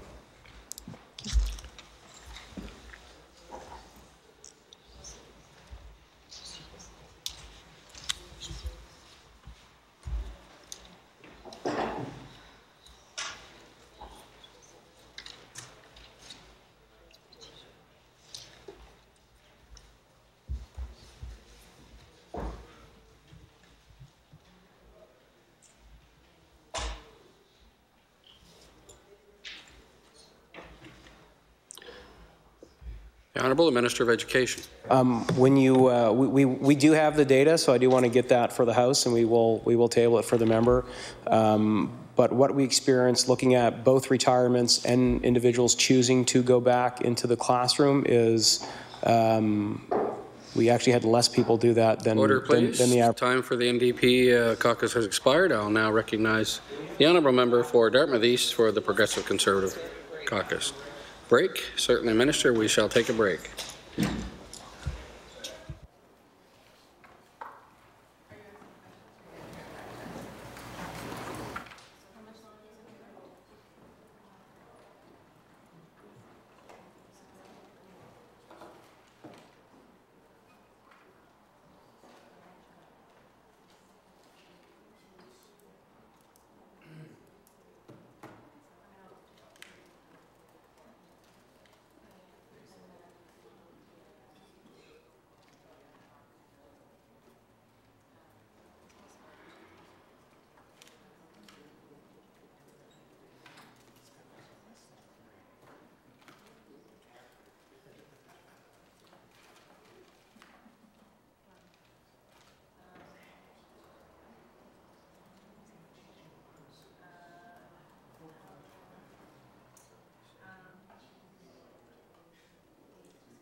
Minister, are you all set? All set. Thank you. I'll now recognize the honourable member for Dartmouth East. Thank you, Mr. Chair. Thank you, Mr. Chair. That concludes questions from the PC caucus. I hand it over to my colleagues in the NDP. Thank you, Mr. Chair.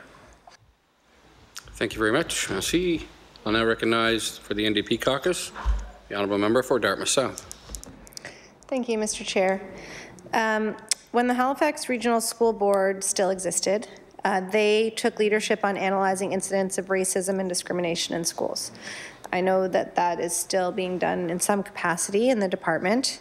At that time, the board asked the superintendent to provide a report of the number of incidents reported through the incident tracking referrals in Power School. And there were categories of discriminatory and racist behavior. And that category corresponded with the Provincial School Code of Conduct for 2015 and 17. I know that that was one of the concerns, particularly of the African Nova Scotian School Board rep when the school boards were dismantled and other members of the community and school board members. Now that those school boards are gone, does that tracking and reporting continue?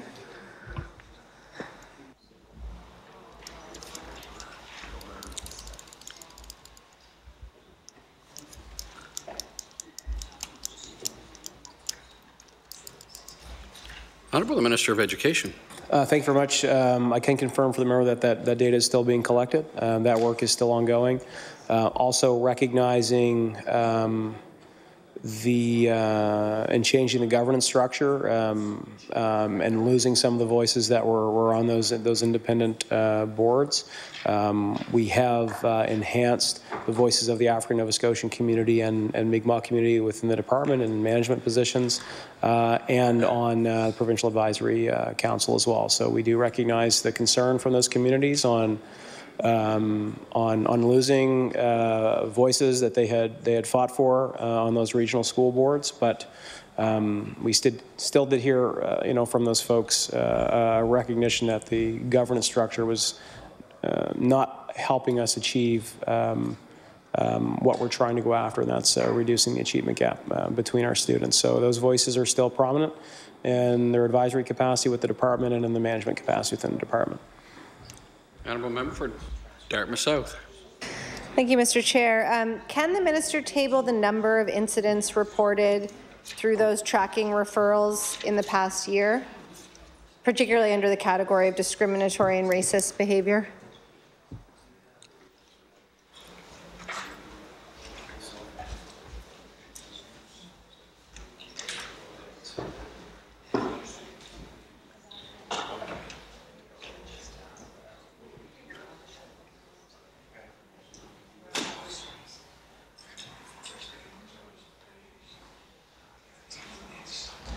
The Honourable Minister of Education. We don't have those figures on us right now, but we can get those. We can have staff send those in for the member. We are also on the program and system improvement plans, asking to have, we are mandating every school to collect data and break it down by equity group because we want to do a better job understanding the achievement gap and seeing if we are doing our job to reduce the gap there. So every school will be mandated to do that now. The Honourable Member for Dartmouth South. Thank you, Mr. Chair.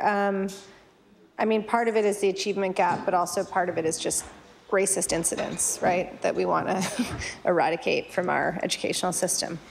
But back to the achievement gap, your friend Dr. Glaze, author of Raising the Bar,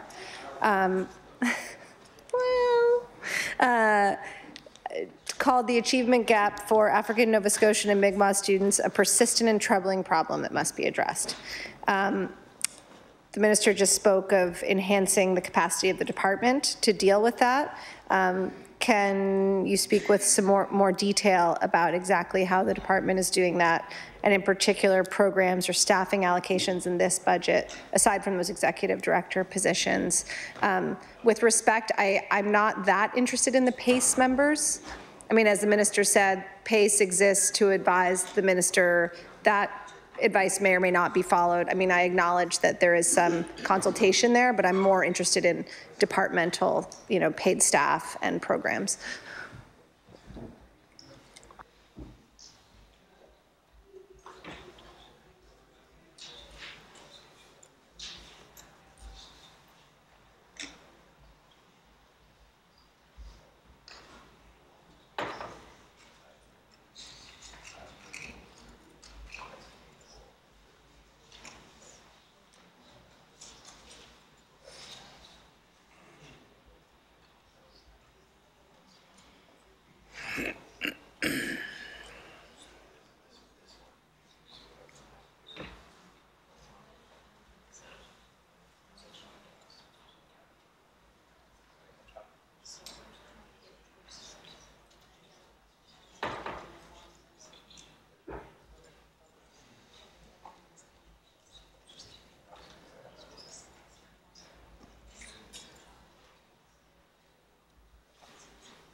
The Honourable Minister of Education.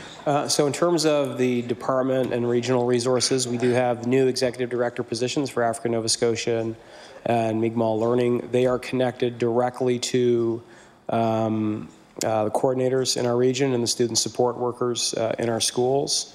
And that's the case for both the African Nova Scotian student support workers and Mi'kmaq support workers. We are also, instead of having the equity lens being isolated or siloed in one particular area, we are making sure that the equity lens is used when developing any sort of new policy. You know, instead of, we also have the Council of African Canadian Education case. They're another advisory group as well. So whereby those folks and the folks in the department used to work on their own just to develop recommendations in a siloed way. We are now ensuring that those voices are included whenever we're bringing policies forward and to make sure that equity lens is put on those. So we're trying to front end that work and not have it in its own silo, if the member understands what I'm trying to work. For Dartmouth South. Thank you. I would love further clarification. So, I mean, we've heard about an equity lens, a gender lens, but I don't understand what that means in operation. So I guess just to clarify my initial question, are there additional, aside from those, the executive director positions, are there additional staffing and programming allocations in this budget year over last for this purpose? And also, how is that equity lens, like what does that mean? How is that operationalized as policies come forward?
The Honourable Minister of Education.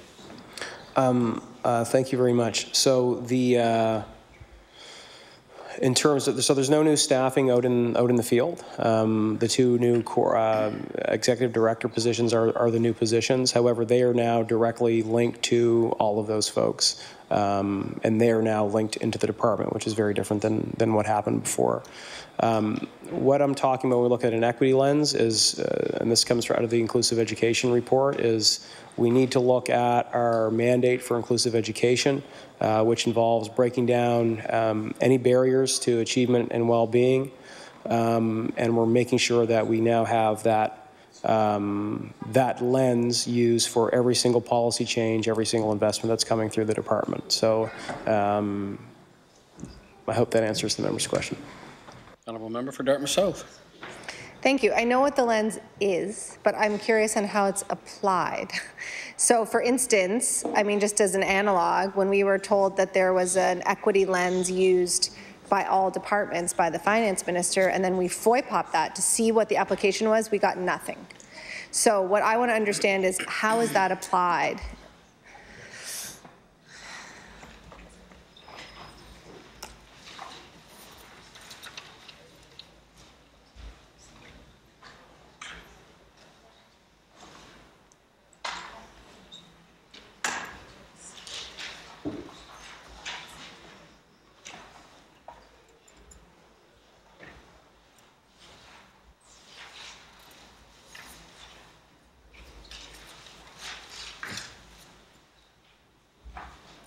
The Honourable Minister of Education. Thank you very much. So this will be operationalized in an inclusive education policy that will identify the directives to the system, the expectations, and what the philosophical beliefs are that are guiding this. So we're in the process of working with Dr. Gordon Porter to finalize that policy, but that's how it will be operationalized in policy and through directives to the system. The honourable member for Dartmouth South. Okay, thank you. I thank the minister for that answer. I hope that it's operationalized in a way that you know, the public and certainly those of us in this chamber can kind of track how those lenses are being applied, because as the minister knows, nobody likes a good equity lens like we do. But you know, we want to make sure that it's applied in a rigorous manner. You know, it's one thing to talk about it; it's another thing to do it. So we look forward to seeing that process. But moving on for a moment to teacher recruitment and retention. For the past 2 years, we've had a shortage of subs in the province. I believe my colleagues in the official opposition brought this up. We know that the rules have changed recently to allow retired teachers to work more days. I believe, and correct me if I'm wrong, that this budget also shows a decrease in the amount for teacher recruitment. So I wonder if the minister could comment on what the plan is for teacher recruitment and retention in the province, given the compressed circumstances. I know the minister will talk about how many teachers they've hired. That's great. Cool. Talk about it if the minister would like to talk about it, but I'm kind of interested in the plan going forward.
Honourable, the Minister of Education. Thank you very much. Before I move to the answer to the last question, one thing I do want to mention as well is we brought in Dr. Shiraki Hawley, and this is to the member's question on operationalizing the equity lens. So for the first time in this province, we had culturally responsive pedagogy taught to just about every single staff person in the system.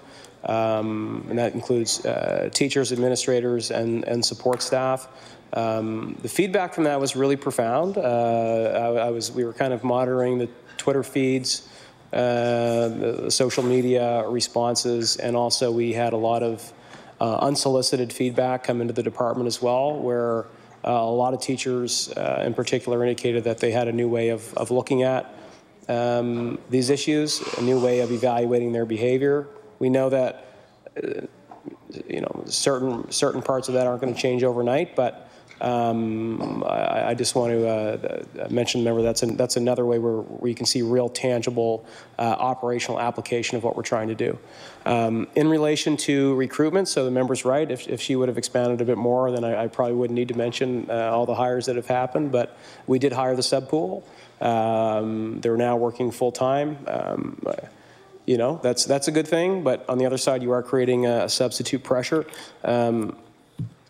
And as we head into, you know, as our population continues to age, and we do have more retirees coming online, this makes our training and recruitment efforts all the more important.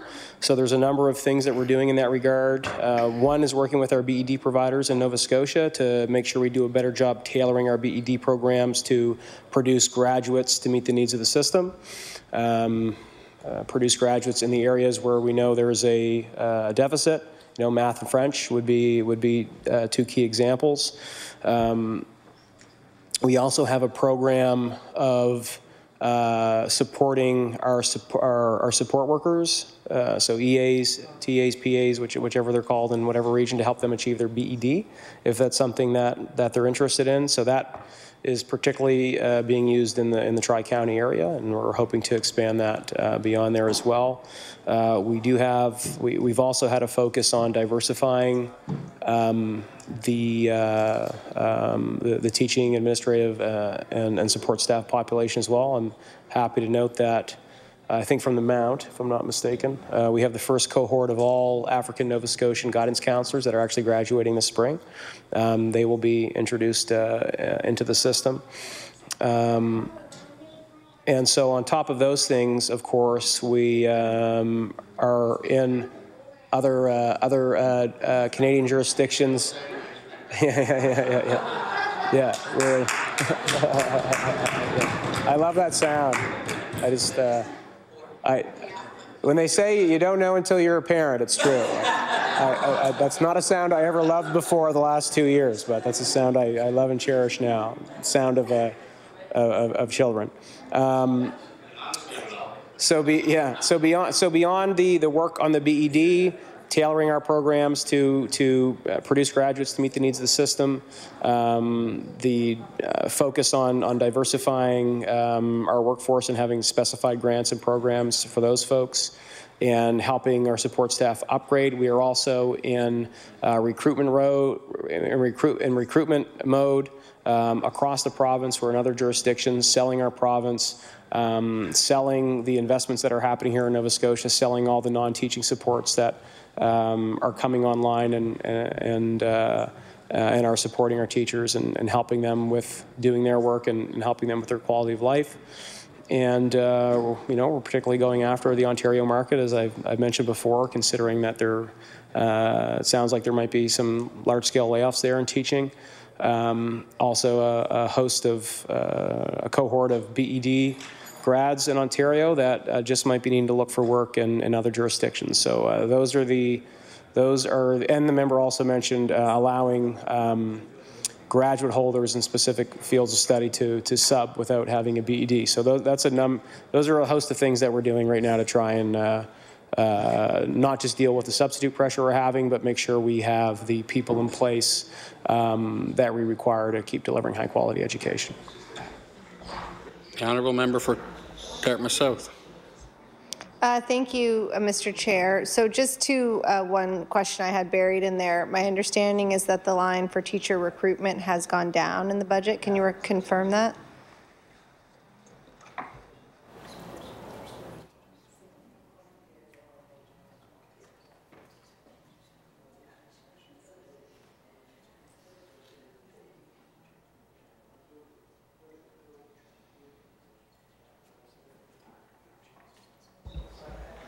The Honourable Minister of Education. Reduced teaching recruitment. If there's a line that the member has a question about, perhaps she can dig that up for me and let me know. But teacher recruitment is primarily housed in the regional budgets.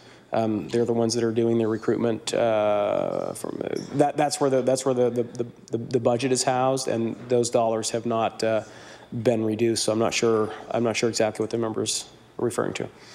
The honourable member for Dartmouth South. Thank you, and I'll try to confirm that before we're through. But okay, well go ahead.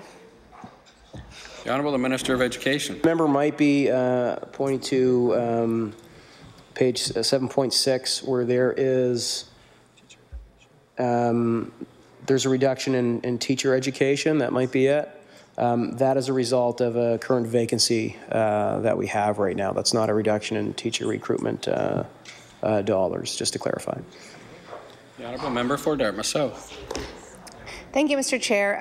I appreciate the list of things that we're doing to make a more robust teaching pool, but it does cause some concern, particularly with it embedded in the different areas. I mean, we were in this chamber not 6 months ago when it hit the news that we hadn't gone to a regional Atlantic Canadian doctor recruitment fair, notwithstanding our need for doctors. So I I would be somewhat assuaged to know that there was a kind of departmental plan, notwithstanding the fact that this was embedded. So when the minister says we're going after Ontario teachers, what does that mean? And are there any more details about that?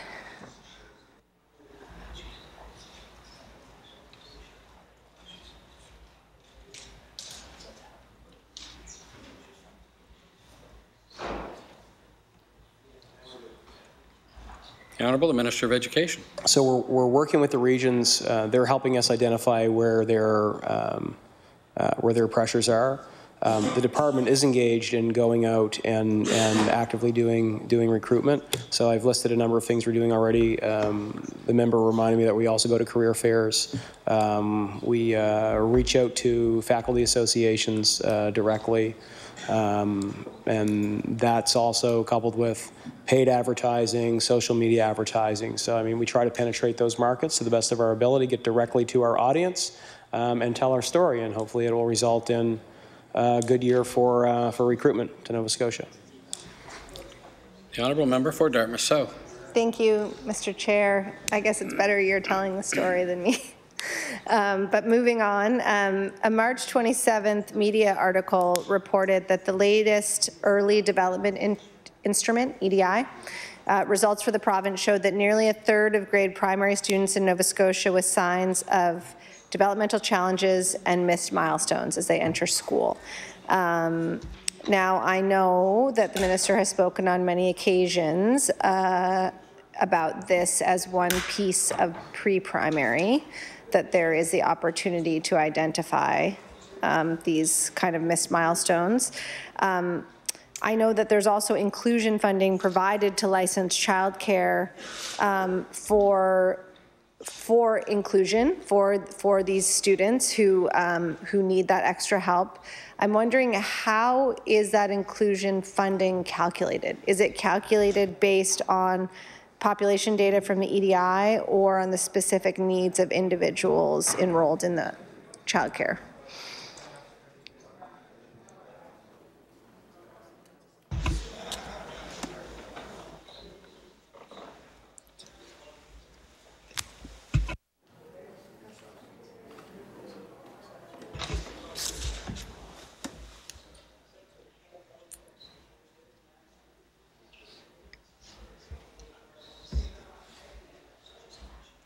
The Honourable Minister of Education.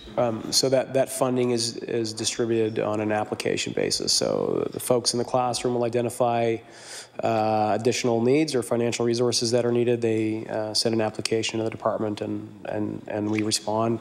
The same goes that's for pre-primary. The same goes for regulated childcare as well. We do have inclusion grants. Those are also distributed on an application basis. The Honourable Member for Dartmouth South. Thank you, Mr. Chair. And one last question on inclusion funding.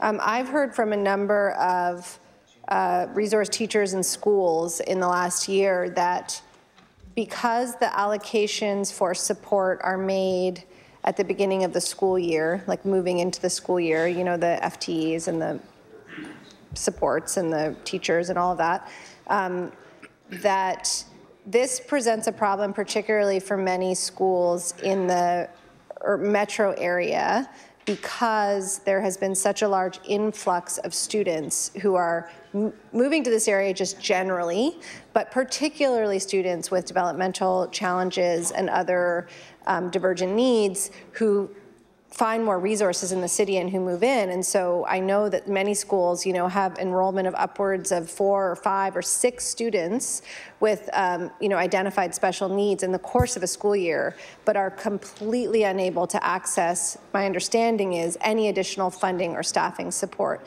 Is that accurate? And if it is the minister considering changing that policy at all?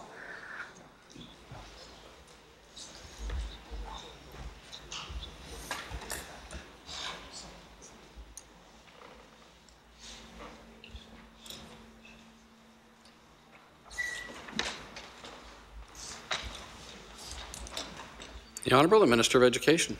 So so there is flexibility there. This year, mid-year, we did meet with HRSC to identify the additional pressures that they were dealing with, and we did provide them within our budget additional funding to help accommodate that. We're also working with them because that's just, I mean, that issue is more specific to Metro, of course, and we are working with them to come up with a better funding approach that's more flexible, so they can, from a school perspective, so they can be more responsive to those issues as they occur. So the answer is yes, we do have flexibility. We do check in mid-year. Also, we're moving to an improved funding approach as well overall in the education system, where we are able to be more responsive to the various pressures from a provincial perspective. So moving out of the HOG formula era and into an era where our inclusive education funding is not tied to enrollment data, but is able to be utilized in a responsive way to help the regions deal with the learning pressures that they have. So I think that's really exciting. We will have this in place for next year. I do want to state, though, I mean, when you're talking about the education budget, we're at over 1.4 billion. 90% of our budget is fixed. 90% of our budget is fixed in primarily the collective agreement, capital, and class caps. Capital including busing as well. So when you consider those three factors, that's 90% of our budget that we can't play with. What we're doing with the 10% left over, which is the inclusion funding, we are trying to be more responsive with that funding, not tying it to enrollment data, although enrollment does impact it, but also giving us a better opportunity to understand the learning needs of students and do a better job responding to them. The honourable member for Dartmouth South. Thank you, Mr. Chair. And can the minister provide the amount of additional funding that was provided to the HRCE midway through the year?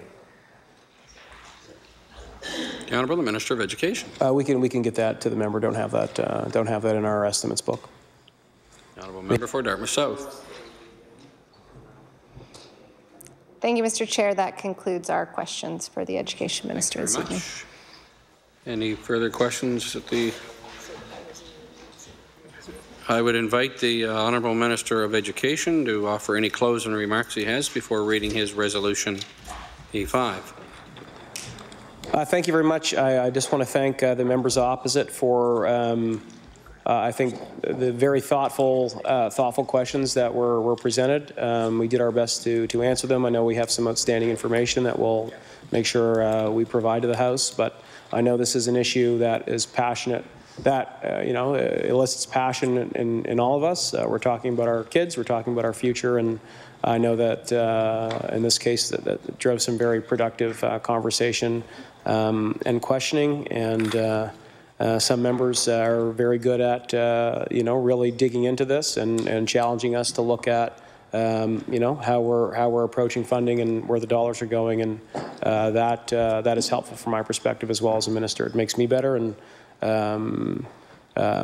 allows me to have a broader and more diverse perspective on these issues when I'm considering decisions that we make within the department. So I do want to thank the members for that.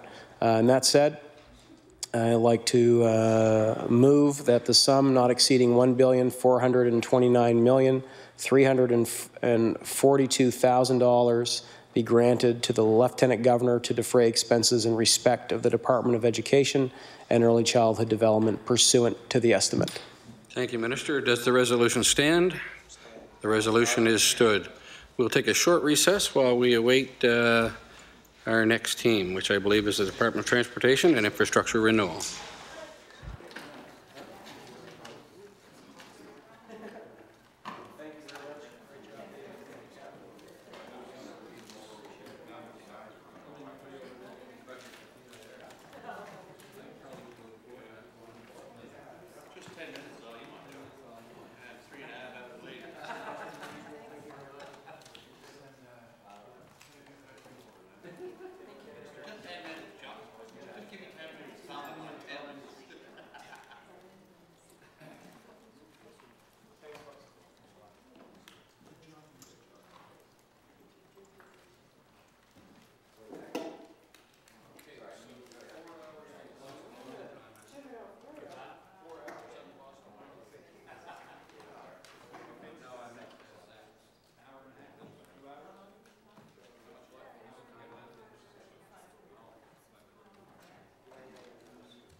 Order. I call the Committee on Whole Supply to come to order.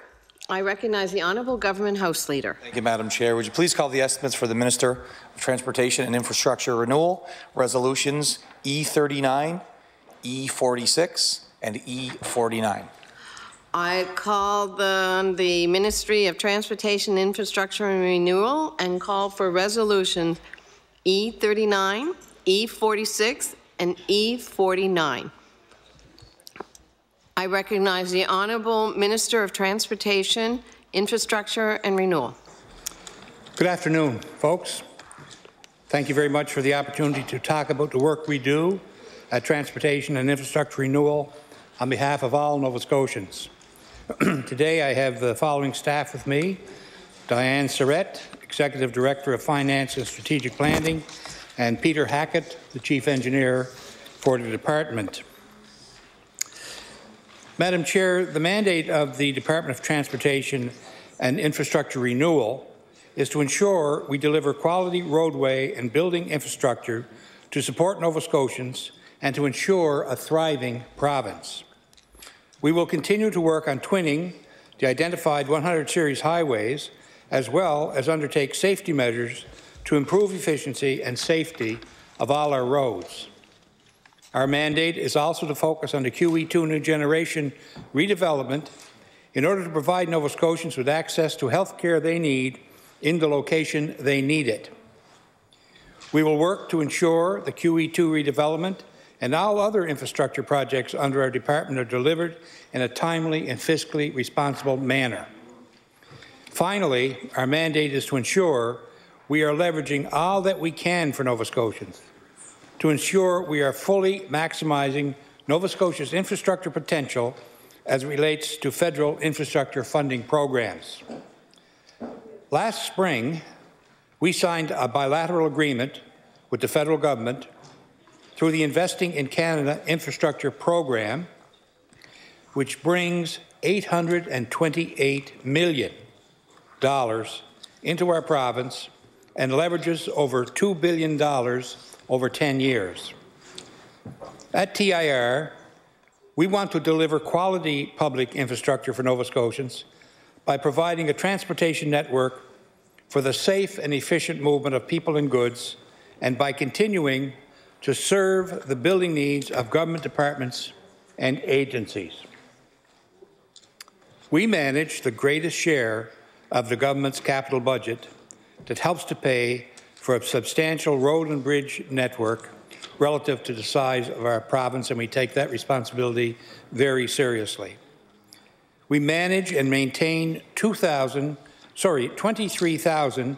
kilometres of roads that span 4 regional districts from Yarmouth to Amherst to the northern shores of Cape Breton.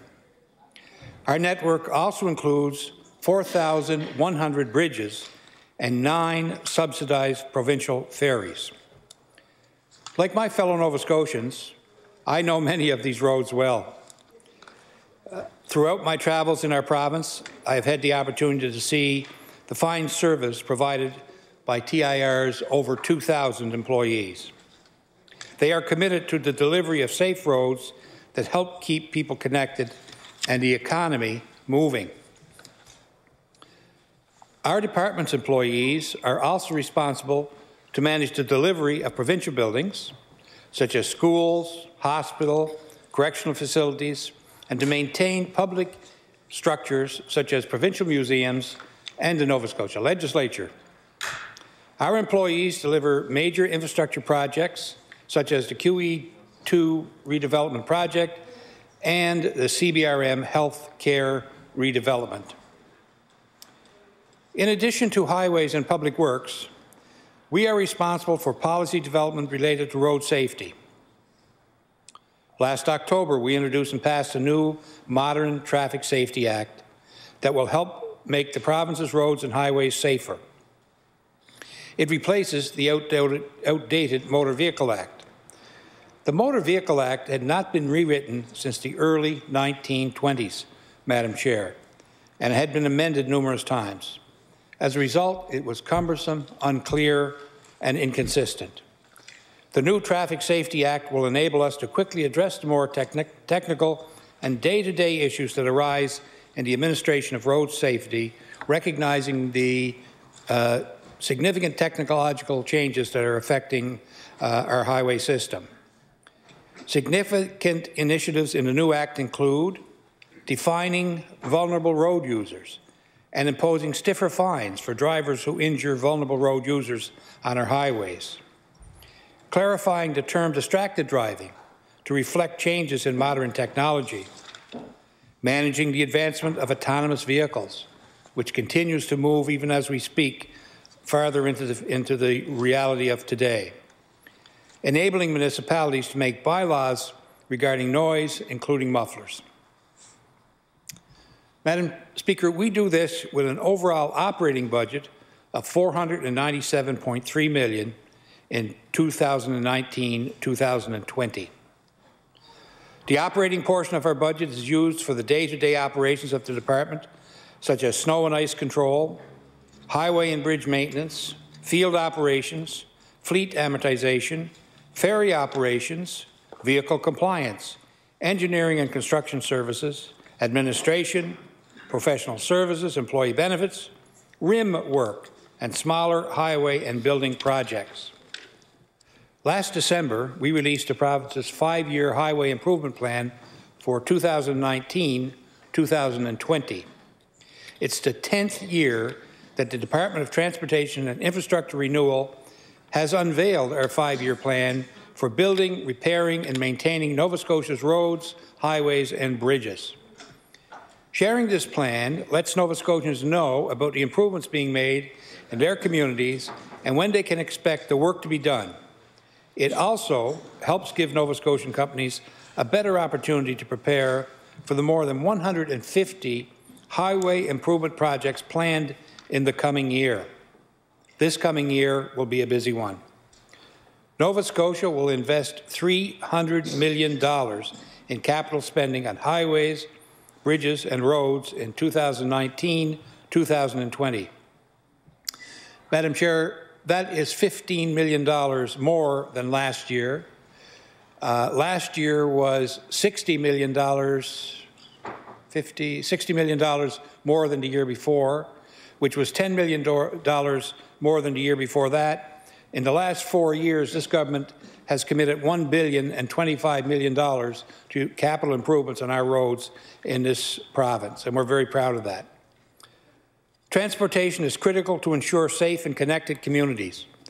That's why we are making the largest investment in Nova Scotia's infrastructure in 8 years, and one of the largest in our province's history. That $300 million investment includes $130 million for major construction, such as new highways and bridges, $1.5 million for asphalt work and resurfacing, $29.1 million for bridge replacement and rehabilitation. Major construction on new highways and bridges accounts for $15 million of the overall increase, with much of the additional funding focused on twinning portions of Highway 101, 103, 104, and Highway 107, the Sackville-Bedford-Burnside connector, and when these projects are completed, Nova Scotians will be safer and many lives will be saved in this province. Madam Chair, roads are expensive. Each twin kilometre costs $3 to $5 million, depending on the complexity of the road, the number of structures, etc. Among the new projects in the upcoming fiscal year will be the beginning of construction on the Lance interchange, as well as widening and road improvements on the Cabot Trail at Cape Smoky, a piece of the Cabot Trail that is dear to my heart, Madam Chair.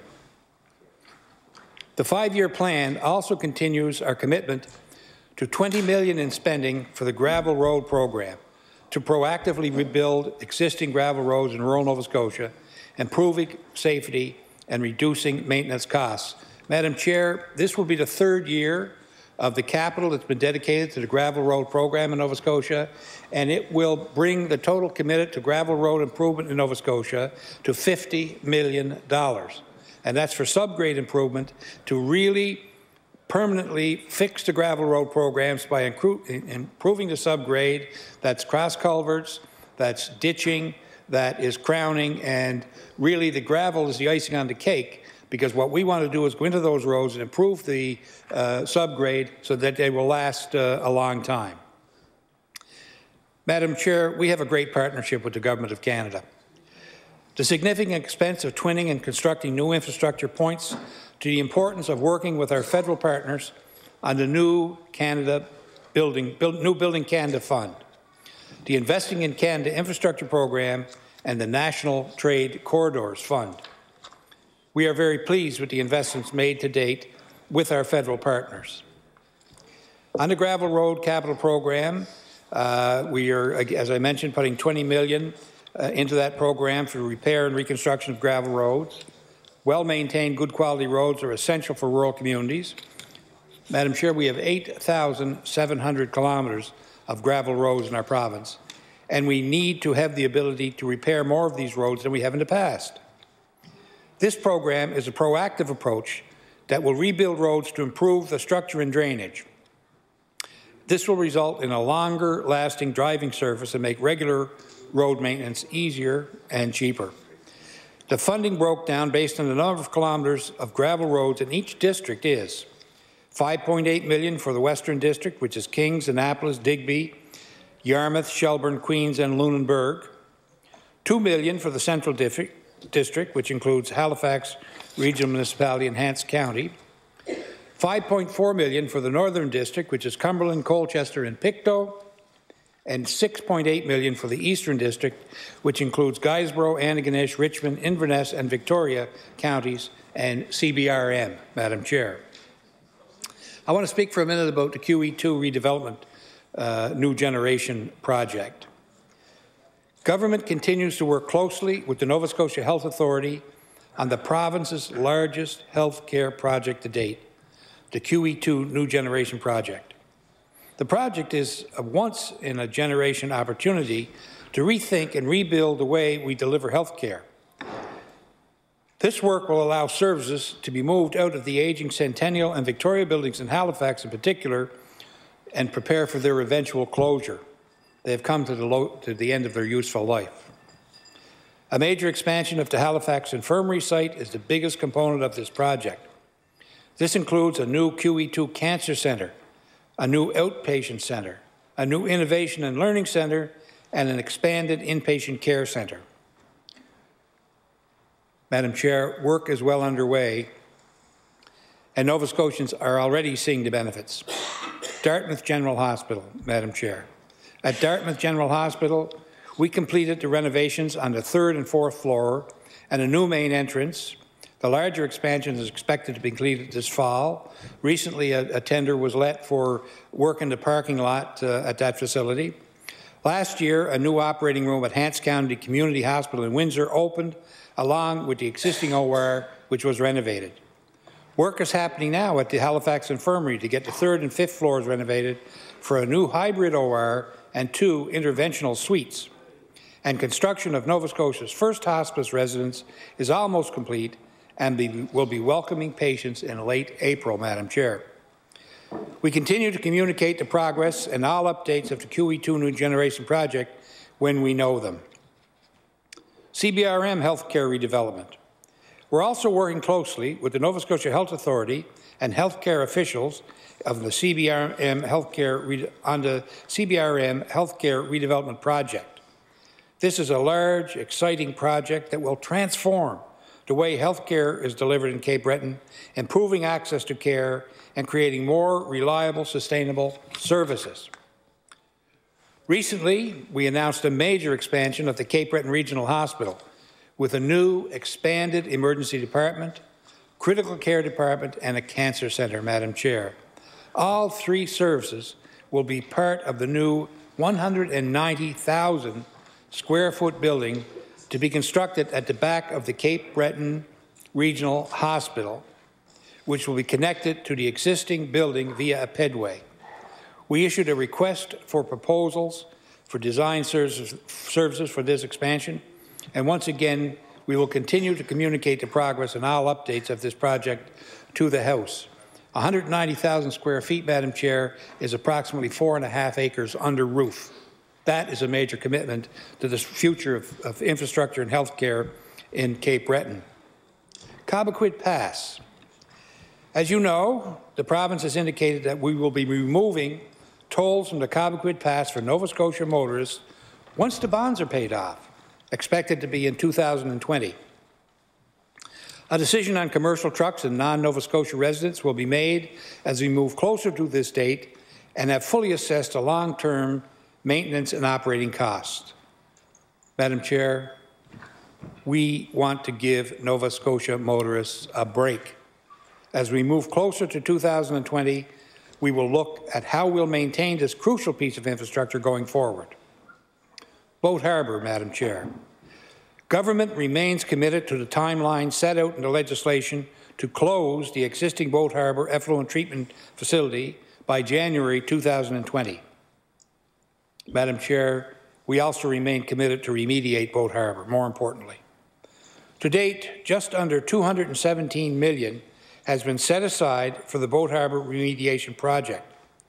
We are partnering and consulting with Pictou Landing First Nation, other levels of government, industry, regulators, and academic researchers to make sure human health and the environment will be protected at all stages of this project. Planning for the Boat Harbour remediation project is well advanced. Pilot-scale testing is in progress to look at the methods to effectively remove and manage to contaminate materials during the full-scale cleanup. The time required for the environmental assessment process is expected to result in the cleanup beginning in the spring of 2021. A subject that's dear to my heart, Madam Chair, the Nova Scotia Main Ferry. As you know, 2019-2020 is a year of transition for the Nova Scotia Main Ferry service as we leave Portland and return to Bar Harbour as the U.S. port for the service. The Nova Scotia Main Ferry is a vital part of our transportation system, like the Trans-Canada Highway, and important to our tourism industry, particularly in Southwest Nova. Businesses, large and small, benefit from the money spent by visitors who choose to come to our province via the ferry. Madam Chair, and I'm going to speak about this a little bit more later, but traditionally, American visitors have been vital to the Nova Scotian tourism industry, and the Nova Scotia Main Ferry service has been an important element of that success.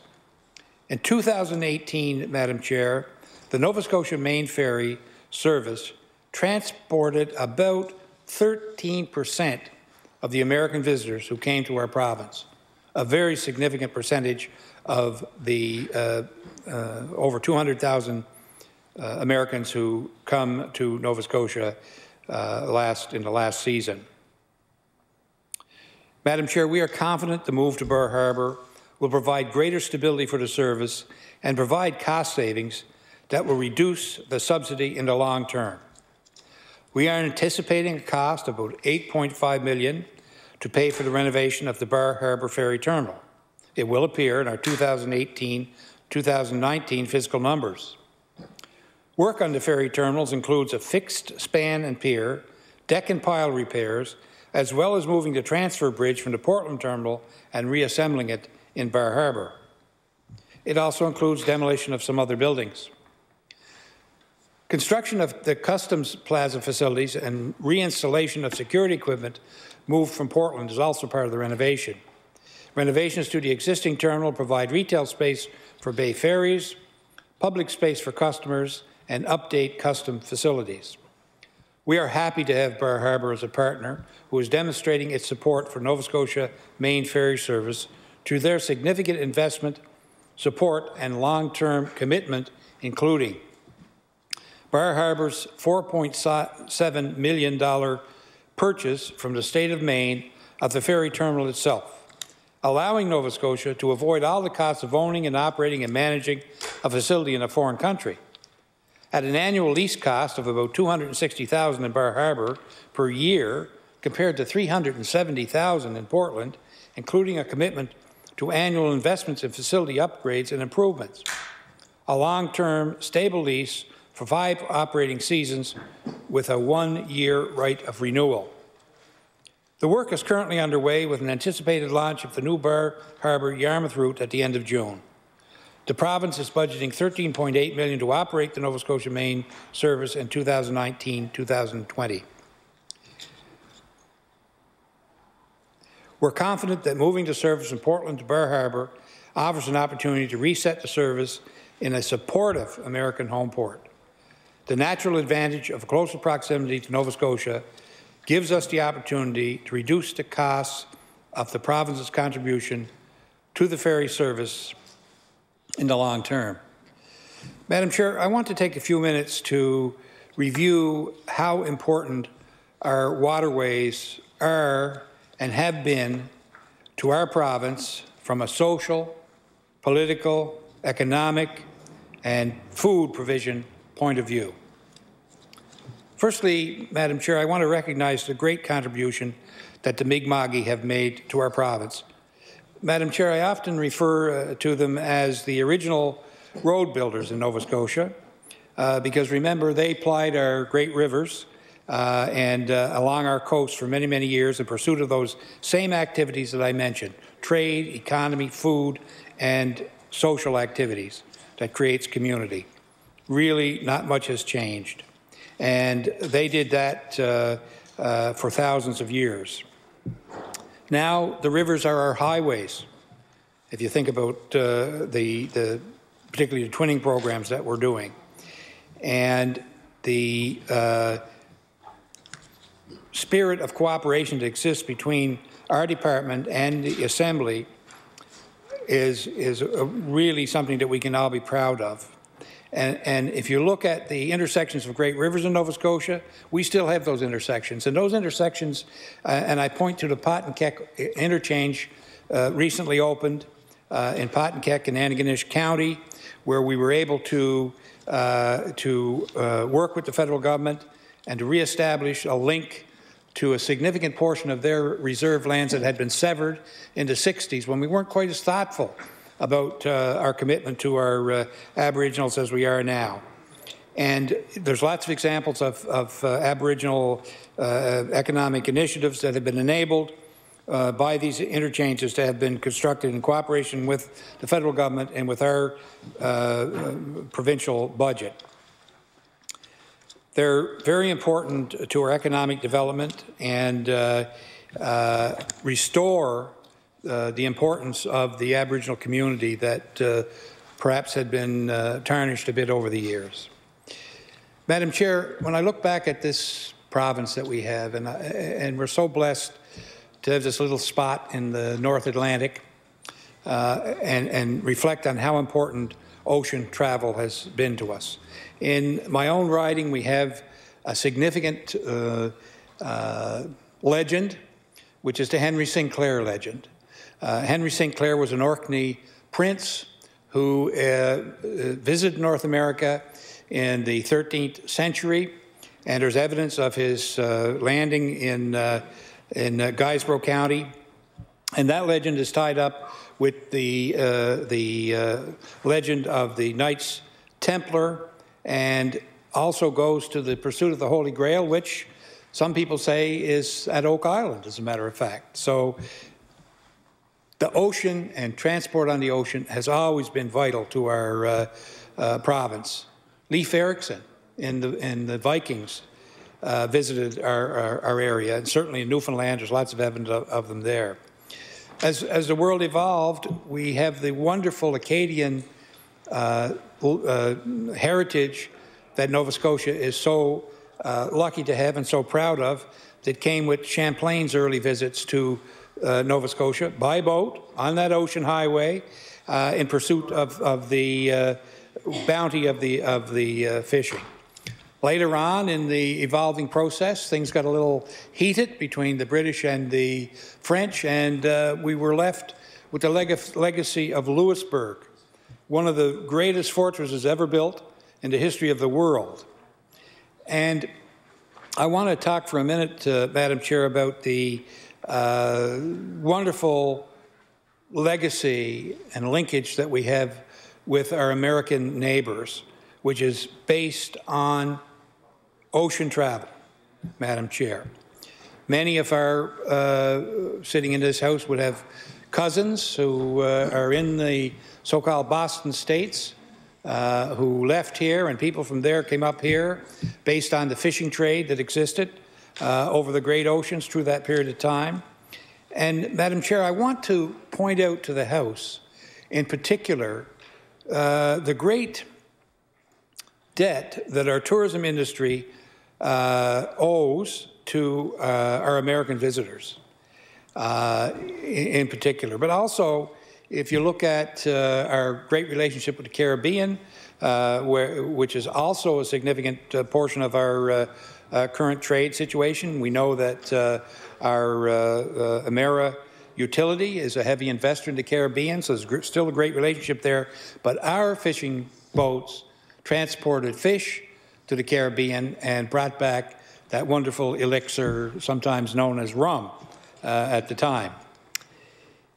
But I want to focus on Cape Breton, Madam Chair, for just a second. And I want to remind the House of some significant American presence, investment, and interest and commitment to Cape Breton, which has made the tourism industry in that wonderful part of our province. I want to, for a minute, think about Alexander Graham Bell.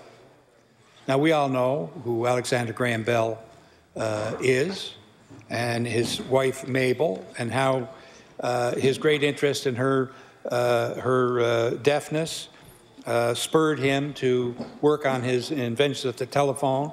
We know how his genius mind was driven to flight, and the Silver Dart was the very first flight in the British Empire on Bedeque Bay. We know his interest in flying, and anybody who's been to that wonderful museum in Bedeque, built in 1959, Madam Chair. So what's that? That's 50 years? 60 years. Thank you very much. 60 years ago. And Alexander Graham Bell was an American. And Alexander Graham Bell believed in the beauty of Cape Breton, and he pursued, and many people say that he was the founder of the Cabot Trail. The Cabot Trail, which feeds the tourism industry in Nova Scotia to this day, based on American investment in our province. And I also wanted to remind the House, and a member from Victoria, about the beauty of Middlehead and the Celtic Lodge. I mean, it's a remarkable property, and here we are today with heavy investment in that property, taken over by a visionary investor who has reestablished that wonderful Thompson-inspired golf course and renewed that facility. That facility was the estate of the Corson family, which in the early part of the century came from the U.S., another American, and built that facility because his wife was suffering from a lung problem, and the advice was to get on the ocean. And if any of you have ever been at Celtic Lodge, if you haven't, I'd recommend that you go there and take in the breathtaking views that are there and realize that you can't get any closer to the ocean than when you're at Celtic. It's an iconic facility, Madam Chair. Fast forward some years, and we'll go to Inverness County.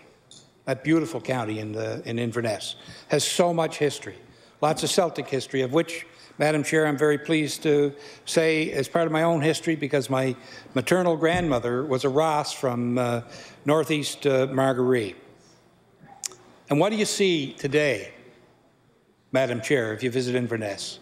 You see two of the world's most highly rated golf courses, Cabot Links and Cabot Cliffs, which are contributing immensely to the member from Inverness's economy in his area, that are world recognized, that are providing, I'm hearing, 700 or 800 jobs into the area. An outstanding activity.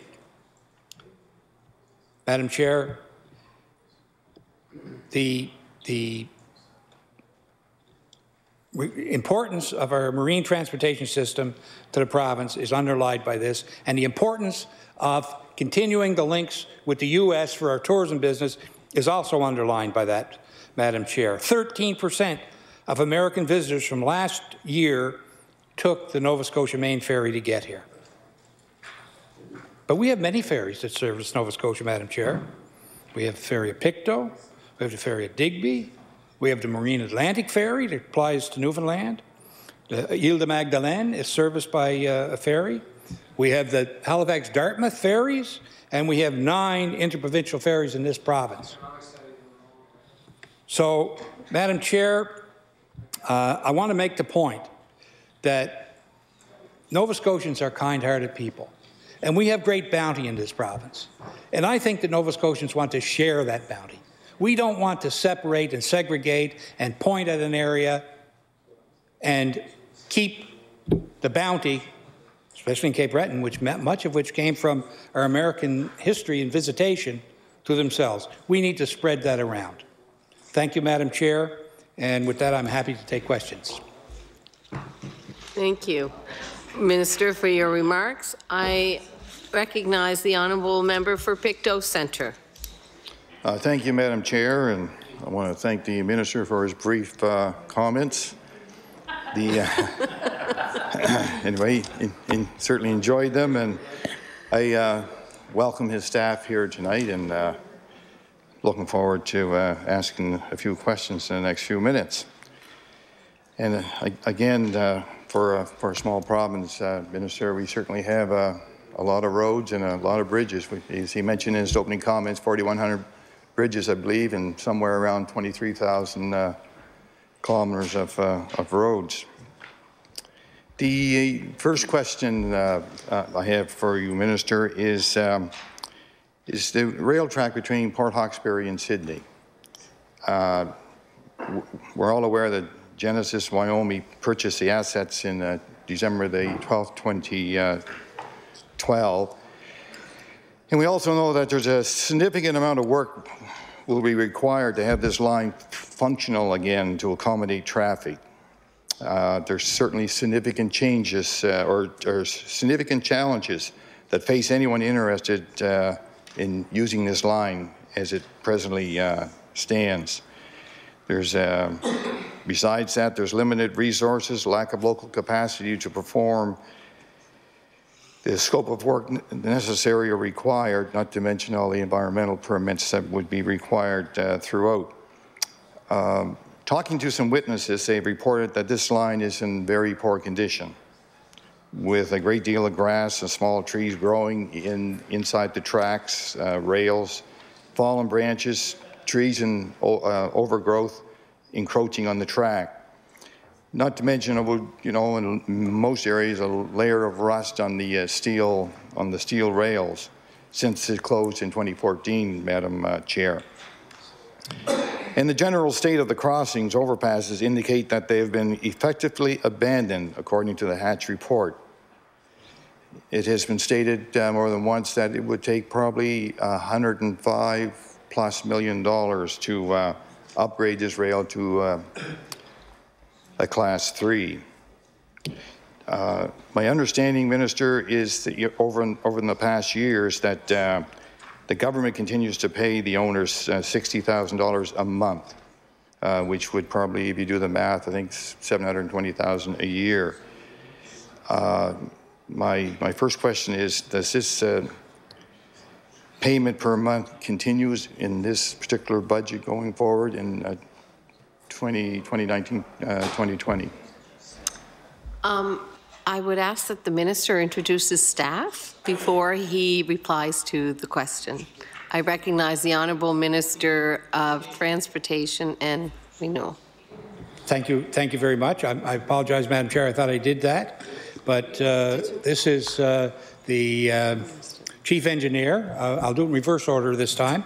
This is the Chief Engineer, Mr. Peter Hackett, for the department, and this is the Chief Financial Officer for the department, Ms. Diane Surratt. My apologies. Thank you. Thank you. Okay. Good. I usually don't get that dull until later on in the presentation. No, just the clerk and I. I appreciate the member's question, and the piece of railway that he talks about is the piece known as the St. Peter's Junction that runs from Glace Bay to the Causeway, and then the other piece, which doesn't quite fit the description that he talked about and is active. The other piece has been abandoned in rail traffic for some period of time. The piece from Port Hawkesbury to Truro, which is owned by Genesee and Wyoming, is in service and is being used by Port Hawkesbury Paper and Nova Scotia Power Corp in particularly to ship coal to the members' own riding, actually, in Stellarton. So that piece is operable. They did actually lose a significant customer in the last year, starting in January, when Sable Offshore Energy Project ceased production, and the propane shipments that were coming out of the fractionalization plant at Point Tupper ceased operations. Indeed, the government has responded to the wishes of the business community in Cape Breton to continue that subsidy, which is up to $60,000 per year. I don't think they've drawn down the whole thing, and that does exist in this year's budget, Madam Chair. I recognize the honourable member for Pictou Centre. Thank you, Madam Chair. So going forward, this particular amount of money being passed out to this particular organization, and however, it doesn't appear, Madam Chair, that, and I may be wrong, but my information that they're not really doing very much as far as the upkeep of that stretch from Glace Bay into Port Hawkesbury. Therefore, just from a common sense point of view, it seems like it's a waste of taxpayers' money to have them paying such a great deal of money and nothing being done to that stretch there to sort of keep it updated. So a couple questions. One is, my understanding the government has been paying this since 2014, and they plan to continue paying it going into the future, in particular this particular budget year, knowing full well that that there doesn't appear to be a lot of work going on that stretch of line. I recognize the Honourable Minister of Transportation. Thank you, Madam Chair, and thank you, Member Opposite. As I mentioned in my opening remarks, transportation links are of vital importance to our society and our economy. The history of rail in Nova Scotia has been a successful one over a period of time, which has risen and fallen with the fortunes of our mining and extraction industry in particular. And if you think back to the wonderful history that Cape Breton enjoyed and is now back again with Donkin in the coal industry, that rail line was vital to the extraction process, to the steel manufacturing in Cape Breton, to get those products out of and to market. Prior to 1955, that involved one of the Atlantic region's only rail ferries, which went from what's now Port Hawkesbury to Mulgrave and continued on into central Canada. We're not about ready to give up on the future possibilities of that service. It's a very important right-of-way. Once those right-of-ways are abandoned, which the company has not shown any evidence of doing at the present time, then they're gone virtually forever in terms of getting them back. So our commitment. There's too much chatter in the chamber. It's very challenging to hear the speaker. I recognize the Honourable Minister of Transportation. Thank you, Madam Chair. We are in a holding pattern on that particular piece of infrastructure and intend to continue to make that contribution as we sort through how the fate of industrial Cape Breton might evolve. I would point out, Madam Chair, that there is significant investment going into the Sydney waterfront, and one of those particular investments to which rail is vital is a world-class container terminal. So until that matter clarifies, we intend to maintain that infrastructure, Madam Chair. Thank you. I recognize the Honourable Member for Pictou Centre. Thank you, Madam Chair. And just to maybe conclude this particular question, is just having a conversation actually on the phone with a few taxpayers. They just felt it was unnecessary, the amount of dollars being spent on an area that didn't seem to be looked after as far as in upkeep or whatever else. And certainly I'd like to see a nice rail right through to Glace Bay being used. In fact, my uncle was an engineer on the passenger train coming from Sydney right through many years ago, and I believe at the time they called that particular passenger train, or at least he did, the cat killer. But anyway, so my next question before I leave this particular issue is the maybe an update from the province as far as the intention in stopping the assessment and crossing fees to the people that are living on that particular line.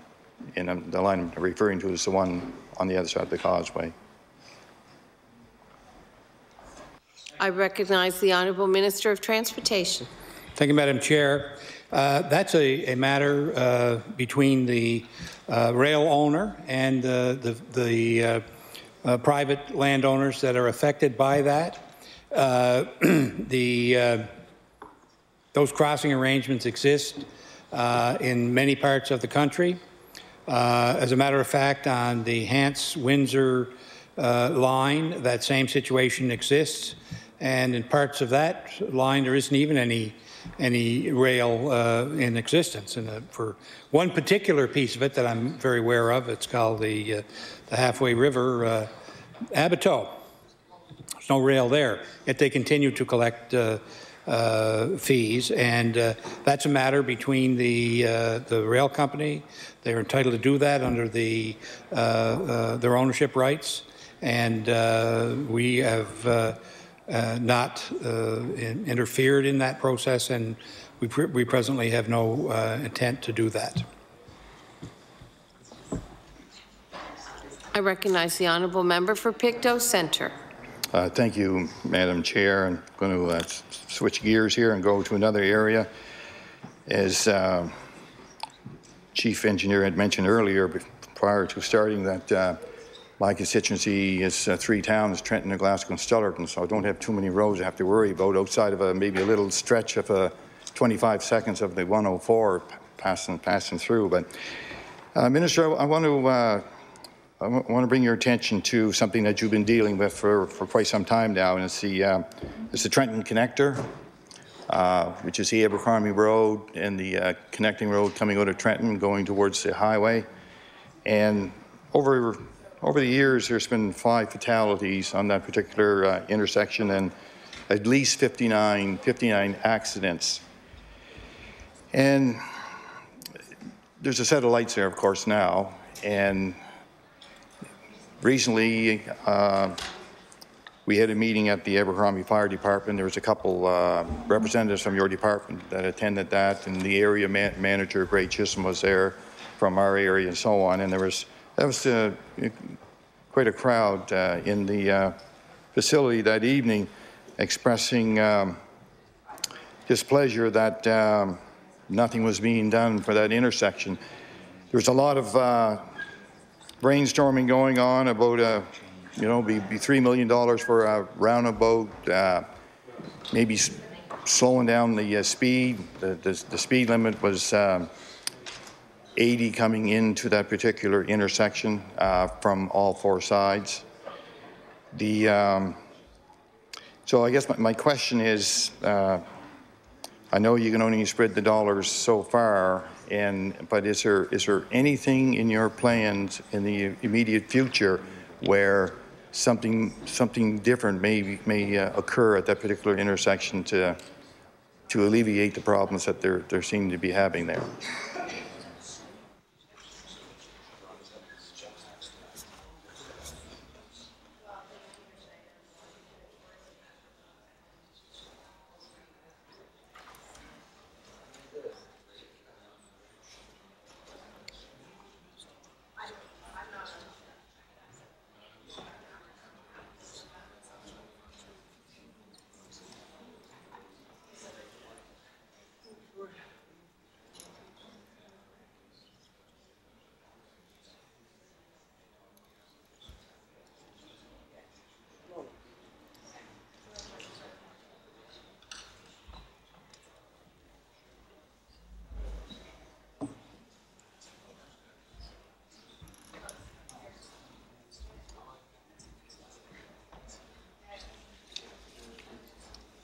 I recognize the Honourable Minister of Transportation.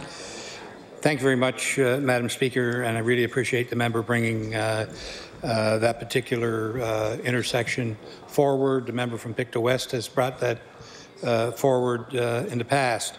And we, as he mentioned, our staff are meeting with the community on it. And we have undertaken a review to determine what the best solution could be. Is it an intersection redesign? Is it changes in the light configuration and the establishment of the roundabout, which is roughly in the $3 million range? We're expecting that we will have the results of that study with recommendations by late June of this year, and I'll be happy to share those with the members whose concern I share on that particular piece of road because of its history. Thank you. I recognize the Honourable Member for Pictou Centre. Thank you, Madam Chair. That particular intersection, and we're all accustomed to going through lots of sets of lights around the province. For some reason, when you're coming from the highway, coming towards the Abercrombie Road to cross over to go into Trenton, there's a big sign with flashing amber lights to kind of give you a warning. It's a downgrade, Madam Chair. And throughout my lifetime going through that area, it always felt that there's something just... Order. I'm having challenges again hearing the speaker. I'd like people to quiet down in the chamber. I recognize the Honourable Member for Pictou Centre. Thank you, Madam Chair, and I'm very pleased that you want to hear me, so that's good. Madam Chair, coming down that grade, coming to this set of lights, it always appeared to me that there was just something wrong with the way the lights would come on and prepare the drivers to stop. And a lot of trucks, like Pioneer Coal, for example, taking coal from Stellarton into the Nova Scotia power plant. And if they hit that sign or are just passing that sign when the amber lights start flashing, they have time, I guess, if their speed is probably what it should be. But sometimes it's touch and go to stop some big rigs in time to allow other traffic passing through. So it's not a question, just a comment. That I always found that there was just something amiss there as I would drive through there. Another question, Minister, is on that same road, and you may never have had an opportunity to have anyone send a letter into your department about this, but if you go through that intersection and you cross over the connector bridge, So if you're on the connector bridge, you look to your right, you'll see Nova Scotia Power, you'll see the former Greenbrier plant. When you come off that bridge going towards Trenton, there's a curve in the road. I'm not sure if it's initially a poor example of workmanship or whatever, but it is a very dangerous piece of asphalt. There's been a number of accidents, and what I'm referring to, Madam Chair, is when it's raining. A lot of cars hydroplane for whatever the reason on that little twist, that little turn after they come off the bridge, before they straighten out. Because once you come off the bridge, you're right into a turn. I've had a couple of friends that had some very close calls where a car coming off the bridge went into a 360 and missed them. There's been accidents there that I'm aware of, talking to the police and living in the area, you hear about them. So anyway, I'm not sure if there's anything that can be done, Minister, but maybe I'll leave it with you for a comment if you ever heard of that particular little piece of road. And is it immediately after you come off the bridge heading into Trenton?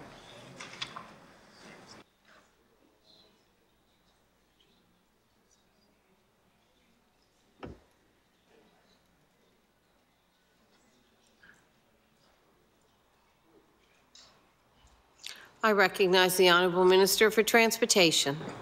Thank you, Madam Chair. And as I mentioned, we are doing a review of the intersection, but I'd like to take the opportunity to invite the member and the member from Pictou West, if they'd like to come make an appointment with the Chief Engineer.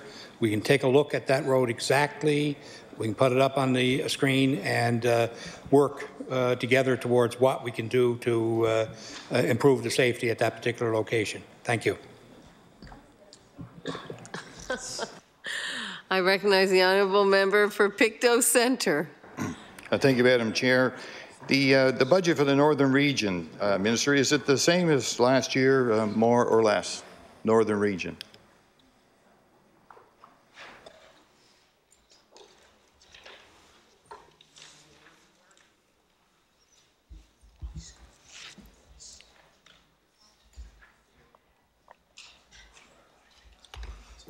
I recognize the Honourable Minister of Transportation. Madam Chair, in answer to the member's question, there's an increase in that budget of approximately $500,000. I recognize the Honourable Member for Pictou Centre. Thank you, Madam Chair. As I mentioned earlier, I do not get a lot of calls dealing with roads in my office, but there's three areas that I do. One is when you come off the highway at exit 23 New Glasgow, which is not in your jurisdiction, that belongs to the county. The second, of course, we just finished talking about is the Abercrombie Road there at the Trent Connector. The only other one that I get a lot of calls on, Minister, is it's an 8-kilometre stretch from New Glasgow to Little Harbour. I believe it might be Route 289. I'm not certain, but it's a stretch of road that has a lot of traffic on it all year long. A lot of people live down in the Little Harbour, Kings Head, Malmurby, Chance Harbour, etc. area that travel back and forth on that particular road. And of course, in the summertime, the traffic really increases due to the beaches down in that area. So that particular road, Minister, is due to be resurfaced in 22-23. I feel right now that road is not safe. There's 1,000,001 potholes that are covered over. Many of them are not now because of our winter and so on, but there's it looks like a crossword puzzle, Minister, and some of the edges of the road are starting to decay. And what's been happening the last number of weeks, there's cars taking the opportunity to dodge potholes, and sometimes with cars coming, it's reaching the point where it's not safe. And some of these holes are on corners, so when a car comes around the corner, especially someone that lives in the area, they know the pothole is there and they're making the move across the lines before they get around the corner, and all of a sudden there's oncoming traffic and so on. I guess my question, Minister, with the road, and again, I know we have lots of roads to look after, but with a road like that, with so much traffic on it, in the shape it's in, is there a possibility that road could be pushed back maybe a year or whatever in order to accommodate, simply from a safety point of view? I recognize the Honourable Minister of Transportation. Thank you, Madam Chair. And as I mentioned in my opening remarks, we're celebrating our 10th year in the Department of the Capital Plan. And it is a very useful tool and guide to tell Nova Scotians what our general intents are. They can look at the plan and see with some certainty what their expectations might be for their particular road. And I tell the staff, you know, we have a loaves and fishes job on our hands in the province because the highways are so important to all those things I talked about, our economy, our social life, our food delivery, and we have a great deficit in the amount of capital that we need to spend, and of course we're limited by the fact that we're a province of less than 1 million people and the revenue that we can generate for that. We, in the department, invite all the members from all the parties to come and meet with us in the fall to identify the priorities in their particular areas. We missed the member from Pictou Centre this year. I know he's been talking to the chief engineer since that, but I would just underline how important that particular meeting is for people, and I'd encourage all the members to take full advantage of that. And in the plan is the flexibility to react to situations that we're hit with because of weather events, traffic pattern changes, deteriorating infrastructure that accelerates more than what we had anticipated. And it's definitely possible that that particular stretch of road could be reviewed to be moved forward in the plan. As I mentioned, we're spending $300 million in capital. That's a huge deployment of capital in a small province. And sometimes there are factors that impede the deployment of that capital. And when that happens, we are flexible about moving that capital around because it's our objective to get that out the door, as it were, for us. So in answer to the member's question, it is possible that that could be moved forward into plan, and I would encourage him to continue to meet with our senior staff to see if that could happen.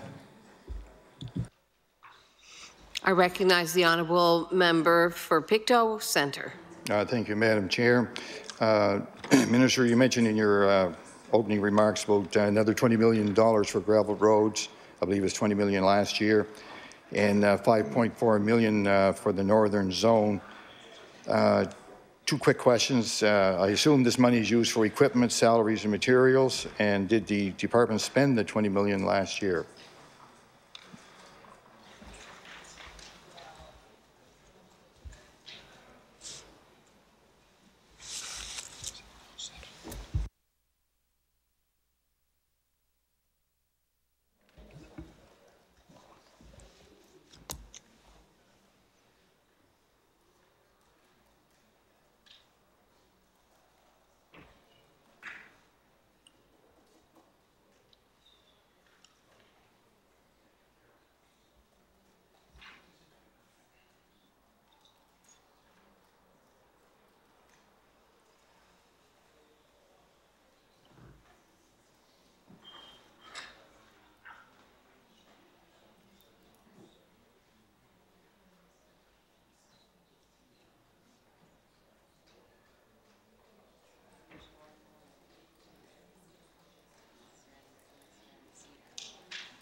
I recognize the Honourable Minister of Transportation.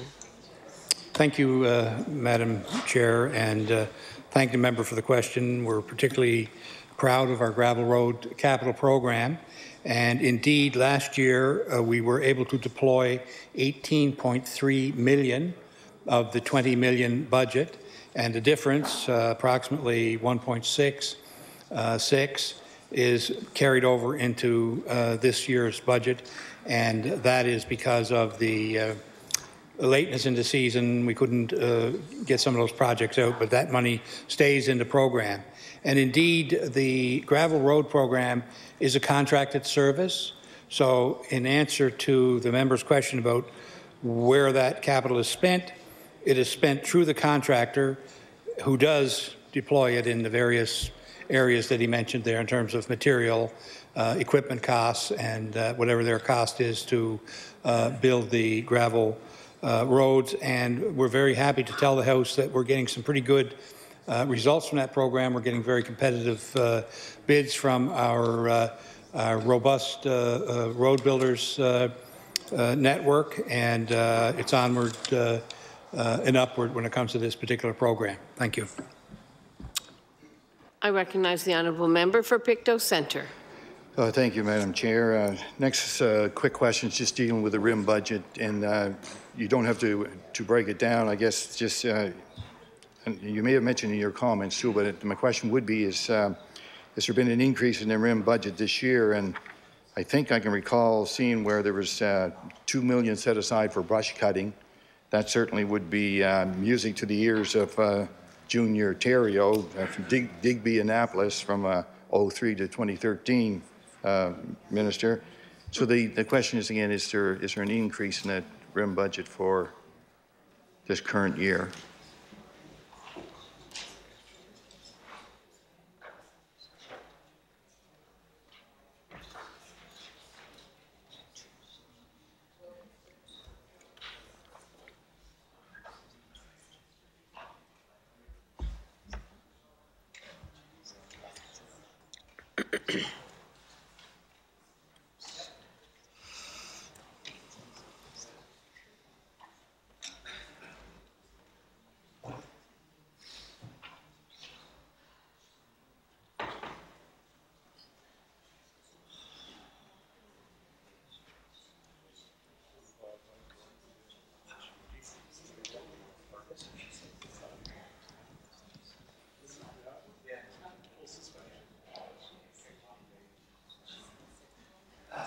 I recognize the Honourable Minister of Transportation. Thank you very much, Madam Speaker, and I thank the member for the pertinent question on our Rural Impact Mitigation Fund, our RIM fund. In this particular budget, Madam Chair, the... Order. I can't hear the Minister. I recognize the Honourable Minister of Transportation. Thank you, Madam Chair. In this budget, the gross amount of $17 million remains the same for 1920, which reflects the $1 million increase that came into the budget in last year. But I want to point out, when the member brought up the brush cutting and clearing, that we have made a special commitment of an additional $2 million to the brush cutting program last year, and we are maintaining that commitment into this year. We were a little slow getting it going last year, but it's in full sweep for this year, and I'm sure all the members will notice an improvement, particularly in our 100 series highways, to improving the safety by removing the brush cutting. So though the RIM budget remains the same as last year, which reflected a $1 million increase for the first time in a long, long time, the reality is that we're continuing the additional $2 million, which is dedicated to brush clearing in the province. And Madam Chair, I would like to table the RIM funding allocation for 1920.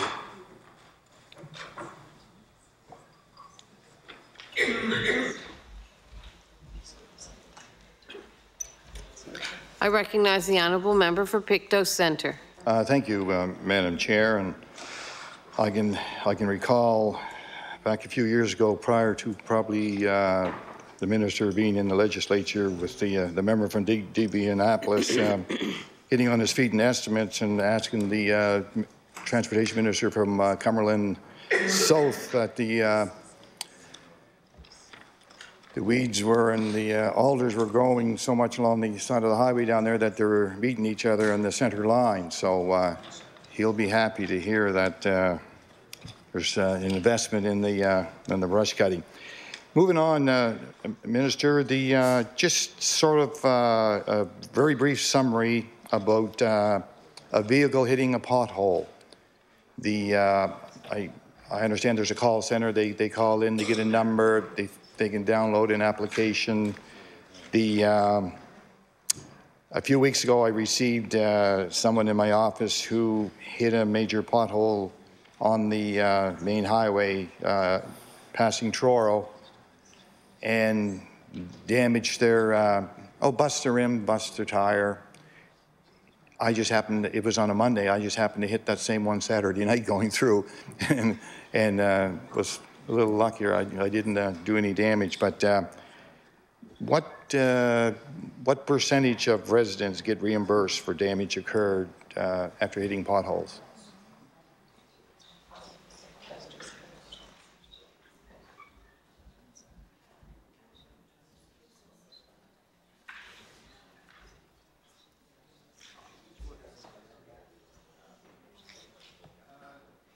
I recognize the Honourable Minister of Transportation. Thank you, Madam Chair. I am unable to respond to that particular inquiry because that actually goes to the ISD group and the insurance side, which doesn't go to our department. But I'll be happy to pass that request on to the Minister, who will endeavour to provide that information for the member. I recognize the Honourable Member for Pictou Centre. Chair, thank you, Minister. The next question is dealing with the 104 and the twinning and so on. And prior to that, a few years ago, there was an exit placed, to my understanding, on Mount Tom. And where this exit was placed, there was maybe 3 houses in that area. So where I'm going now is to the new twinning of the highway from Sutherlands River to Barney's River. And the exit 28 that you have had lots of correspondence about from many people, from the CAO of municipality of Pictou County and so on. Actually, Minister, I have a friend, and you're probably aware of this, that he's willing to donate the land to put an exit in this area. He has the land, he owns it, and he's willing just to, here, you can have it. You would put an exit in there.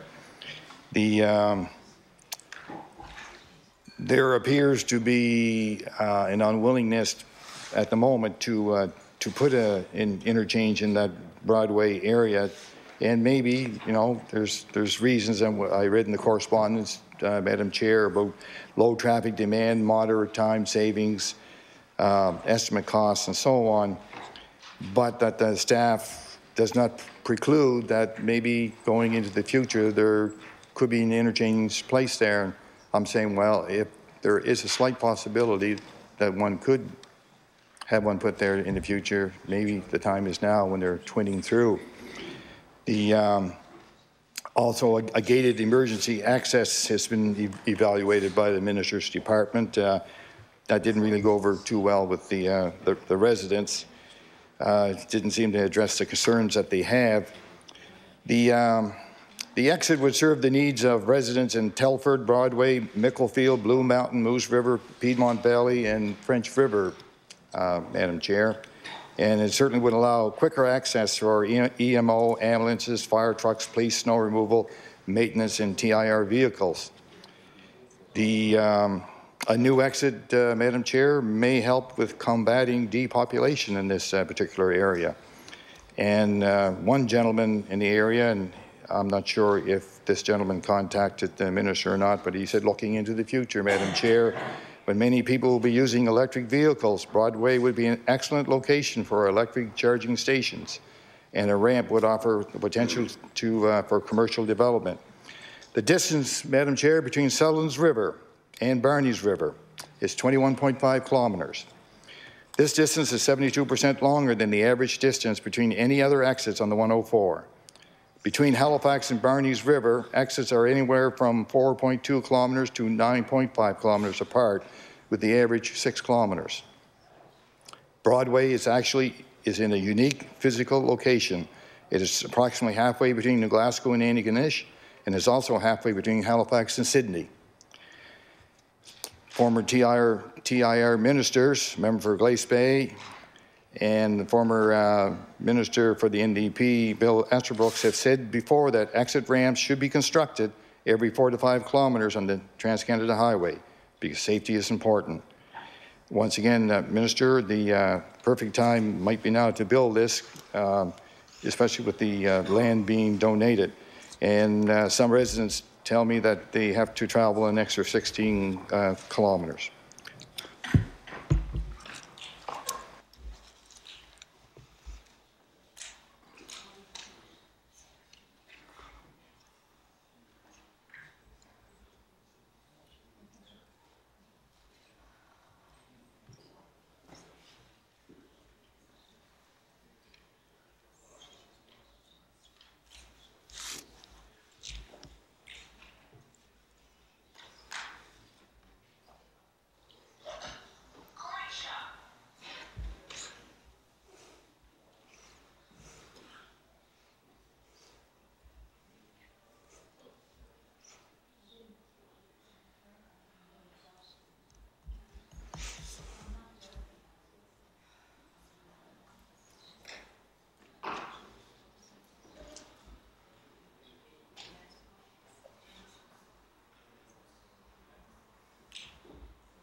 I recognize the Honourable Minister of Transportation. Thank you very much, Madam Chair. Let me just say how happy I am to have the privilege of serving as Minister in this government when the section, a 38-kilometre section of the 104, a particular portion of which has got the deserved name of a death trap, will be bypassed, and we will restore a safe corridor for all the people of Nova Scotia who travel throughout the Maritimes, in particular down to Cape Breton and on to Newfoundland, with the establishment of the twinned highway in that 38-kilometre section. It's absolutely understandable that people in our communities, when they see the expenditures, and I would call this a massive expenditure, that they would be interested in seeing if there's economies of scale that would enable for improvements in their particular areas. And as we see throughout the province, everybody are very passionate about their own particular communities when it comes to roads. However, the reality is that the department bases its investments on scientific assessments of what the best deployment and therefore the best return is for these types of expenditures. And that involves traffic counts, where the major traffic is. A considered traffic study has been done for this route over a long period of time, and the design that is being used to go to tender does not include an overpass, which are running in the range of $30 million for this particular site. That's not to say that it might never happen. Currently, we have, I believe we have 6 active locations that are considered relevant for divided grade highways, and they're being assessed constantly. One that is in the budget for this year is the Lance interchange, which has been studied for some considerable time, which of course is on the very busy portion of our highway system. So I appreciate the matter that was brought up by this member and a member who represents the riding. But at this particular time, I must say that it's unlikely that we would change our design and include a overpass at that particular site. Thank you. I recognize the honourable member for Pictou Centre. Thank you, Madam Chair. Next question is, Minister, is dealing with the Big Island Road. That's a road that's, I guess, for all sense purposes, would be between Merrick, Mission, Lismore, the Shore Road to Antigonish, the Big Island Road. Again, the Big Island Road that runs off that route going to Antigonish, the Shore Road to Antigonish that we call, has many reported incidents of erosion and road damage along the Northumberland Strait. And it seems every year the residents of Big Island experience being cut off from entering or leaving due to nature's storms. A storm surge will often wash out the paved road to the island. Following that, several huge dump trucks will eventually arrive with loads of gravel and massive rocks to support the new roadbed, Madam Chair. But my question again, it seems to be a yearly event due to the nature of our storms and so on. Is there any plans in the next year or two where your department may go into that road that connects the Big Island residents to the main road and repair that road where the chances of it being destroyed is less?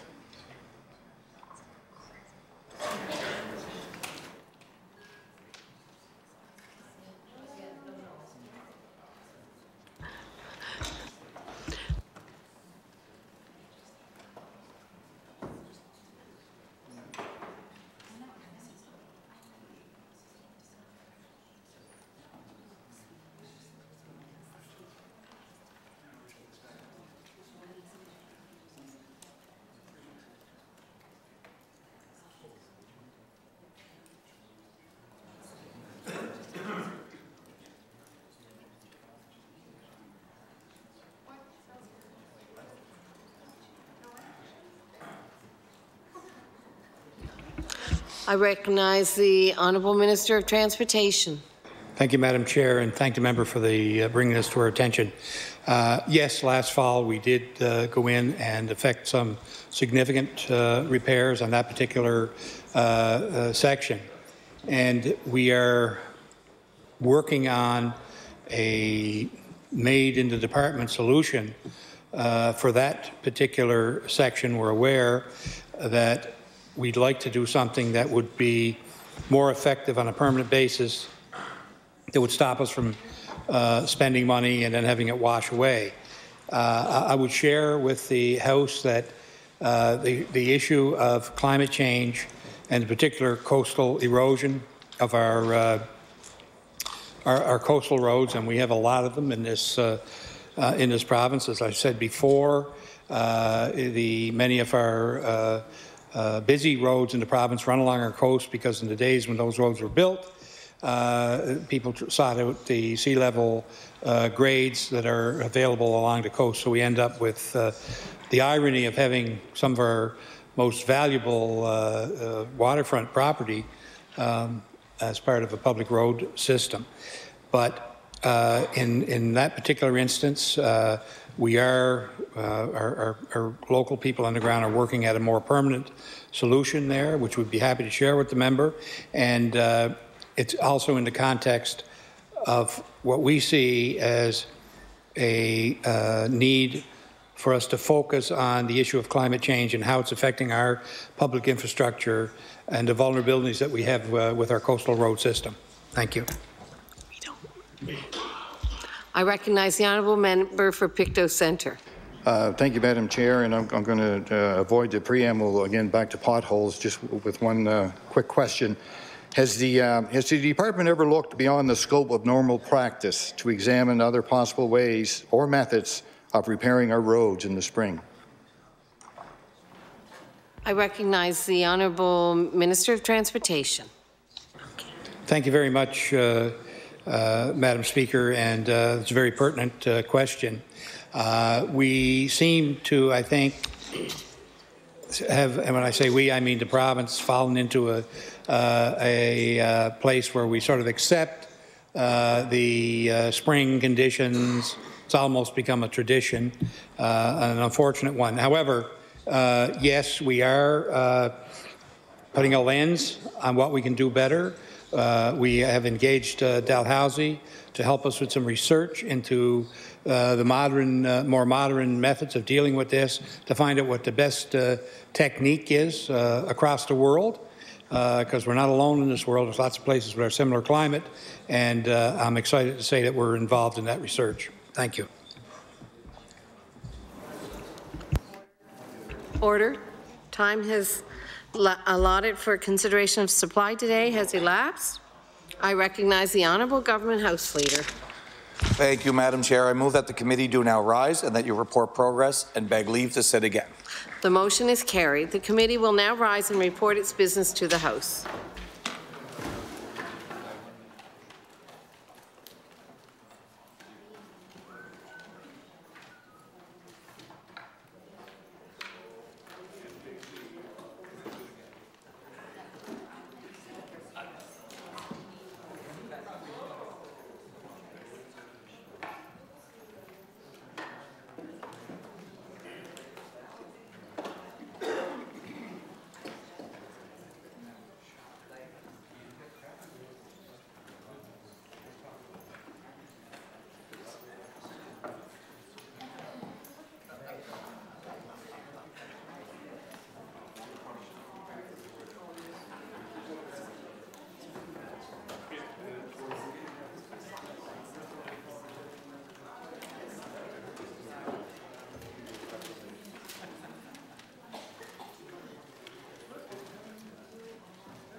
Order, please. The Chair of the Committee of the Whole on Supply will now report. That the Committee of the Whole on Supply has met and made some considerable progress and begs leave to sit again. The Honourable Government House Leader. Thank you, Mr. Speaker. I move that you do now leave the chair and the House resolve itself into a committee of the whole House on bills. Thanks The for House coming, will now recess while it resolves itself into the Committee of the Whole House on bills.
Order. The Committee of the Whole House on Bills will come to order. I recognize the Honourable Government House Leader. Thank you, Madam Chair. Would you please call Bill number 106, the Coastal Protection Act? I call Bill 106, the Coastal Protection Act.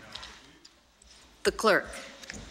Madam Chair, Bill number 106 contains 29 clauses and was referred from the Committee on Law Amendments without amendments. I like to check to make sure everyone has all the change sheets. There should be change sheets for the NDP 1 to 7. Make sure you have 7 pages, and then there's one Progressive Conservative change sheet. Okay. Shall Clause 1 carry? Carry. Shall Clause 2 to 14 carry? Carry. Shall Clause 15 carry? Carry. Oh. I recognize the Honourable Member for Truro, Bible Hill, Millbrook, Salmon River. Page 4, Clause number 15, 1B, lines 1 and 2. Please delete wherever possible. That is on change sheet 1. Yes, NDP CWHB 1. And the reason for this is, as I said in second reading, this bill is an important step. However, such an important bill that it's really important we get it right. We need to listen to stakeholders, the experts, and the public to make sure that we get it right. And the East Coast Environmental Law brought comments and amendments forward to law amendments to our committee, and I think we need to act on those considerations. These amendments will strengthen the Act, it will remove legal ambiguity, and I think this is especially important given this government's track record of not enforcing the laws that we already have on the books, like the Endangered Species Act, for instance. So these amendments are to remove the phrase wherever possible from the clauses where it appears. And as East Coast Environmental Law said at Law Amendments, it's a qualifier that would be legally unenforceable, because there are any number of reasons that may be either possible or not possible. So this would remove that major loophole, but still leave plenty of flexibility within the Act. So it's basically just to remove the phrase wherever possible each time. And I will be popping up and mentioning where those other spots are. Thank you. Does the amendment carry? No. The amendment does not carry. Does the clause carry? Carry. Does Clause 16 carry? I recognize the Honourable Member for Truro, Bible Hill, Millbrook, Salmon River. Yes, thank you. On CWHB NDP 2, we would take Clause 16, line 3, and delete wherever possible. Does the amendment carry? No. The amendment does not carry. Does the clause carry? Carry. Does Clause 17 carry? I recognize the Honourable Member for Truro, Bible Hill, Millbrook, Salmon River. Thank you, Madam Chair. And again, CWHB NDP 3, I would say sub-clause 17.3, line 3, delete wherever possible. Does the amendment carry? No. The amendment is defeated. Does the clause carry? Does Clause 18 carry? Okay. Carry. Clause 19 carry.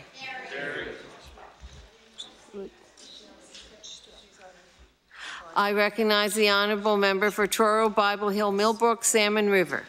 Thank you, Madam Chair. NDP 5, CWHB, subclause 19.2, line 3, delete wherever possible. Does the amendment carry? No.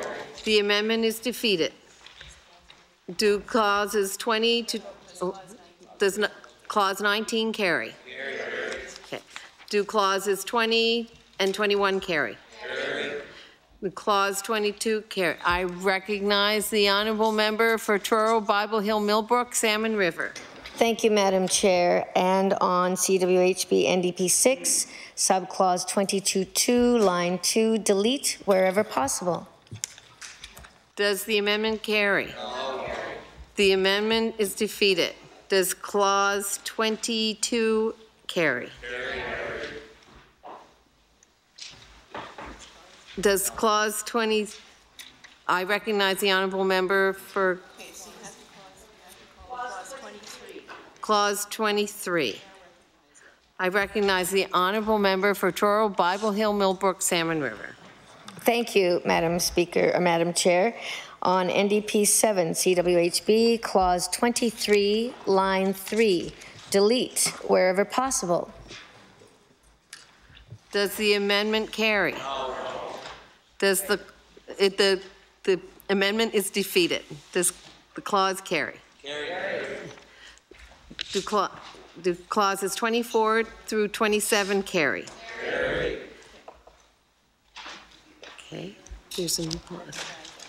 I recognize the honourable member for Sackville Beaver Bank. Yeah, thank you, Madam Chair. Would move the following amendment that add a clause after clause 27, the following clause 28, this act be repealed 6 months after it receives royal assent unless A, the entire act has come into force, and B, regulations have been made that are effective on the act coming into force, and renumber clause 28 as 29. And if I could speak on that very quickly, the intent of this amendment would be, as it sits now, we don't have either the regulations or the mapping that's required to move this forward. I know that it has been talked about that it will be coming forward at a future date, but this actually puts a time frame to it. Seen numerous times in the past, including with wilderness protection areas under EXPA, that governments seem to work well when targets are set in place.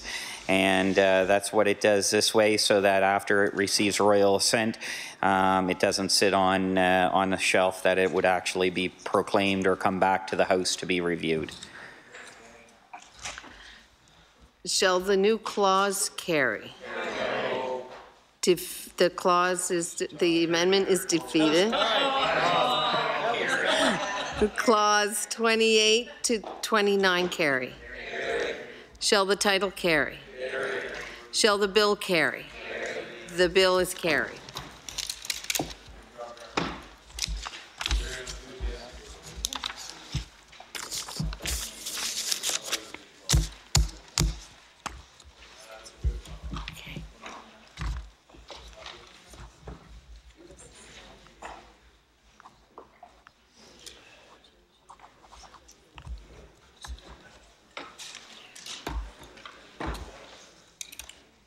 So any change?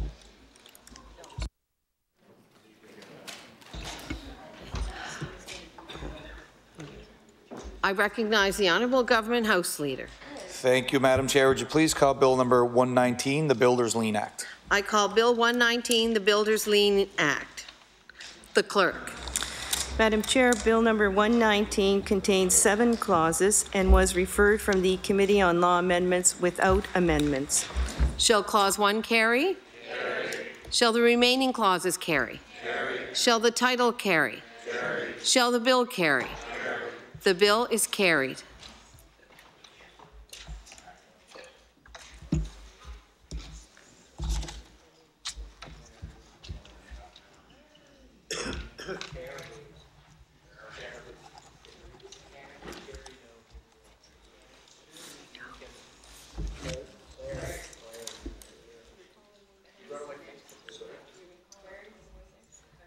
Okay. I recognize the, oh, okay. Okay.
Order. I recognize the Honourable Government House Leader.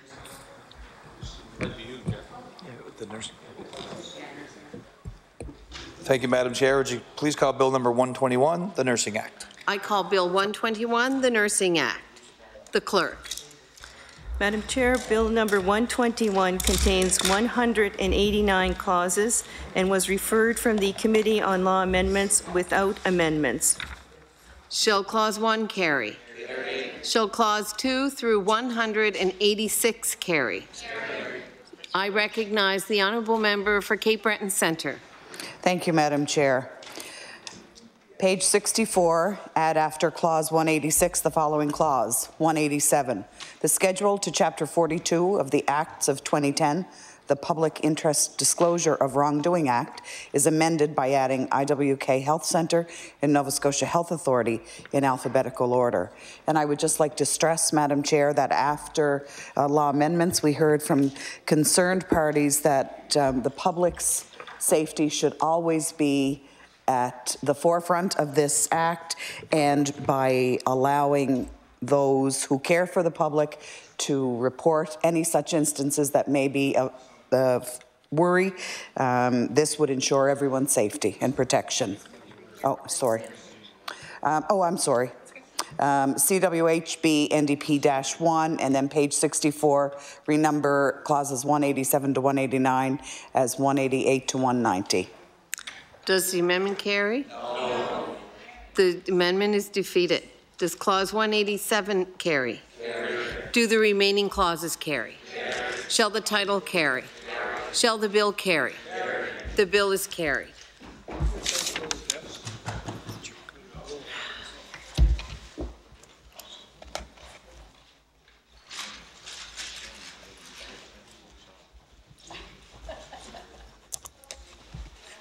It's a thick one.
I recognize the Honourable Government House Leader. Thank you, Madam Chair. Would you please call Bill number 135, the Nova Scotia Power Privatization Act, and the Nova Scotia Power Reorganization 1998 Act? I call Bill 135, the Nova Scotia Power Privatization Act. The Clerk. Madam Chair, Bill number 135 contains 3 clauses and was referred from the Committee on Law Amendments without amendments. Shall Clause 1 carry? Shall Clause 2 carry? I recognize the Honourable. Shall Clause 3 carry? I recognize the Honourable Member for Dartmouth South. Thank you, Madam Chair. Our caucus will not be supporting Clause 3 of this bill. As any of the members who may pay attention to the media will have noted in the last few days, Emera's business is booming. Their executives have soaring pay packets. We could argue whether or not they're earned, but for the sake of argument, let's say that they are. They are acquiring other utilities. Their shareholders are seeing value. By any measure, particularly the one that the government uses, Emera is a success story. And so this bill, this very short bill, the main purpose of this bill, as is laid out in the explanatory notes, in this clause is to remove restrictions on ownership of voting shares of Emera Incorporated, formerly Nova Scotia Power Holdings Incorporated, by non-residents, and requires the head office and principal executive offices of Emera Incorporated to be in Nova Scotia.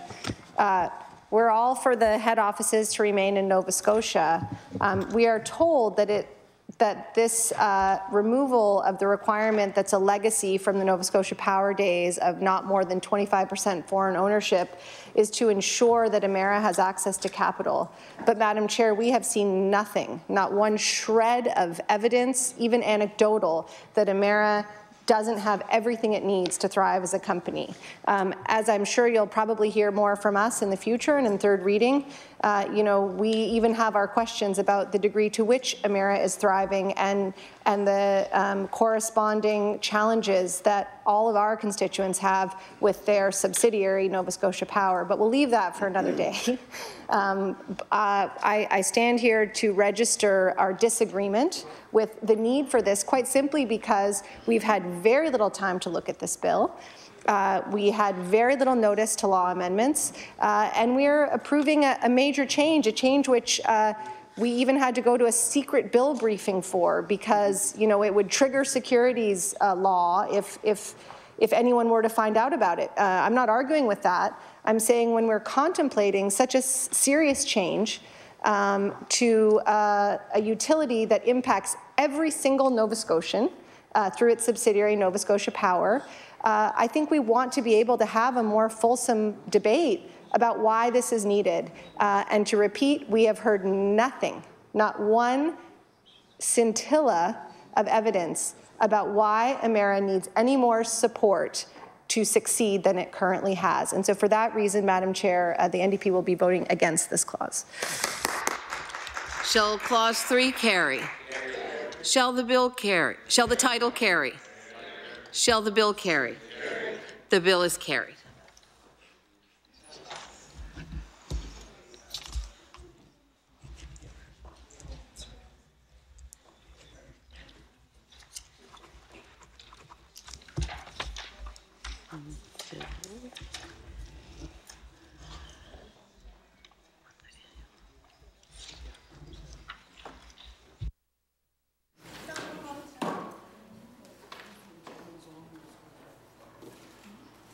Ready, Jan?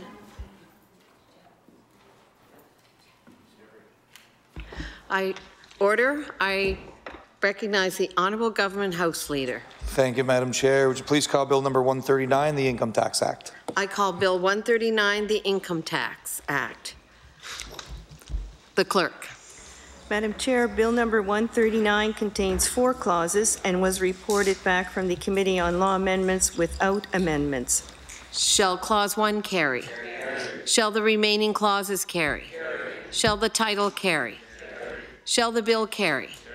The bill is carried.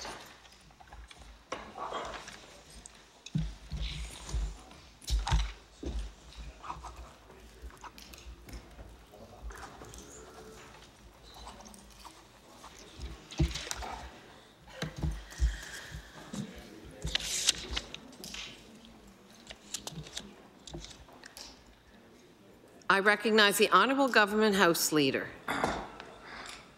Thank you, Madam Chair. I move that the committee do now rise and report these bills. The motion is carried. The committee will now rise and report its business to the House.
Order, please. The Chair of the Committee of the Whole House on Bills will now report. That the Committee of the Whole has met and considered the following bills. Bills number 106, 119, 121, 135, and 139 without amendments, and the Chairman has been instructed to recommend these bills to the favourable consideration of the House. Order that these bills be read a third time on a future day. The Honourable Government House Leader. Thank you, Mr. Speaker. Would you please call public bills for third reading? Now call public bills for third reading. Thank you, Mr. Speaker. Would you please call Bill number 103, the Justices of the Peace Act? Now call Bill number 103, the Justices of the Peace Act. The Honourable Minister of Justice. Thank you, Mr. Speaker. Mr. Speaker, I move that Bill 103, the Justice of the Peace Act, be now read a third time and do pass. Mr. Speaker, this legislation will update the independent review process for determining the remuneration for presiding justices of the peace. Currently, the Commission's recommendations on hourly rates of pay and cost of living increases for presiding justices of the peace, or as they're commonly referred, PJPs, are binding on government. These amendments will allow government to confirm, vary, or reject the recommendations of the Independent Review Commission. The changes will align the review process for PJPs with that of provincially appointed judges. Mr. Speaker, Nova Scotia has 10 presiding justices of the peace working across the province. These are experienced lawyers who play an important role in the justice system. They preside over a variety of court matters and perform some of the same functions of judges. For instance, they have the authority to issue search warrants and to hear after-hours judicial interim release matters. They also take emergency protection order applications and domestic violence situations and can hear peace bond applications. Because of the type of work they do, it's important that the processes used to examine their remuneration remain open and transparent. At the same time, it is appropriate, because of the quasi-judicial nature of the work PJPs perform, that the process align with the review process in place for provincially appointed judges. Mr. Speaker, these amendments will preserve the independent role of the Commission by allowing it to thoroughly review and make recommendations to government, and by making the Commission's recommendations non-binding on government, it will ensure the province remains accountable for public spending. Before I conclude my remarks, I want to acknowledge the good work of our presiding justices of the peace and thank the presiding justices of the Peace Association for their submission of law amendments. With those few comments, Mr. Speaker, I'll take my seat. The Honourable Member for Dartmouth East. Thank you, Mr. Speaker. Mr. Speaker, the official opposition has serious concerns that Bill 103 will diminish judicial independence in Nova Scotia. In the past, Mr. Speaker, an independent commission determined the hourly rate for justices of the peace. This bill changes the committee's mandate to determine compensation to recommending to Executive Council what that compensation will be. I'd also like to draw the attention of the House to a submission from Cynthia L. Tudor, the Presiding Justice of the Peace and Secretary, the Nova Scotia Presiding Justices of the Peace Association. In the submission, it's indicated, and quote, "We are concerned that Bill 103 diminishes judicial independence in Nova Scotia." In the submission, Mr. Speaker, it also indicates the following, and I'll quote, "In their 2016 submissions to the Law Amendments Committee, the Canadian Association of Provincial Court Judges, referring to binding recommendations as the gold standard of judicial independence, and cautioned that a change to non-binding recommendations, where there's that absence, even the hint of politicization in the commission or commission processes." And I'll table that, Mr. Speaker.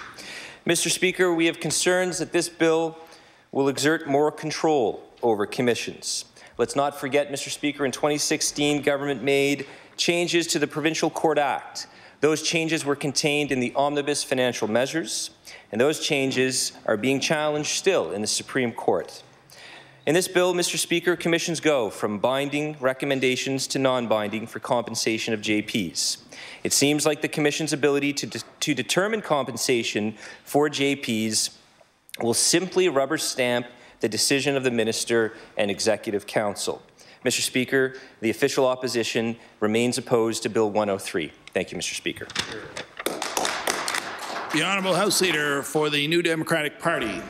Thank you, Mr. Speaker. Mr. Speaker, we also have concerns which we've registered at the Committee of the Whole and at second reading about this bill, and in particular the change to the role of the Independent Commission.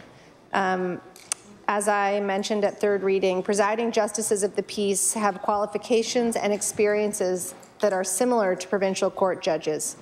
Nova Scotia has 8 presiding justices of the peace who worked out of the Justice of the Peace Centre in my constituency, and 2 presiding justices of the peace who are based in Sydney. A PJP is on duty in Nova Scotia 24 hours a day, 7 days a week, 365 days a year. These PJPs play an important role in the criminal justice system. Non-binding Commission recommendations compromise judicial independence by politicizing the judicial compensation process. Nova Scotia created a binding commission to address remuneration for provincial and family court judges, and this process worked well for many years until the province made the commission recommendations non-binding in 2016. In their 2016 submission to the Law Amendments Committee, the Canadian Association of Provincial Court Judges referred to binding commissions as the gold standard of judicial independence. And Mr. Speaker, it's lost on me why we would want to compromise that gold standard, but ultimately I think the courts will make a decision. The Nova Scotia government is now engaged in litigation with the judges of the Provincial Court and the Family Court of Nova Scotia regarding the constitutionality of the change to the non-binding recommendations.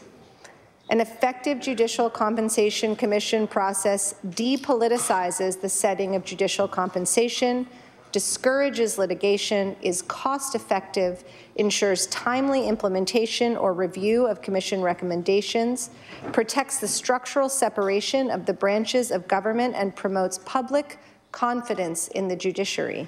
A binding process meets each and every one of these objectives, again, the gold standard. We also appreciate the submission put forward by the presiding justices of the peace at Law Amendments. Their position, Mr. Speaker, is that the outcome of the litigation surrounding the Commission for the Judges will serve as a precedent for this situation. So, Mr. Speaker, our sense is that we may be back at this bill again. But for now, we register our concern with challenging this gold standard of judicial independence by politicizing and making non-binding the compensation process. Time to recognize the Honourable Minister of Justice, who will be to close a third reading of Bill number 103, the Justices of the Peace Act. The Honourable Minister of Justice. Thank you, Mr. Speaker. I rise in my chair to close debate on Bill 103, Justice of the Peace Act. Motion is for third reading of Bill number 103, the Justices of the Peace Act. Would all those in favour of the motion please say aye. Aye. Contrary-minded, nay. Nay. Motion is carried. Bill number 103, an act to amend Chapter 244 of the Revised Statutes 1989, the Justices of the Peace Act. Ordered that the bill do pass and the title be as read by the clerk. Ordered that the bill be engrossed. The Honourable Government House Leader. Thank you, Mr. Speaker. Would you please call Bill number 105, the Judicature Act? We'll now call Bill number 105, the Judicature Act. The Honourable Minister of Justice. You got it. Thank you, Mr. Speaker. I move that Bill 105 be now read a third time and do pass. Mr. Speaker, I want to thank the members opposite for their comments in second reading. Clearly, there is much support for these amendments that will provide greater support and improved access to justice for families dealing with separation and divorce. Mr. Speaker, most family law matters are currently heard in 2 separate courts. This division can be a challenge for families who are already dealing with difficult times. It can also create confusion, contribute to delays in processing cases, and result in duplication or higher legal expenses. Mr. Speaker, changes to the Judicature Act will allow for the expansion of a unified family court system, one that provides Nova Scotians with access to a single specialized court for all family law matters, including separation, divorce, custody, and family property. Mr. Speaker, the federal government has committed to appointing more judges to this court so this court can be expanded, a commitment that we fully support. Mr. Speaker, by allowing for an increase to the number of federally appointed Supreme Court judges, we are enabling this expansion to occur and ensuring all Nova Scotians have access to a single court for family law matters.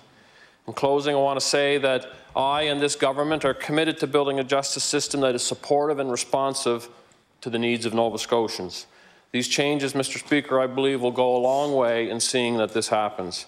With those few comments, Mr. Speaker, I'll take my seat. The honourable member for Dartmouth East.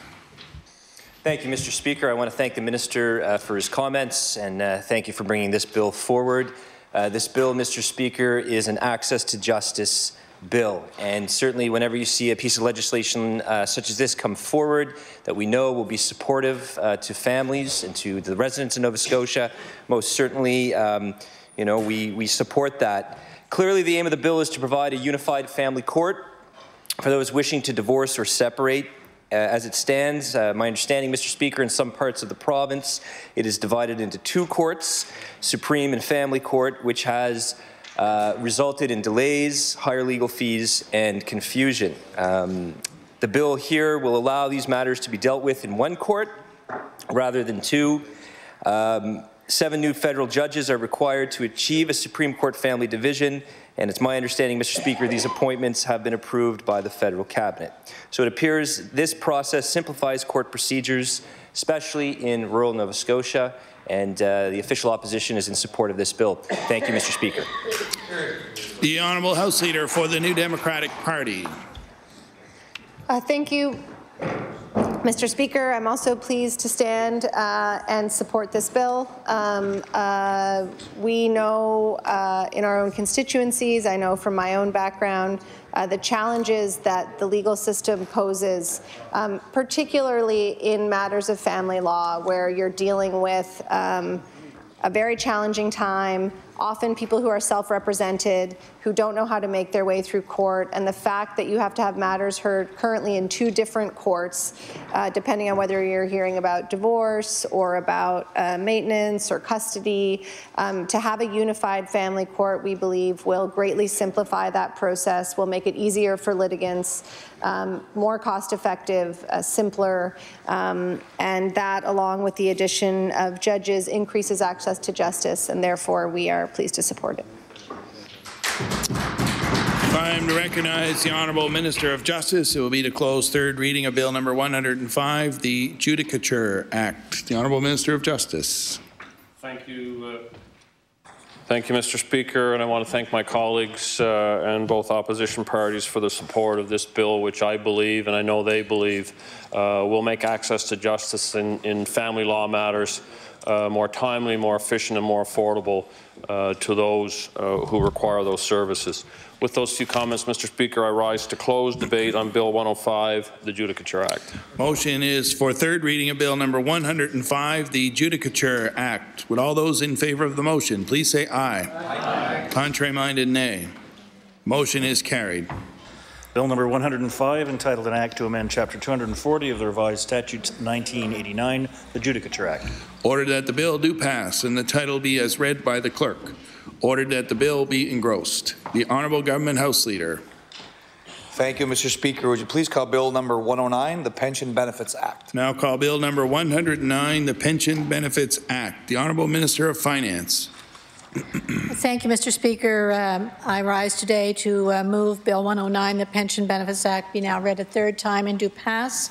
This bill, through the amendments, will update the Pension Benefits Act. It will provide both flexibility and stability that were highlighted in the feedback during consultation in 2017. Employers spoke to the need to be able to manage their defined benefits plans so they can continue to offer those benefits to their employees. The employees wanted confidence that their benefits would be protected.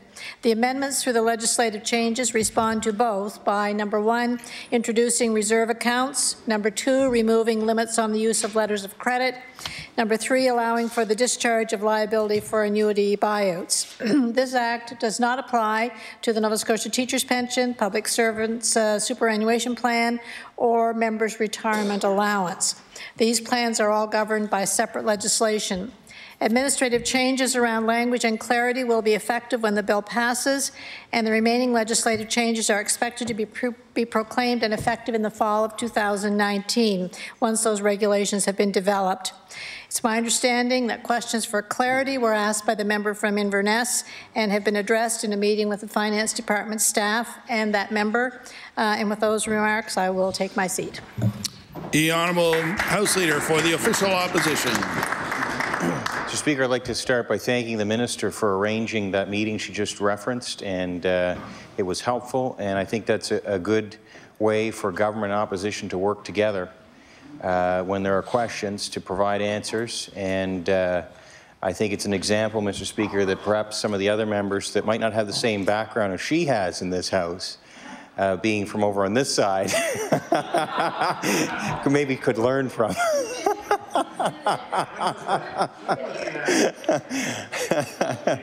I think I'm even getting a smile over there, Mr. Speaker.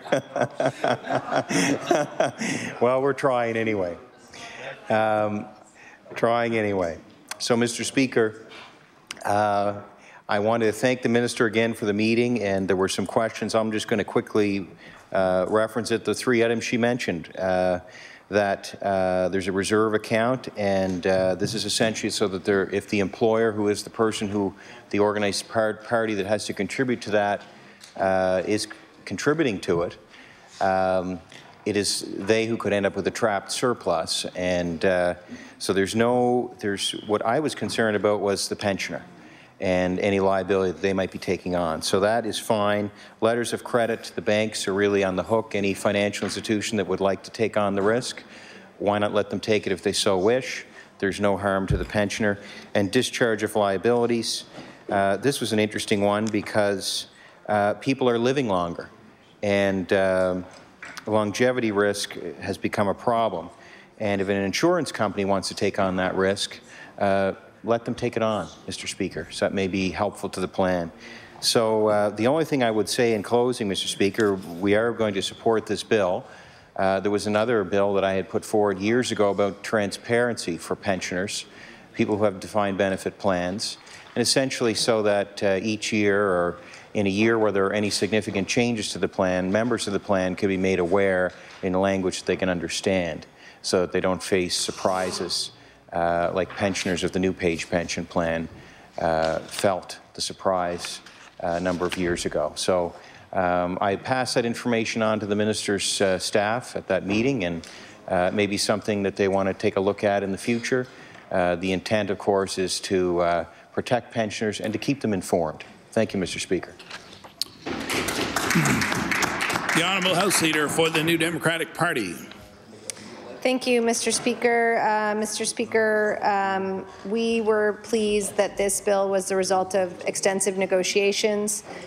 We've heard good feedback from everyone involved in those negotiations. It provides a greater degree of security around these pensions that we know play a huge role in helping people save for their retirement. And so for that reason, we will support this bill. Finally recognize the Honourable Minister of Finance to close third reading of Bill number 109, the Pension Benefits Act. The Honourable Minister of Finance. Thank you, Mr. Speaker, and to the member from Inverness, I'll be kinder than he was. I rise now to close debate on Bill 109, Pension Benefits Act. The motion is for third reading of Bill number 109, the Pension Benefits Act. Would all those in favour of the motion please say aye. Aye. Contrary-minded, nay. The motion is carried. Bill number 109, entitled an Act to amend Chapter 41 of the Acts of 2011, the Pension Benefits Act.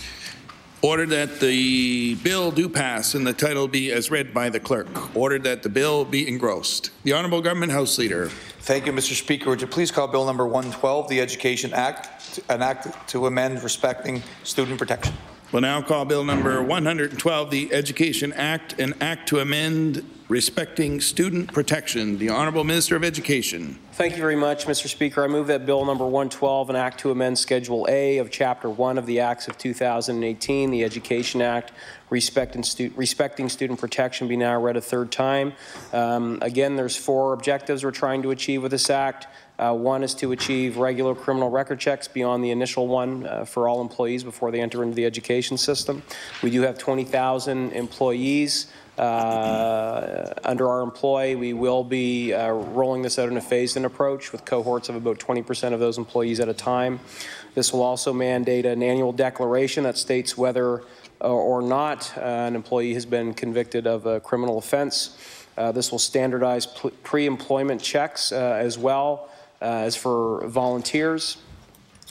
And this will ensure that mandate employees to proactively report any charges or convictions of a criminal offense, Mr. Speaker. This is obviously not, this doesn't fix everything, but we know we have to do a better job in light of some of the incidences that have already been discussed in this House to screen and know who's in front of our students and ensure that they are better protected and uphold the integrity of all the noble and critical and important professions that are in our education system. Thank you very much.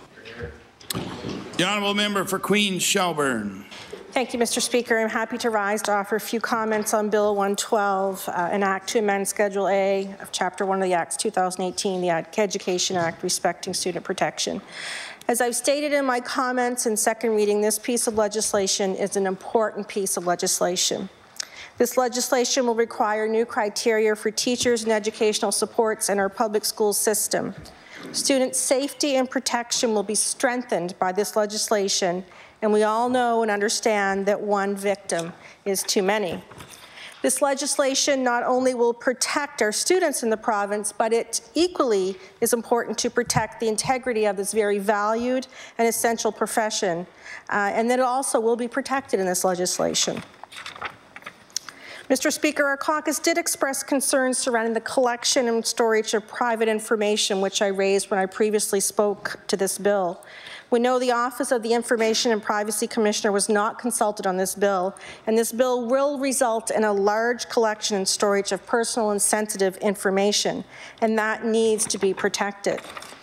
In raising that concern to the Minister did advise that the previous recommendations of the Information and Privacy Commissioner were considered and informed in the drafting of this bill, and that protection of private information will still apply under the Freedom of Information and Protection of Privacy Act. Mr. Speaker, I'm glad to see the government did reach out to the NSTU to discuss this bill, and it's my understanding that they have endorsed this piece of legislation. Since this legislation will be passed before regulations are worked out, I do hope that the government will continue to reach out to the NSTU once again to work with them through the implementation. With those short remarks, I will close by again saying it is imperative that we as legislators ensure we are providing a safe, inclusive learning environment for our students in this province. I believe that this piece of legislation does that, and our caucus will be supporting it. The Honourable House Leader for the New Democratic Party. Thank you, Mr. Chair. I am pleased that this is the last piece of legislation I'll be speaking to tonight. I'm also pleased to support this bill. All of us want to make sure that schools are safe places for students, families, and teachers. We're pleased to see, as my colleagues just mentioned, that the government has worked with the unions in the development of this bill. And it will be critical that the government follows through on their commitment to continue to consult and collaborate in the development of regulations, because as we know, that's where the rubber meets the road. We will be looking to the regulations to provide more clarity about how these processes will be implemented. In particular, as has already been flagged, it will be important to balance the need for safety with the need for protection of people's personal information. So we will be watching that closely to ensure that that information is closely guarded and, where necessary, conveyed but not stored, perhaps. We do not want to increase the administrative burden on educators, and we don't want to impose unnecessary barriers for dedicated professionals working in our education system. We believe the bill as written strikes a balance. We were very pleased to hear that the government won't be passing the cost of record checks on to employees who are currently employed in the education system. And we look forward to a clear policy from the regional centres on when record checks result in actions taken. So now that we will have this information, which is important, how will that information be used in kind of operational and procedural ways, and that's something we will be looking for. It's not clear right now exactly what that will look like, or how the accountability and transparency around that decision making will flow, and so that's something we are looking at as this bill passes and is operationalized. But with that being said, we support the intent of the bill and look forward to getting greater clarity on how it will be put into practice. If I recognize the Honourable Minister of Education, it will be to close third reading of Bill number 112, the Education Act and Act to amend respecting student protection. The Honourable Minister of Education. Thank you very much, Mr. Speaker. I'd like to thank the members opposite for their support and endorsement of this bill and for their thoughtful comments. The information of our employees will be protected under the current laws of the province as they are now, and I do commit to this House, as I've committed to the union leadership, not just with the NSTU, but the other unions as well, that we will be working with them as we develop and roll out the regulations in relation to this important piece of legislation. With that, Mr. Speaker, I move to close debate on Bill 112. Motion is for third reading of Bill number 112, the Education Act and Act to amend respecting student protection. Would all those in favor of the motion please say aye. Aye. Contrary minded, nay. The motion is carried. Bill number 112, entitled An Act to amend Schedule A of Chapter 1 of the Acts of 2018, the Education Act, respecting student protection. Ordered that the bill do pass and the title be as read by the clerk. Ordered that the bill be engrossed. The Honourable Government House Leader. Thank you, Mr. Speaker. Would you please call Bill number 92, the Municipal Government Act and the Halifax Regional Municipality Charter. We'll now call Bill number 92, the Municipal Government Act and the Halifax Regional Municipality Charter. The Honourable Minister of Municipal Affairs. Thank you, Mr. Speaker. I move that Bill 92, Chapter 18 of the Acts of 1998, the Municipal Government Act, and the Chapter 39 of the Acts of 2008. I want to start that over because there's an error in what I just said, Mr. Speaker. It must be late in the day. I move that Bill 92, an Act to amend Chapter 18 of the Acts of 1998, and the Municipal Government Act, and the Chapter 39 of the Acts of 2008, now that I have the years right, the Halifax Regional Municipality Charter be now read a third time and do pass.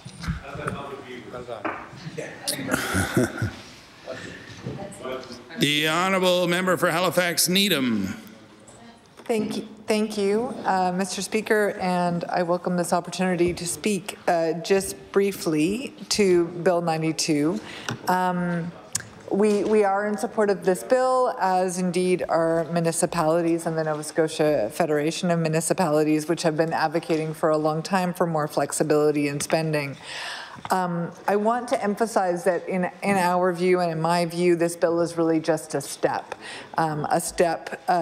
towards being responsive to the needs of municipalities, but there are many other steps that the province can and should be taking. The province, with this bill, is being more flexible, giving sort of a broader scope of permission to municipal units when it comes to spending, but the province remains very restrictive and in some ways like paternalistic when it comes to other ways that municipalities are trying to be responsive to its citizens. For example, municipalities cannot set the speed limits on municipal roads, even though citizens are asking their councillors for livable, walkable, safer communities and neighborhoods.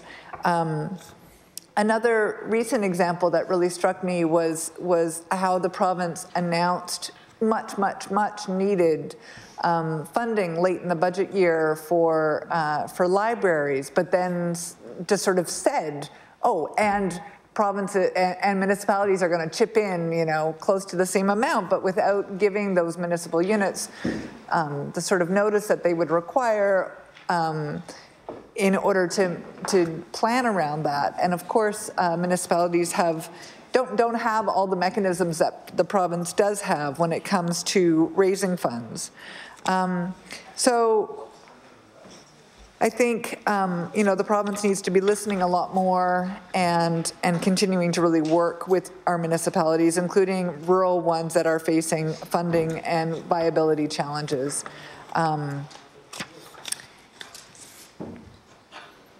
I also, you know, for me as a Halifax resident, think back to the way that the province consulted but then ignored the advice of Halifax Regional Municipality when it came to citing the location of the outpatient clinic, which is going to be at Bears Lake, which becomes exceedingly difficult to service in an adequate way with public transit, where another location in consultation with the municipality would have actually helped to move us towards the sort of urban planning that is adequate and responsive to the time that we're in with climate change, where we want people to actually be able to get out of their single occupancy vehicles and really work to you know, plan our communities, plan our transportation systems to allow that.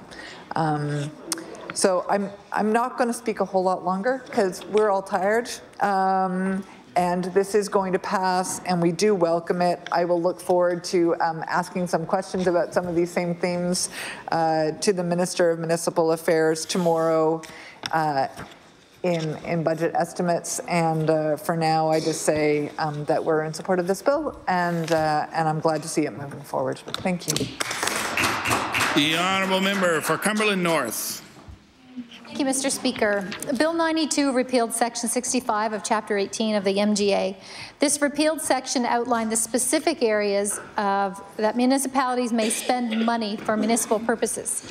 While the specifics were removed and replaced with general expenditure powers, a very specific clause was added back in, which preserves the power of municipalities to contribute to hospitals by way of adding an area rate, thus increasing property taxes. While the ability to add an area rate was in the content that was repealed, we question why this one particular area was specifically added back in. Mr. Speaker, healthcare is a provincial budget responsibility. One issue that I've heard loud and clear from municipal councils and staff across the province is they want the province to stop downloading provincial financial responsibilities. Education costs is an example. Nova Scotia Federation of Municipalities passed a resolution last fall for the province to freeze mandatory education payments. Education payments by municipalities is a sore point because education is also a provincial responsibility. Another issue that we have heard loud and clear from taxpayers throughout Nova Scotia is they do not want tax increases, such as an added area rate by increasing and thereby increasing property taxes. Mr. Speaker, our caucus supports our municipal governments throughout Nova Scotia. However, we do not support this government downloading provincial responsibilities for healthcare onto municipalities, and therefore we do not support Bill 92. I recognize the Honourable Minister of Municipal Affairs. It will be to close third reading of Bill number 92, the Municipal Government Act and the Halifax Regional Municipality Charter. The Honourable Minister of Municipal Affairs. Thank you, Mr. Speaker, and I appreciate the comments by members opposite. I just want to make a couple of closing comments with respect to that. Mr. Speaker, I want to address some of the concerns which have been stated about this bill, and those concerns relate to the comments being made that the bill gives municipalities new authorities or responsibilities to provide funding to hospitals. Mr. Speaker, I want to be very clear about the clauses in Bill 92 that relate to capital grants to hospitals. This clause has existed in the Municipal Government Act since it was introduced and passed in 1999. I'd like to table that section of the Act, Mr. Speaker, and I'll do that. Again, let me be clear. This provision currently exists with both the MGA and the Halifax Charter. So Clause 6 of the amended bill simply preserves the existing authority. In reviewing Section 65 of the Municipal Government Act and Section 79 of the Halifax Charter, we wanted to ensure that we preserved all existing expenditure authority. While most of that is covered by the general power to expend, there are a few instances, like this one, that need to be explicitly preserved. We preserved it because we know that hospitals are a provincial responsibility, yet some municipalities may still want to contribute locally. The powers to expend are for any municipal purpose, so by preserving this clause, from the list exactly as it is currently worded, we are ensuring that they can still contribute if they wish. In fact, Mr. Speaker, some municipalities have utilized this authority. As an example, 6 municipalities in Pictou County came together and provided 25% community contribution required for the capital associated with the redevelopment of the emergency and pharmacy departments at the Aberdeen Hospital. This provision for municipalities to contribute capital grants to hospitals is optional for municipalities. This is not new. We are simply making it very clear that we are preserving their authority. To present this new addition to the Act, Mr. Speaker, in any other way is incorrect. So, Mr. Speaker, I rise to close debate on Bill number 92. The motion is for third reading of Bill number 92, the Municipal Government Act and the Halifax Regional Municipality Charter. Would all those in favor of the motion please say aye. Aye. Contrary-minded, nay.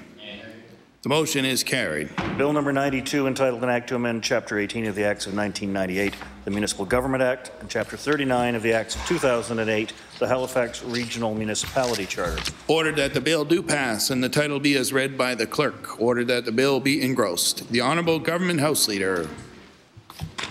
Thank you, Mr. Speaker. Would you please allow me to say that this concludes the government's business for today?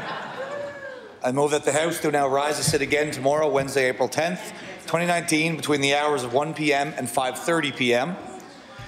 As it traditionally is Opposition Day here in the Legislature, being Wednesday, the business will be operated and led by the NDP.